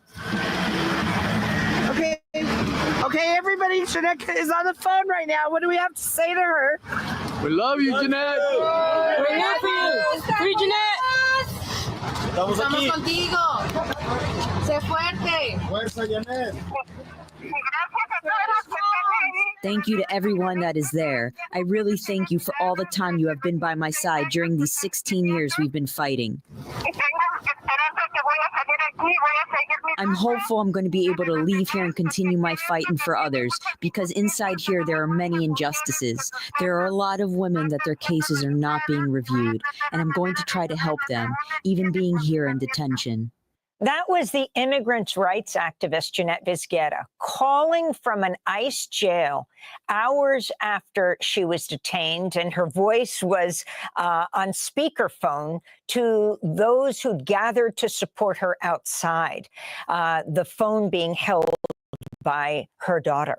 We're joined now by 2 guests. Jennifer Piper, Program Director at American Friends Service Committee, Colorado, doing coordination support for Jeanette, and Luna Baez Vizguerra, the 21-year-old daughter of Jeanette, who is holding that phone outside the ICE jail. Now, let's remember, this is Aurora, Colorado. Aurora, Colorado, and Springfield, Ohio, were what Trump, when running for president, promised would be ground zero for deportations. I want to start with Jennifer. What's happening here? I mean, we know the case of Jeanette Vizguerra so well over the years, went into the Denver church where she had taken sanctuary. Why has she been targeted now?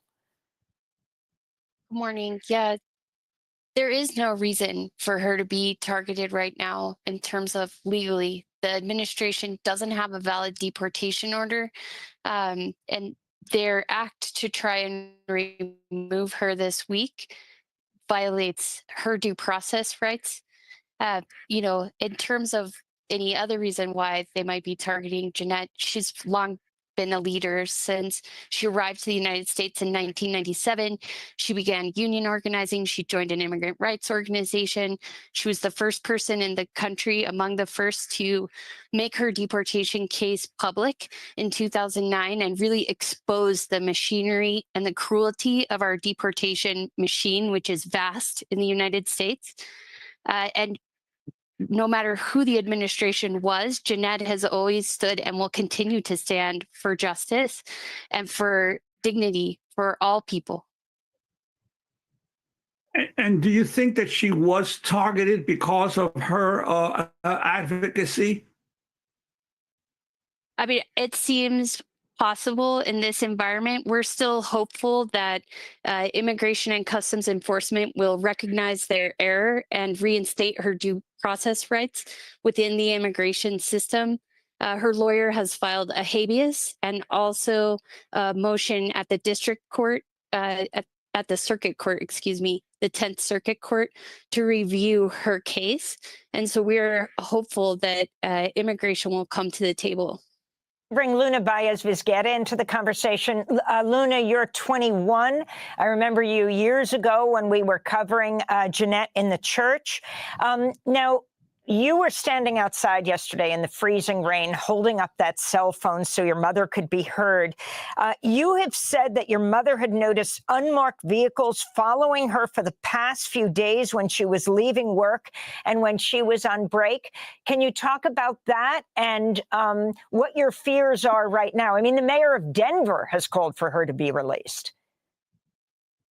I would say in regards to kind of the unmarked vehicles, it's something that is very, very scary. It's something that she's always very vigilant because obviously in her circumstances, there's a lot to be worried about, especially just regarding documentation status.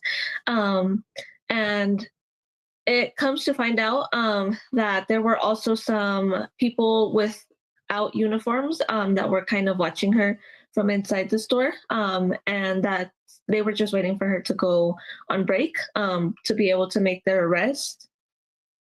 I want to go back to 2017 when I interviewed Jeanette Vizguerra inside the First Unitarian Society, the Church of Denver, where she had taken refuge. Are you prepared for ICE to come in at any time? Sí, tenemos un plan interno aquí en la iglesia y no solo en esta iglesia. Yes, we have an internal plan here at the church, and not only at this church, also at the church where Ingrid is, who is at the other church in Mountain View. She has been in sanctuary for over 3 months. Both churches are part of the Metro Denver Sanctuary Coalition, and each church has its own emergency plan. I am also prepared. Before coming here, I prepared a family plan in case ICE were to go to my house. Part of the plan with my children was that one of them would be filming and the other one would be calling people from a list that I gave them. And here we have a similar plan. So I am prepared, and so are the people here. We hope that Donald Trump will respect these spaces. It would look wrong from a moral standpoint if he came after mothers who are just fighting for their families. Se vería mal si él llegara a sacarnos a madres que solo estamos luchando. So that's Jeanette Vizguerra. Back in 2017, during Trump 1, the first Trump administration, terrified that she would be removed from her children. As we wrap up, Jennifer Piper, what is the plan right now? Yeah, so over her entire case, her entire fight of the last 16 years, every moment, her struggle and her leadership, her community have made the impossible possible. So the plan is to continue to do that, to utilize the courts. All of the congressional Democrats in Colorado have spoken out and called for her due process rights to be respected, as well as the mayor, the governor, as you mentioned. That's all because of the power that Jeanette has built over her organizing career and the connections that she has with other people. The courts may not save us, but we save each other. Only the people can save each other and make justice and democracy real. And that's what we'll continue to do into the future. We'll continue to have a presence at the detention center. We'll continue to support her family in their leadership they're really the ones who are leading this fight. I want to thank you so much for being with us, Jennifer Piper, Program Director, American Friends Service Committee, Colorado, and Luna Baez Vizguerra, daughter of Jeanette Vizguerra. To see our interviews with Jeanette over the years, you can go to democracynow.org.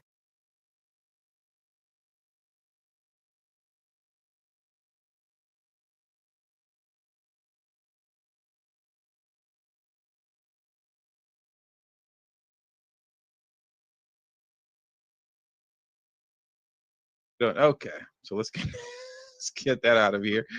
So now what I want to do next, as we round things out in closing, is that I want to play one more video, right? I want to play one more video, and it's of the former ICE field officer, John Fabricatore, where he speaks on essentially finally catching this woman, right? So let me pull that video up next. I'm going to bring this down and remove, stop sharing. And while I'm, fumbling over pulling this video up, hit the like button if you haven't already. Please do that for me, and all the extra stuff that you guys always hear me saying over and over and over again. And give me just a second while I pull this up. This is what I'm looking for here. Yeah. Okay. So here's the video.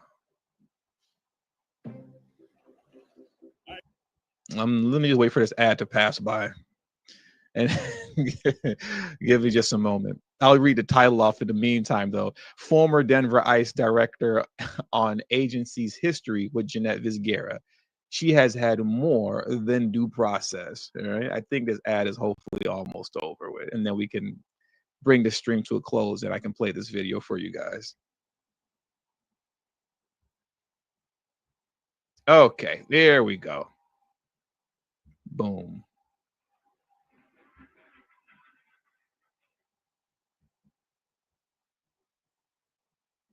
Oops.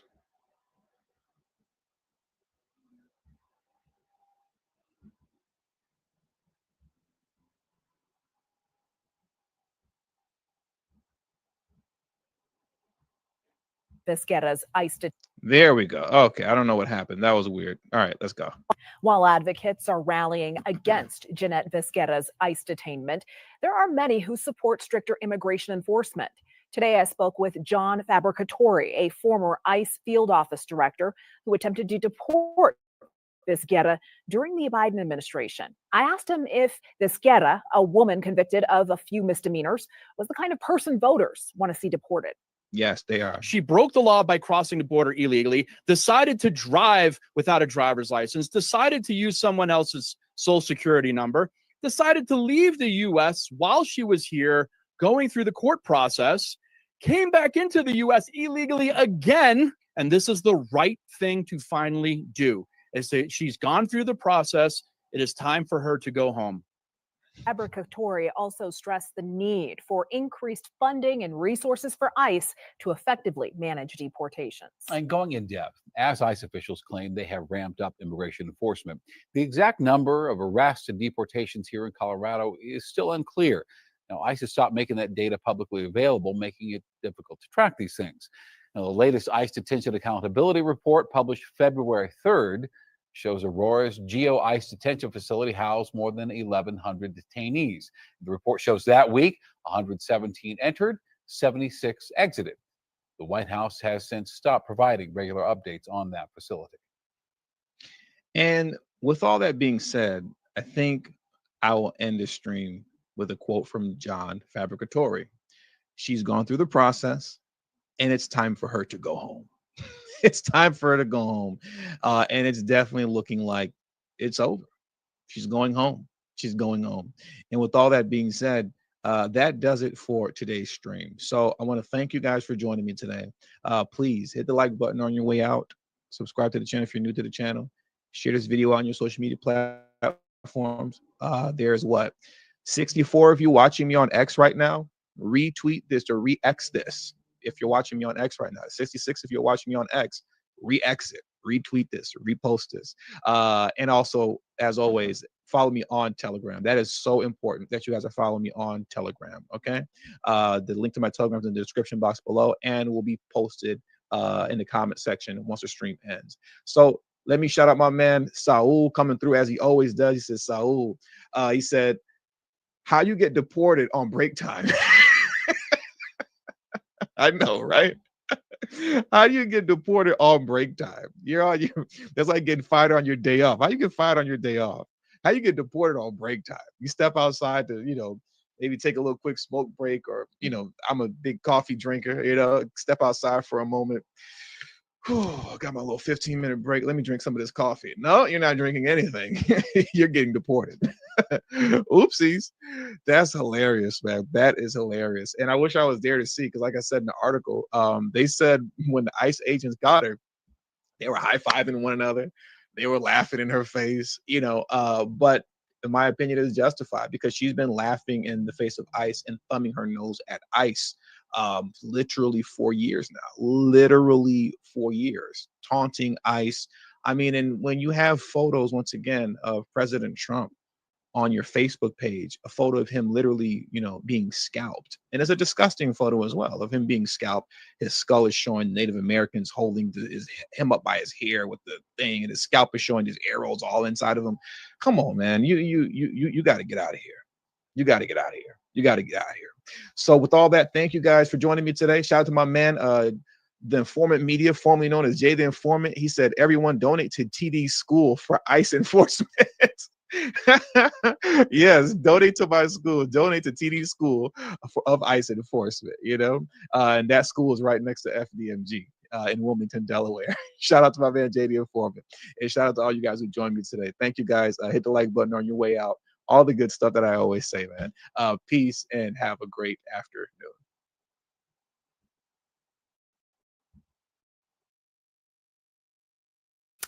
Hello, African Diaspora News family. My name is Renilo Murema, and I am your host right here on the African Diaspora News channel. I am reporting live from Johannesburg, South Africa. President Donald Trump took to his social media pages to invite white farmers and their families to the United States, and even promised them a citizenship status. Trump is pushing a pathway to citizenship for South African farm owners, overwhelmingly white, while plotting mass deportations of brown families, including US-born children who sought refuge here. The hypocrisy is staggering.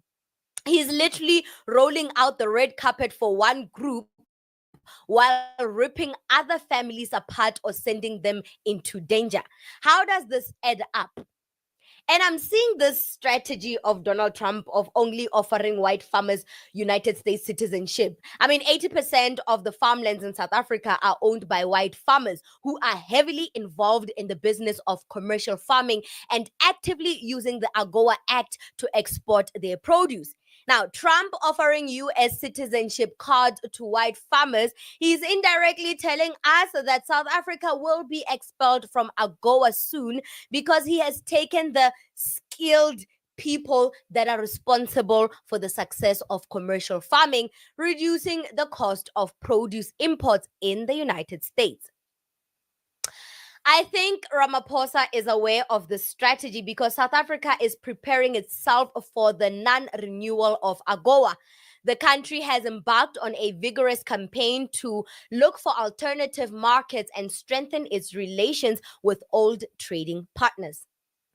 I think South Africa is actually taking the right direction, a step in the right direction at this moment. I mean, the AGOA partnership with the US has always felt like a master-slave relationship. Such a relationship was bound to fail anyway. We might as well look for other avenues. This will require that South Africa focuses more on growing African trade. The winds of economic change should blow from the south to the north of Africa. The enormous South African economy should embrace Africa and vis-a-vis. Southern African Development Community should drop all trade barriers and tariffs, duties, etc. against each other and power our economy and our continent and regions. This is probably the biggest opportunity for Afreximbank Bank, the South Africa Trade Investment Promotion Program, and Trade and Development Bank organizations to help steer African trade away from the limp mode of relying on just foreign markets. Aggressively pivot small medium enterprises operation and trade, and this will make Africa great. It will be the total liberation of the African people. Trump's offer to the white farmers ruffled a few feathers of white Americans. United States Representative Chip Roy took to X and said only American citizens should be able to own farmlands in America. And I'm like, woo, child. And knowing the violent history of Boers and taking people's land by force, it looks like the Americans are in for a ride. This is so funny to me because Donald Trump just invited white South African farmers to go and live in the United States because apparently they are facing a genocide. Now, if only Americans are allowed to own land, what will these asylum seekers do upon arrival in the States? Change professions? How, when they don't even have degrees? Because they thought apartheid was going to last forever and the color of their skin will advance them in life. So they didn't see the need for an education or a need to get an education, and they settled for mediocrity. Now the chips are falling. The United States is in need of farm workers, not farm owners. That's why they are fast-tracking your U.S. citizenship applications. So you go there and work those plantations, not own them. And then the Boers of Blacc and Bronkhortspruit, who look like this, have the nerve to ask why they are not invited to America. I mean, sweetie, are you a farmer? What value are you adding to the economy of America? You barely have anything going on for yourselves in South Africa. What the hell are you going to do in America? What are you going to contribute to the economy of America? And I love how this invitation has sparked outrage and division in the Afrikaner community. It's revealing the classism within that race. And oh gosh, I am here for it. So yeah, the white farmers, if you're a farmer, and you have experience in commercial farming and you've been active in using and participating in the AGOA Act, you are invited to America to work those plantations and produce fruits and other stuff, other foods, to produce food for America so that they cannot waste money in importing produce from South Africa and other African countries. So if you are skilled, you are welcome in to go to America so they can fast track your citizenship application. Now, the Boers from Blacc and Bronkhortspruit that have dirty hair and gnarled fingers, yeah, no, you guys are. What are you going to contribute? You're like a liability. The U.S. government will be spending more than what they are gaining. So where are you going? So you rather stay here, become our guardian boys and girls, work for us, and just keep your head down and keep it moving. You know, you thought apartheid was going to last forever, so you settled to be mediocre because you trusted your skin color to advance you in life. But now things are changing, and now there are preferences within your race. Now you want to cry. It doesn't work like that, sweetie. You're not an experienced farmer. Just stay in Blacc and Bronkhortspruit. What do you think about this segment? Comment to us in the comment section below. Don't forget to like and share the broadcast. Subscribe to our YouTube channel. Hit that notification bell so you don't miss these groundbreaking conversations right here on the African Diaspora.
Shalom, family. Good to see everybody here.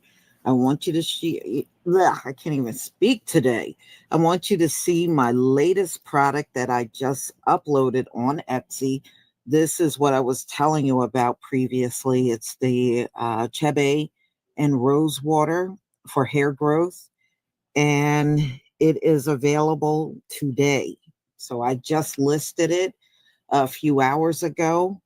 So if it's something different that you want to use, this would be a really good product. The ingredients in it is chebe powder, which is infused into the rose water. There's also some rice water, peppermint, and eucalyptus that's in here. So it is really a good product, and I know you will enjoy it. All right, so let's talk about what's going on with the Republicans. You know, because of Elon and Donald Trump, Republican representatives are catching hell in these town hall meetings. And Mike Johnson tried to play it off. He's the Speaker of the House, by saying that these people that are yelling are paid protesters. And they said at one of the last town hall meetings, they said, we are not paid protesters. We are the constituents that voted these folks in. So, you know, there are Republicans that were told not to have town hall meetings anymore, which I think is a bad idea. But hey, I'm not here to help the Republicans. Let them do whatever they want. So I'm going to go ahead and True Royal, I sent you an email that I want you to look at. It's actually kind of comical. But you'll see what I mean. So anyway, I'm going to share my screen so we can just watch this clip of a town hall meeting recently with Harriet Hageman, Republican representative for Wyoming. All right.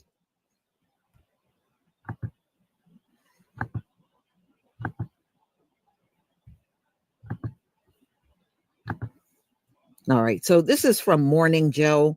I kind of cut out their commentary. I'm not a big fan of Morning Joe, but I did want to still show you the clip. So please give me a 1 if you can see my screen.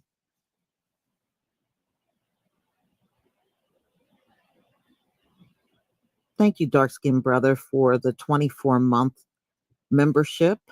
Thank you so much for your support. Thank you. All right, let's get started, y'all.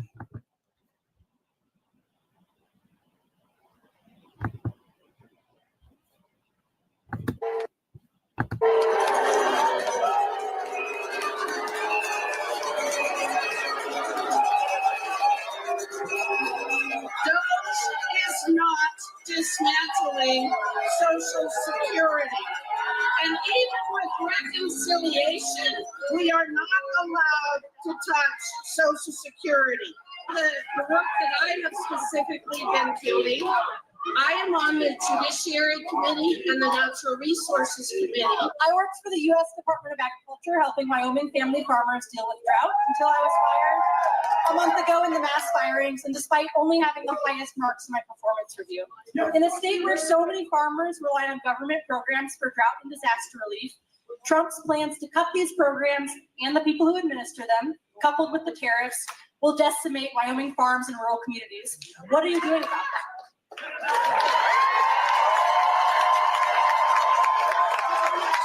I disagree.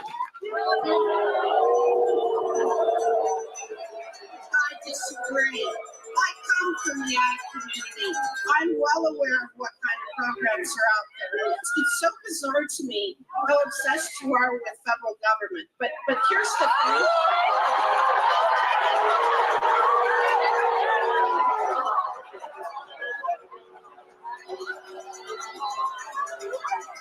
Calm down.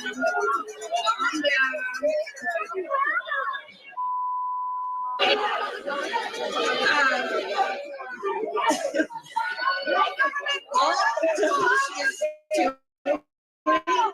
is you guys are going to have a heart attack if you don't calm down. I'm sorry. Your hysteria is just really over the top. How validating. Really, don't do that. Really, for the uninitiated who don't know why I'm in politics, they weren't saying boo. They were saying, hey, to make All right, y'all. So whole meetings are going across America for the Republican Party. Yeah, it's definitely Esau versus Esau out here. I'm telling y'all exactly what's happening. They are falling apart. And you could hardly hear her. They were booing her so loudly. And at one point they were screaming, deport Elon, deport Elon. Now, there is a story going around that I was looking at a little earlier.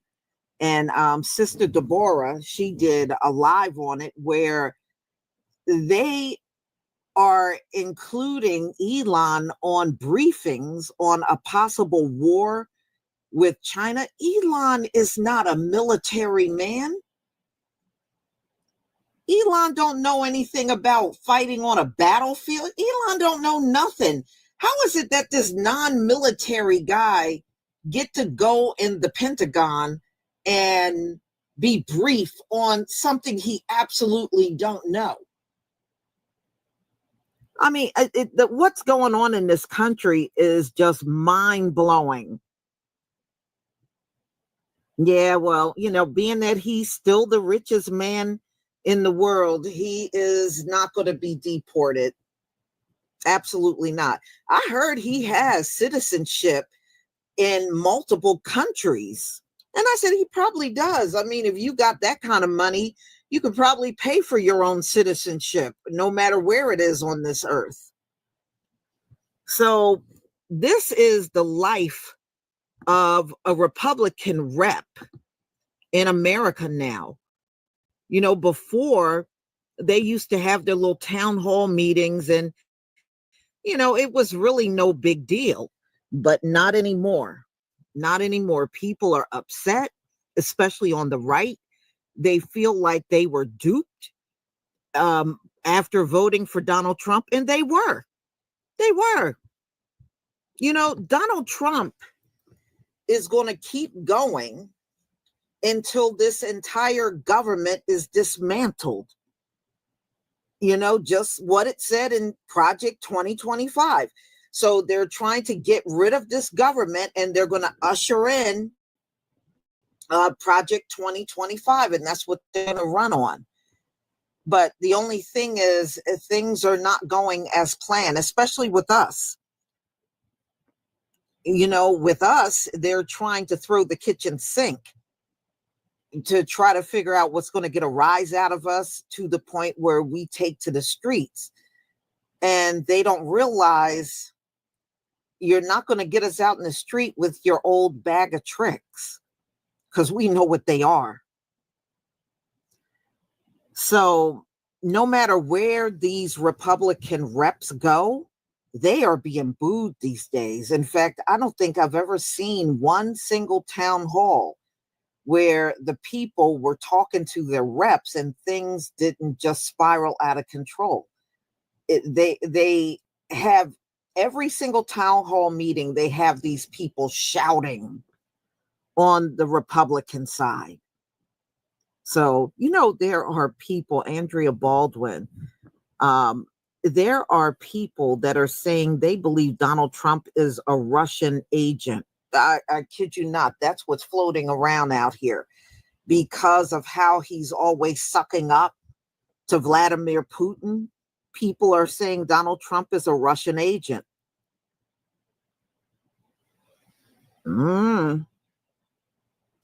Yeah, well, Elon, as long as Elon got all that money, these folks will look the other way.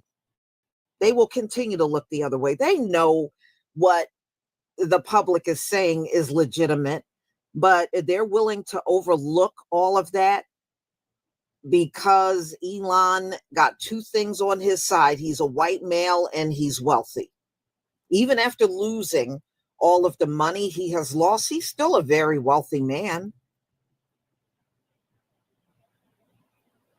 How you doing, Kid Gravity? Yeah. So these folks are going crazy. Now the Republicans are stopping the town hall meetings because of what you just saw, because this is how they're all going. And they're still marching in all 50 states. But, you know, the marches are very lackluster. That's why I'm saying as long as we're not out there to get everything jumped off, it looks boring. Their marches just look very boring. But now that we're heading towards warmer months, it might actually get bigger out in the streets. Thank you, dark-skinned brother. They'll be waiting for a long time. We ain't going out in no damn streets. You got that right. I know I'm not going out there. And I know many of you are not either. What's the point?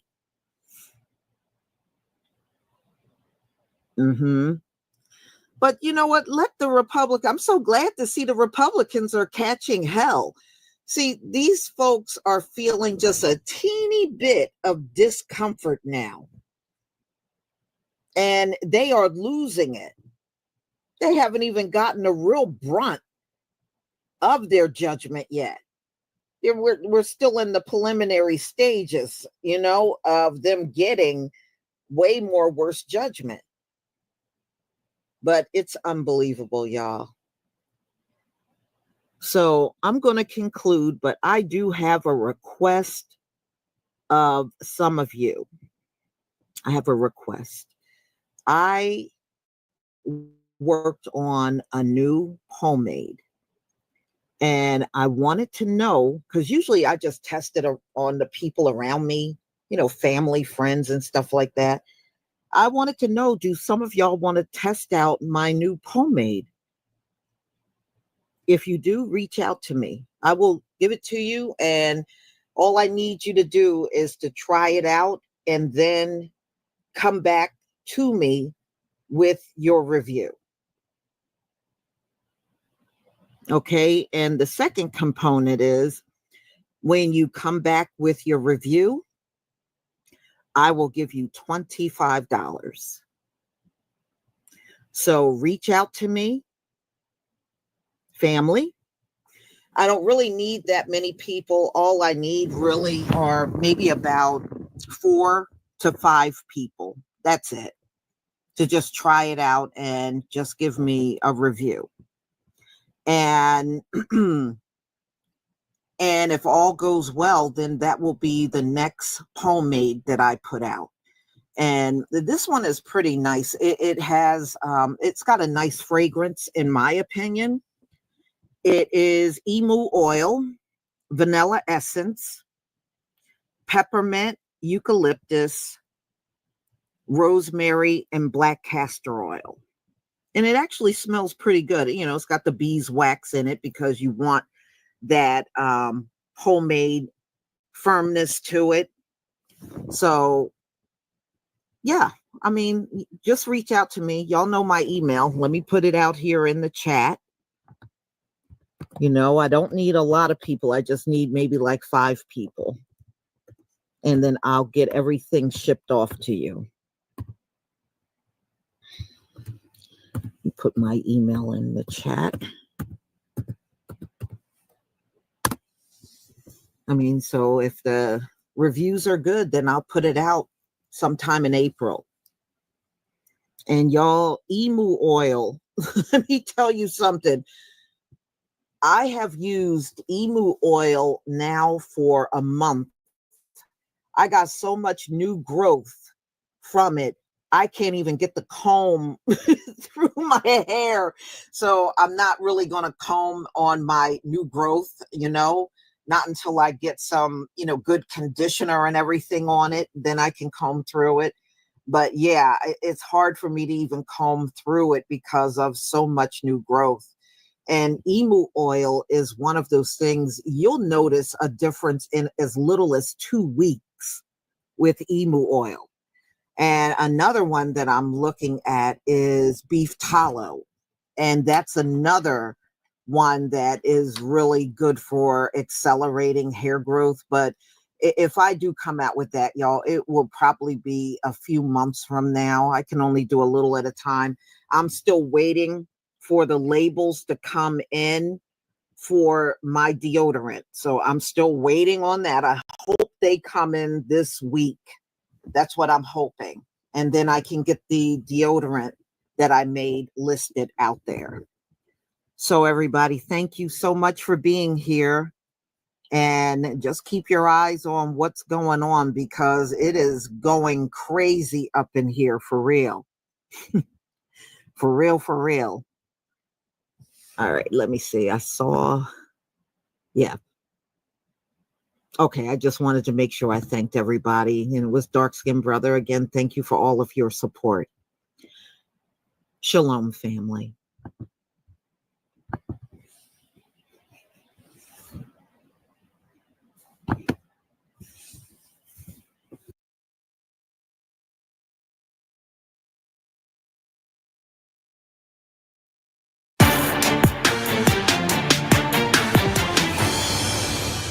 Okay, let's talk about something. I've looked at this from a lot of angles, April, and there have always been this campaign to eliminate DEI. So you've always had individuals who are adverse to affirmative action, or they were adverse to minority mandates, etc. This is different. I would say this isn't right. This is simply the rise of white supremacy. Yeah. And the byproduct of that is the elimination of DEI. What say you? Remember, affirmative action is to correct a wrong. That's the whole raison d'etre for affirmative action. Correcting a wrong of racism, white supremacy.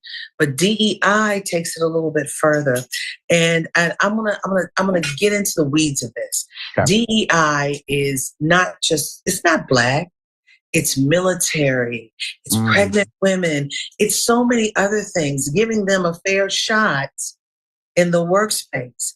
But one of the reasons why they want to cut DEI out is because they don't want the numbers, the stats. So people like you and I can fight the process. Mm-hmm. So, yeah. So now let's that's right. It's expanded, right?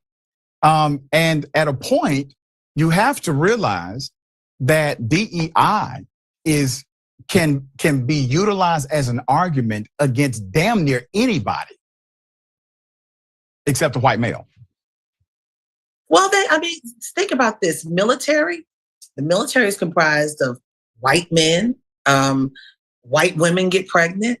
They're damaging themselves and don't realize it, because let me think about this. When Donald Trump was running for president, they thought it was just going to be against migrants and people who didn't look like them. And now that it's them, they're having a hard time. Again, DEI, they're feeling the effects of these federal government cuts. They're feeling the impact of anti-DEI because they too are impacted. We are not the only community that has issues. They have them too. And Donald Trump is hearing that, but he continues to go beyond the pale with this. And we have to see how far he goes. Yeah, and you make a great point, and I've echoed that point here at Indisputable. Individuals were okay as long as they thought we would lose. And then all of a sudden, they now have buyer's remorse or voter's remorse because they've been laid off from their job, or they're a veteran and they have been cut from the VA, even though they have stellar performance reviews. But they were okay with it as long as they thought Black folk or brown folk or just women were losing. They were okay thinking they were winning. And now you see all these videos. We're doing damn near a video a week at Indisputable where people are having significant remorse about voting for Donald Trump because they, and listen, we're just a couple of months in. Just wait until you're 1 year in. Let's see how many people are losing then. 60 days in? Yeah. I don't even count it by months yet. It's like days or weeks. It feels like it's been 5 years. Right. But you know, at the end of the day, the face that we're seeing, typically you see Black people out there marching. The face of the Trump second term pain are white men and women who voted for him crying out, screaming, being kicked out of these town hall meetings. It is the most interesting moment. And Black people are sitting watching. We've been here before. We've seen this. And just my observation as a journalist, we've seen this before. And I'm waiting and wondering when Black folks are going to step in. Because I guess we've stepped in so many times. And no one has really always been there for us. Now, during Bloody Sunday, they were definitely there. Okay. And that's one of the reasons why the optics were so compelling. Right. But right now, we're watching. We've been here before. And people were going to allow us to suffer. Now they're suffering, and we're waiting to see what's happening. That's just my journalistic observation from this unique perch that I sit in. I think your observation is correct, 100% correct. And I also think that many of them believe that they're going to force the administration to turn the tide, to listen to them, to do as they say do, and then all is good and all is forgiven. This man has no desire to be an advocate for them. Nick Fuentes, a self-professed white supremacist, racist SOB.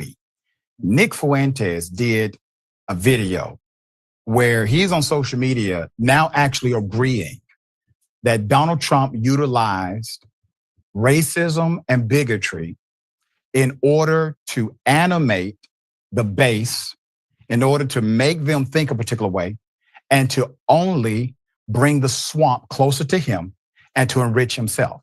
Now, this is a great irony to have someone like him say that he actually agrees with liberals, that's exactly what Donald Trump did. And then you have Steve Bannon, one of the architects of this madness in the beginning.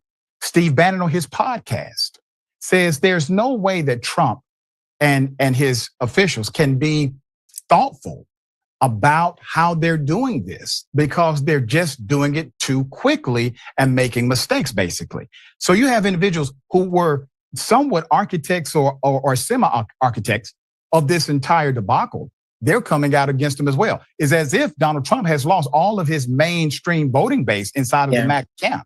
Yeah. So listen, here's the interesting piece. They crafted this for years. Mm-hmm. This is not new.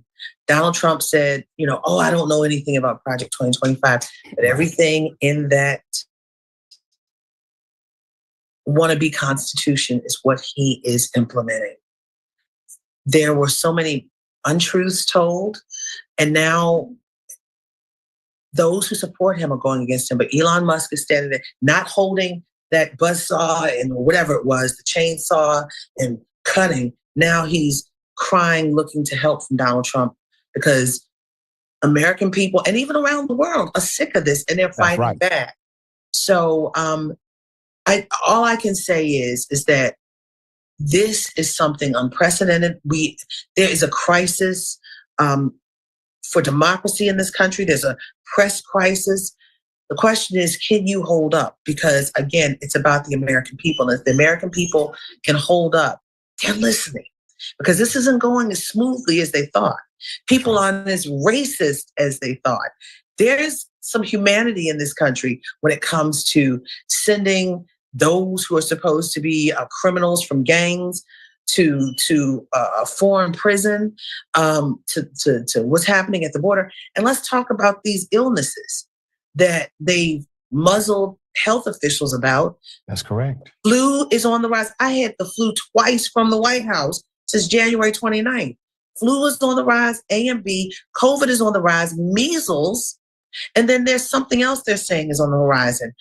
The American public is fearful. And you're watching more, I'm sure you see it, Dr. Richey, More people are wearing masks now. Yeah. And I've heard from people who were fired from the CDC on Valentine's Day that they said people should be wearing masks. The American people are taking this into their own hands at this point. It feels like it. I'm seeing the tides turn, and I guarantee you in a matter of weeks, we're going to see more people at these town halls, more marches in places that these networks are going to have to cover because they're not covering them like I think they should. That's right. Yeah. And I believe that is the awakening. Sometimes you have to come to a place of damn near utter chaos to appreciate the peace that you could have if you choose. And that's it. And a government official will never lead you there, but you can. All right. Dear sister, it is always a pleasure having you on the program. We got to have you back more often. Tell people how they can follow you. Check out your work. Follow me at Black Press USA. I am the Washington Bureau Chief, White House correspondent there. Also follow me on Twitter at ADR1600 and Substack ADR1600. I'm on in that platform that used to be known as Twitter, April D. Ryan. And on Facebook, April D. Ryan. I'm posting everything, videos and all. Yes. Always fascinating. Thank you for your leadership and all that you do. Anytime you need us, you let us know. Thank you, Dr. Richey. I appreciate it. Hey, real tone, it's a real money. Okay.